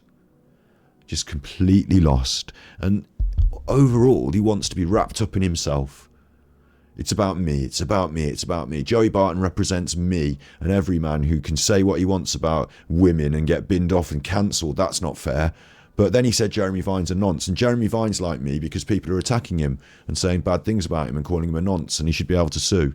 But Jeremy Vine's really bad for suing all the time, and Joey Barton's got a crowd fund, which is like Frankie Rusick, and Frankie Rusick shouldn't have a crowd fund because that's holding it over me to ruin my life. But Joey Barton needs the money to give to the children's hospital. Why isn't he giving it to the lawyers? Like, Alan is so confused. He does not have a good grip on reality. He can't get a good grip on reality, and all he could do to hold on to the fading illusion that he knows what's going on is to grab a word out of here and say, yeah, that's like me. I have to stand firm. Joey has to stand firm. I also have to stand firm. I am understanding, honestly. It's like a child at school who doesn't understand the lesson, but here's a word. Like, we're doing biology and like we're talking about photosynthesis, and they've heard the word chlorophyll. And it goes around the class, hands up, what's the answer to this question? And it comes to Alan, and he has no idea what they're talking about. No idea. The conversation's moved on to, and he just doesn't understand. They say, so what part is this of the flower? Why do we have the stoma? And Alan's gone, for the chlorophyll. Because he's heard the word earlier, he has to try and say something to look like he knows what's going on. Most of the time, that'll come out, make him look stupid, like this did. But sometimes he can say, like, you know, if he's heard enough and got a bit of a grip, he can say, right, yeah, that's the stoma's one of the organs for the pollination of the plant, and like he kind of gets away with it, and he doesn't really know what he's talking about. But the teacher goes, yeah, that's actually kind of right. Yeah, okay, tick. And like he gets to get under the radar. He didn't really know what he was talking about, but he said the right words in the right place, so he got away with it. It's like that. It's like that. And children sort of in education settings, they get through or under the radar until a skilled teacher, you know, a good teacher notices that they're not actually really learning. They're just giving the impression of learning. Sometimes it can happen. Like it happened to me when I had to get glasses. I couldn't see the board enough. It was too far away, and the teacher was writing on it. So I copied off my mate next to me. And obviously that's naughty. You shouldn't copy off your friend. So I said, no, I'm not doing that. I'm not copying. But I had to because I couldn't read what was on the board. So I had to wait for my friend to write it down and copy it down, and then I could copy it off them. And eventually it got found out that I needed glasses, and I was like, oh, thank God. Like, I thought I was naughty. But like it happened for a while, and they thought, one of the teachers thought I was being a bit naughty. Why are you copying? Da, da, da. And that's how it came out. But for a little bit there, I sort of got away with faking it, that I wasn't copying it, but I wasn't, you know. Alan's like that. He's just like, and it wasn't that I was being naughty. It was just like I needed glasses. It got quickly sorted. It wasn't a major thing in my, you know, it's not like a thing that hurts me through my childhood. It's like some things that happen like that. But Alan's like someone who doesn't understand what's happening, but tries to give the illusion Like when you go around the class or, you know, around the pub or whatever it is, around the table and say, did you get that? Or around the board meeting, did you get that? Alan will nod and go, yeah, absolutely, yeah. And inside his head, he's thinking, no, I didn't understand it at all. But I don't want to tell anyone that I'm stupid and I didn't understand. So I'll pretend and I'll try and get away with it. And you can get away with it amongst a certain group of people a certain amount of time. And with a subject like Chris Watts or a subject like some of the others where people have put it all in front of him, he can... Like, that's why he goes over it and over it and over it. The script. Like, once he's got something like that, it's like it's a massive achievement for him to even have been able to put together a story. So he will just run it and run it and run it so he doesn't forget it and he can't get confused. But you try and get him thinking about something on his feet. You know, you get him thinking about something with no preparation. And a lot of the time when he does his streams, there is no preparation. But, you know, he fucks up and shows his stupidity over and over and over. And today, at the end of this, the whole show has built towards him looking stupid and not understanding what he's been saying all night. That's what it's built towards. And that's how I feel about his stuff about immigration. That's how I feel about his stuff about the crime stuff, really. Like, and not the stuff that other people fed him, but the stuff that he, you know, has to think up himself. Like when he steals content, it might sound reasonable. When he's fed content, it might sound reasonable. But when he has to think, then we're in a world of shit. Or at least Alan is. And that's why he's banned off YouTube, and that's why his content is so dire. And that's why we have such fun ripping the piss out of him on YouTube, especially when he's a nasty, vitriolic, horrible, nasty man who was a nasty bully to a lot of ladies and a lot of people. And the victim, like, Sinead Watts was murdered. Her parents and her brother didn't have to have Alan's shit for all those years. I'm not doing this on their behalf. It's just another example of why he's such a horrible person and why me talking out against him and countering, because he's gone on the internet to say lies about me today. He's gone on the internet on his show to tell lies about me. You know, me countering it and bringing out into the light all of the truth of his behaviour, psychoanalyzing it, whatever you want to call it, having a rip and a piss. Like, it's all fair comment on YouTube, and he has to suck it and eat it, because that's the truth. That's the truth. He's stupid, and he just doesn't want anyone to know. Will not go unchallenged. And I'm going to fight my case. I'm not just going to give in because someone's got some money in their payments. No. I stand by my accusation that I believe Nicole Kessinger needs questioning by the police. And that's what I was saying in court. Let us stand shoulder to shoulder with Joey Barton in his journey towards vindication, ensuring that voices of truth transcend, prevail in the face of slander and defamation. Together we can make a tangible difference. So now we've gone full circle. It's good. Joey Barton's good. We agree with him on all the... Like, I don't agree with him, but Alan agreed with him at the start, and now he agrees with him at the end. He didn't agree with him in the middle, where he called Jeremy Vine a nonce, but he does agree with him now at the end. In the pursuit of justice. Join us in championing the cause of truth. Maybe Alan will be paying into the Joey Barton crowd fund. You know, if you agree with him so much, Alan, why don't you give a donation to his crowd fund? I'm not going to start GoFundMe. Well, I said previously, she had pictures of what appeared to be legal documents. Yeah, he said he's been served papers. Jeremy Vine is suing me. The fellow who served me the papers, sadly, told me he completely agreed with me and told me to keep going. I get that all the time. People agree with me and tell me to keep going, but that don't pay the fine. That don't pay the money. The pair have been involved in a spat on social media for some time. It keeps on about his brain injury, but Joey Barton. If you've been watching me on YouTube for this entire time, then you might want to consider giving me a tip. Coffee.com is a platform. I'm doing this as a joke because Lukey accused me of saying about grifting and all that. I'm doing it as a joke. Alan's all about the money stuff, isn't he? What he just did then at the end was like, oh, I'm not doing a crowdfund, but I need the money. I do. Like, bringing up the money all the time. Fucking grifting. We're saying he's not letting get this vote. In one particular post from January this year, Barton wrote, "Oh, Jeremy Vine, did you, Roferoo and Schofield, go out on a tandem bike ride? You big bike nonce, yeah." Now, for Joey, that was a joke. I don't think it's a joke. I don't think calling anybody a nonce is a joke. Right, so now we're against Joey Barton again, and you don't want to pay into his crowdfund to help him defend himself, obviously, then. Or do you? I'm not calling you a nonce purely as a joke. Like, for me, it is a joke. It's entertainment. Fair comment on YouTube. I think, you know, the question did come up in the police room, they said, the police asked me this exact question. Do you think Alan Vinicum is a paedophile? And you know what I did? Do you know what I did? I turned immediately to my lawyer and I just sat there looking at my lawyer with my arms folded until they answered the question for me, which the answer for me was, we're not here to discuss whether Alan Vinicum is a paedophile. And they accepted that as a response. But, tonight I have defended the idea that we should be able to publicly call him a nonce based on his behaviour and the colloquial use of the language, meaning not on the normal courtyard exercise, which relates to people who are imprisoned under sexual offences and under the dangers of the rest of the prison population potentially wanting to attack them, so they're not allowed to mix with them. So it's a colloquial British term called nonce, and it relates to sex offenders generally.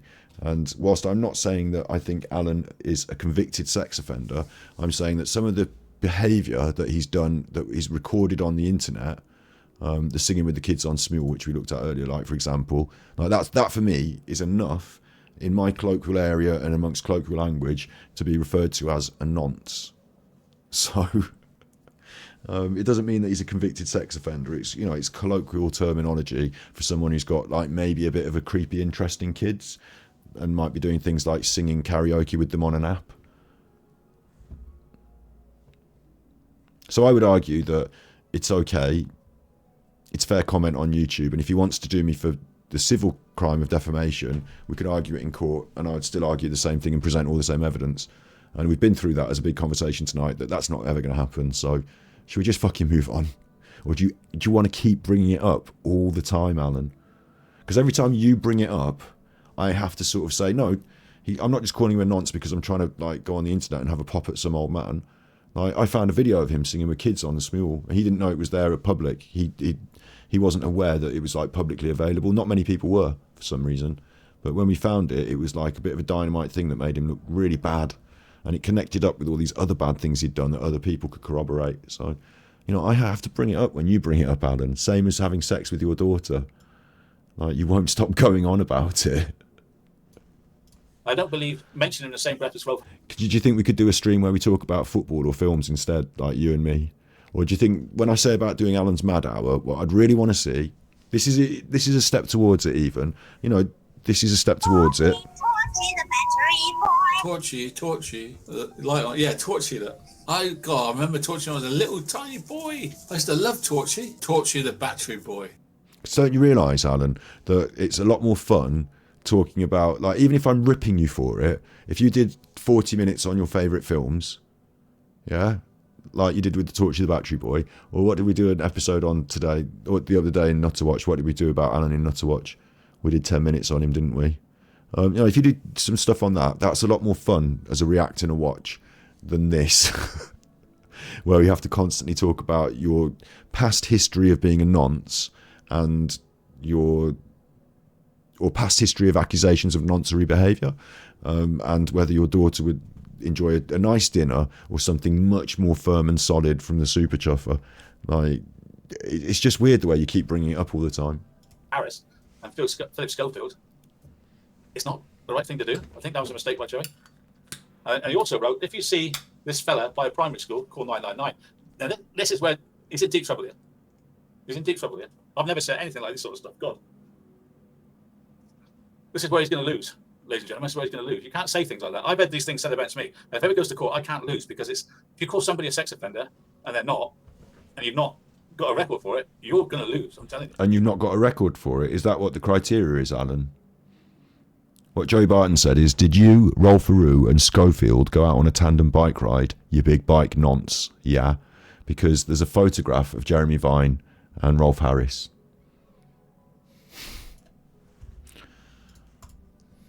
And then he put a picture up of Vine with a bloke called Rolf Harris, who's a well-known P in my country. Of course, Vine didn't know what he was when he had his picture taken. I think he means painter. Do you mean painter? Why do you not say the word? Rolf Harris is a paedophile. A lot of people had their picture taken with Rolf Harris, so there he says about the primary school called the police. Again, that's a lot of people had their picture taken with Rolf Harris. not right, Joey. the lesser spotted bike nonce in its natural habitat. Again, he thinks it's a joke, but calling somebody a nonce and call the police if he's near a primary school, that's the sort of stuff that's done to me by that person. Me? And that will get you a No, prison. it's not the sort of stuff that I do. I don't go on Twitter calling you a nonce, bike nonce and all that.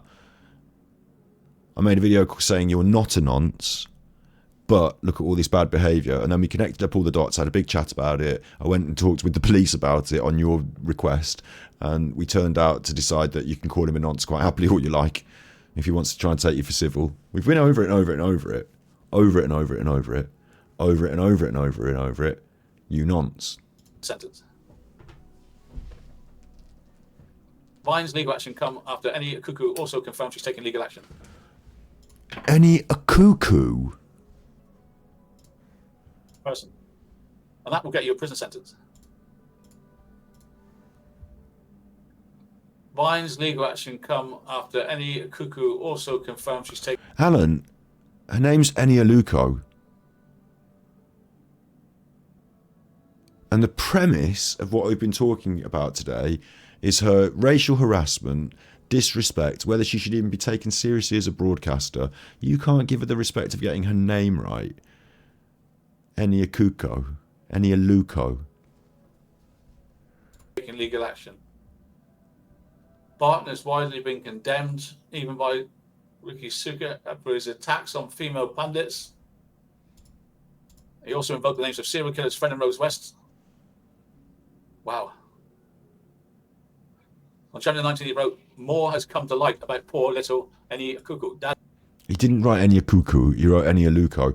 And I think it's interesting. Sometimes I've seen it happen once with Alan when he was watching a video and he took one side of the argument, realised very quickly he was in the wrong, and then just switched to the other side of the argument, pretended like he'd always been on the other side of the argument. I wonder if this is one of those cases where he thought he was going to be using this to promote his own ideas and has realised halfway through that he thinks the opposite, and so is now going to just end...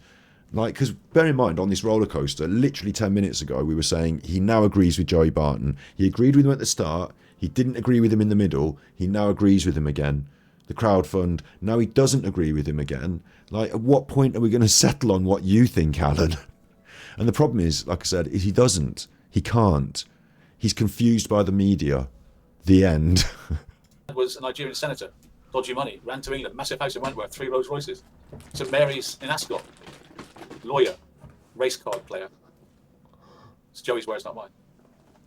In a statement posted on her Instagram account, she wrote, "Joey Barton recently published a post on X made untrue, inaccurate and defamatory allegations about me and my family. It was particularly harmful that Mr. Barton involved my family in that post, suggesting that my late father, a distinguished Nigerian senator, was in the receipt of dodgy money, and that I benefited from his corruption, which was paid for my lavish lifestyle, including cars and private education. He also stated he knew where my family lived. They're all entirely untrue and caused me much distress." So Joey's in trouble here, and he knows it. And he's written it, though. He's written it. It's written down. You can't take it. But you do realise, Alan, that the audience that you've cultivated of people who don't like immigrants, don't like Nigerians, don't like people off the boats, you know, those people think Joey Barton's a bit of a hero for speaking out against women and against black people. Or not tacit, you know, not specifically about black people, but for having a pop at Enia Luco, who is black and a woman. They quite like it, don't they, some of those people? So now you're arguing that he's doing the wrong thing.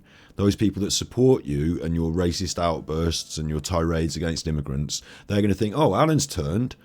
Why doesn't Alan support Tommy Robinson? And why doesn't Alan support, Joey Barton? Why isn't Alan on the side of Joey Barton? We're on the side of Joey Barton. We think Joey Barton's being we paid into his crowdfund. Like, you're getting this wrong, Alan. Even for your own shitty standards, to now be getting it wrong for your audience. Like, how bad do you have to be? This is why sometimes I think this is totally inappropriate, what's happened with me and Alan. At this point now, honestly, I think we've got to a point where if I'd realised, maybe I should have forced him to do an IQ test before I started ripping him. Maybe in future I need to do that. Maybe this was totally unfair. Because I think Alan, is actually at a subpar intelligence level where he needs help. I'm seeing it here. I think he's managed to get away with it. Like I said, I think he's that kid in class who's managed to pretend that he knew what was going on when actually he didn't. Maybe he got a multiple choice test and he just answered them all randomly and he accidentally got a passing grade. So they put him through. And he's never learned the appropriate skills. He really isn't mentally capable. He just really isn't. Maybe it's because he's on drugs tonight in some way. Maybe it's the tramadol, like making him loopy. But Joey Barton's a hero for the people that hate the immigrants, Alan. That bloke at the pub who's like, yeah, fucking them. Yeah, Alan, you did a good one against the old Islams again today. Do one against the Pakis next time, Alan. Yeah. Like, that bloke, yeah, right? That bloke, Alan, he thinks Joey Barton's good. Remember? Back, like, all the stuff that's been written about me, I have it all. And the claimant can't take back what he wrote about me. I have it all. And it's much worse than this, what's been written about me by someone who's taken me to court. You've all seen it. So there we go. They're using the same solicitors. Mr. Barton published today, miscalculating my legal complaint with a photograph of my letter of claim, causing further abuse of me. Why it's now been removed. I've now had to make a statement to clarify the matter. So, guys, that's where we are. Whatever side you're on now, in that case. You don't understand what side you're on, do you, Alan? Think about me, my case. Whatever you think about that case, which I've now made completely confusing and opaque to you, if you're out there, nosy, nana, caca, whatever, whatever you think about that, which is now just a confusing mess and you don't know which side to be on, because I've told you Jeremy Vines is right, Joey Barton is right, Joey Barton is wrong, Jeremy Vine is wrong, Eni Aluko's wrong. For one thing we're all sure on is women shouldn't be on telly, right, doing jobs. Like, for God's sake, get them back in the kitchen. So we've got that. We all agree with that. But if you're confused about that, think about me.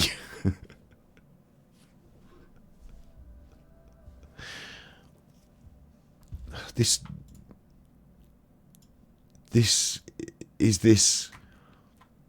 could you call it a man? Could you call it a man?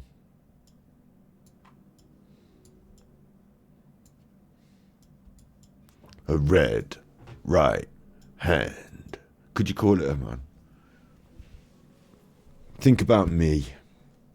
It's time again, after an hour and 40 minutes of going on about you and your problems, Alan. It's time again to turn our attention to you. What do you think I've been talking about for this entire fucking time? This is why you love it so much, isn't it, Alan? What you've got out of Scotty Hottie this episode is hours of going on about you. So, guys, that's where we are. Whatever side you're on now, in that case, think about me, my case. Is the attacks on me much worse than my attacks on this person in Carolina? Because I haven't made any attacks on this person in Carolina. All right, so there were no. I thought you just said there were some attacks. Careful. All I said, Nicole Kessinger needs questioning. Well, that's all you said is Nicole Kessinger needs questioning. And obviously the thing that they're taking you for defamation for, which is that you said that the family knew something they weren't telling the police. That as well, obviously. And that Frankie Rusick had the criminal record bit. That was on the ticket as well, wasn't it? It hadn't got anything to do with Nicole Kessinger, did it? Are we back here again? It's like at the end, in The Sopranos, right? In The Sopranos, there's a sad scene where Tony goes and visits Uncle Junior, and Uncle Junior has pretended that he's going senile in order to escape criminal conviction, and in a way, maybe has gone senile. And Tony goes up to him, and he can't really remember what's going on at the end. He's looking out the window, and he says, all this, we used to run all of Jersey. And he did say, did I? That's good. And he said, it's this thing of ours. This thing of ours. And he goes, I was part of that. He's totally gone, hasn't he? Or has he gone? Or what? That's what I feel like with Alan here. It's like, has he totally gone? Like, if I leave him and come back in 7-10 hours, is he still going to be talking about this? Like, he should be the one doing marathon streams, 8-10 hours, because he could just go on repeat, on circle. We've come full circle again. It never stops. Please, Alan, if we're going to keep engaging with this nonsense, like I've said, lying about me, I don't like it. Going on about having sex with your daughter, I think we should take that off the table now. Or if you think I should put her on the table, no, I think we should take it off the table. It's just a nice dinner, unless she wants afters. Well, no. I think we should take that off the table. I think we should stop talking about that, and I think you should stop bringing that up. And I think you should stop bringing that up. And I think you should start having a bit more fun. Do a film review, talk about some films, talk about some fun stuff. I'll still have a pop at you. Oh no. But we'll have fun. We can even do it on a stream together, have a debate, move towards a big interview. I'd like to do that. This is dire. This is shit. Stop doing the circles. Make a list of all the things you've said and say, right, I'm not going to say them again. We've already done that. This is a repeat. Imagine if you had to sit down and watch the very same, I suppose he does sit down and watch the very same episode of Neighbours over and over again with that little girl when she jumps in the pool. Imagine if you had to sit down, I don't know, watch the same football match on repeat over and over again, and Chelsea kept getting beat over and over again all the time. Can we do a new one next week? Can we change the squad around? Can we mix it up a bit? Because this is getting so drab, and you can see it in your audience and your viewing figures. There's no appetite for this on the internet, Alan, for your repeated banging of the same drum, your repeated beating of the same old dead horse. There's no appetite for it. Yeah, I'm accused of all sorts. I've got to fight. And I will fight. Because all I'm doing is a right to reply. If I'm being trashed and told that I'm called Vinny Scum and I'm going to jail for the rest of my miserable life, because all I'm doing is a right to reply. If I'm being trashed and told that I'm called Vinny Scum and I'm going to jail for the rest of my miserable life, I love these looks up. I've got to fight. I bet it is. Because all I'm doing is a right to reply. If I'm being trashed. Bearing in mind, obviously, he started all this. He's the first one to have a pop at me. Same with Luke. Right to reply, Alan says. Well, to stop it, you have to stop talking about it then. Because I'm replying to you. You started it.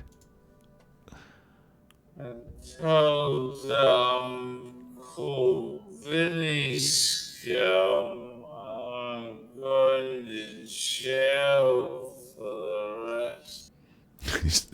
When he stares at the ceiling, it's his little cun face, isn't it? It's his cun face. Alan cun face. Oh. Chill. Why were all the little kids Asian as well? That's a weird one. Like all the little kids on the Smule, like there was not just the one song, there were 2 songs that had kids on it, and they were all Asian kids or Malaysian kids or something.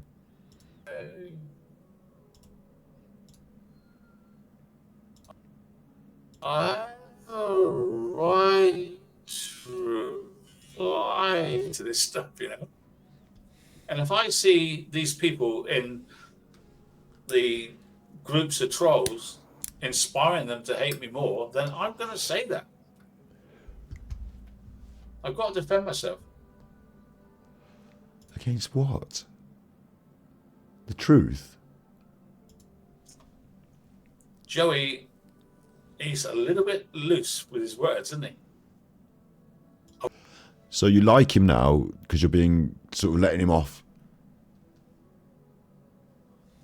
I would never say anything like he said there. No. Of course, I haven't got a YouTube channel anymore. No. But I have. Thanks for watching it. Subscribe to it, you fucking knob. Not you. I'm so busy calling him a knob. Oh no, you're not a knob. But if you haven't subscribed yet, I mean, what you're doing, it's only free, isn't it? It's your thumb. You just press it. For crying out loud. I'll press you one of these nice buttons, look. There you go. You've had a nice button now. So, can you subscribe? Come on. Most of you won't have watched this far if you're not subscribed, so I've just called all my regular subscribers a fucking knob. You fucking knob.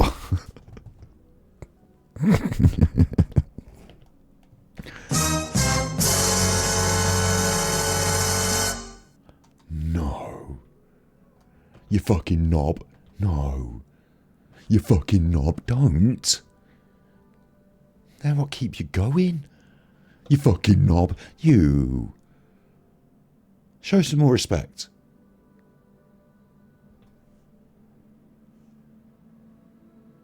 Her Great Majesty, His Great Majesty, your fucking knob. I love you really. I love you really. You knob. I don't love Alan though, he is a knob. So anything I've said on YouTube, I don't even know anymore what's said and what isn't said. So it can't even be a case because there is no Armchair Detective YouTube channel for anybody to watch and see this stuff. It's not even there. Yeah, but you still said it, and it still got said in that forum. It was still recorded. It doesn't matter that it's no longer there. Like if I say some awful, awful slander in the pub, like stand on a chair and shout it in the whole pub and everyone hears it, it's still awful slander. It doesn't matter that now it's stopped being said, no one can hear it anymore. Like it still happened. Do you understand anything? Anyway, I find it interesting that. Interesting if he goes on that blockchain thing that he's saying about going on. What was it he's saying about going on Odyssey? Because on Odyssey, it won't be that it's got removed and it's no longer there. If the court order it's been removed, it can't ever be. It'll be on the blockchain. So I think it will cause some real stir of problem there if he gets into legal trouble for anything he says that's permanently attached to the blockchain. He won't be able to escape it. He won't be able to pretend it. All the finances as well. All those blockchain finances, permanent record, inescapable, traceable. Like, it's not, you can hide it through the crypto. Permanent record, irretraceable blockchain. Yeah, good idea. Good idea. There's another case, defamation for social media. There's many now. There's many of these cases ongoing. But if you want to sue somebody for you're not able to work, you sue somebody for defamation. Where's Nancy? You better not attack them. Where's Nancy? You better not attack them. You better be like, done nothing wrong, right? The blonde one. Again, the here dark with one, and the butch one. I don't remember the names. He has his main claim is that this Vine guy said he's got a brain injury. Now hold on, Lorraine. In other words, he's saying these things because he's not right. He's got a problem with his brain. That's his only defence I can see. I think that's your only defence at this juncture. I don't know what other defence he's got. I think that's it. I think that's his only defence. Okay, so there you are. I thought you'd find that of interest. I mean, literally, he said that at the end there. He threw that in. And he literally said that about me earlier, didn't he? He said that I've got no compass for knowing whether that I'm going to go to prison. And that there's so, like, he's accused me of, like, having mental problems. Like it's just so bizarre the way that one thing suits him, it's good. One thing goes against him, it's bad. And it's the same thing both times. He just has no... Like, it's like he doesn't... Like, this gaslighting, of course, but it's like he doesn't understand that other people understand. Like, really, I'm seeing a very low level of cognitive function here tonight. Like, it's like he doesn't understand... And maybe it's because his spanners and the people in his chat really are that low level of function. But it's like you can say to somebody, okay, this is green and green is good. And they'd say, okay, this is green and green is good. And then 5 minutes later, you say, no, hang on, wait, look, this is green, right? This is green and this is orange. And orange is good and green is not good. And they'll be like, okay, I'm glad we got that. Phew, I was getting confused there. And then 10 minutes go by and you say, look, make sure you keep an eye on my orange jacket, which is I need to get rid of this because orange is awful. Green is good. And this is green. And you'll be like, yeah, I'm really following. I'm sure I'm following. Ask me a question. What's good? Orange. Is it? Orange, green, orange. Tell me what's good again. Because I'm like, it really is at this level of like, you can't be that dumb to have listened to him argue both sides of a coin. You can't be that dumb, surely. See you tomorrow, guys. Thanks for joining me. Interesting case. Read all about Joey Barton and make up your own mind.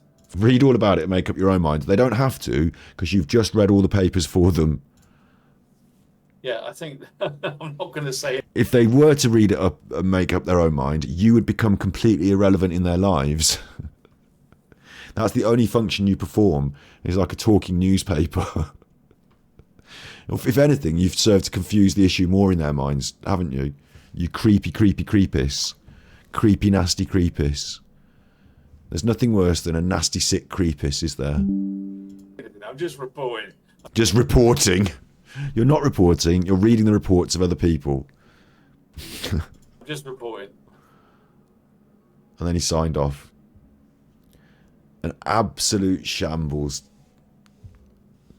An hour and 40 that I've spent more enjoyable hours trying to wash dog shit off my shoes than I have doing that. I hope you found some enjoyment out of my reaction and the whole interplay, because I've had more enjoyable hours trying to clean peanut butter out of my hair than I have. I've had I've had more enjoyable hours pressure washing the paving slabs outside the house than I have doing that. That's not even bad, is it? Pressure washing the slabs. I don't know. I've had more enjoyable hours cutting. Once my dog rolled. I've had more enjoyable hours cutting crap out of my dog's hair than I have listening to that. So I hope you've enjoyed it. It gave me a headache. For YouTube purposes, you'd be good. Everyone doesn't like a cold sign off, so this is the YouTube sign off. I'm going to hang around on Twitch a little bit longer, but I do need to go to bed soon. But for the YouTube purposes, and you all bear in mind, that's hard work I've just put you all through. You be good. We do it. We put in the hard work. We don't let him get away with it. We don't let him get away with it. And it's not just me. There's lots of others. So shouts out to all the others too. You be good. Special shouts out to Simcast. I hope she's enjoyed it. Remember, I'm cute. Cutie, cutie. Where's my kissy? You be good. And if you can't be good, you're naughty.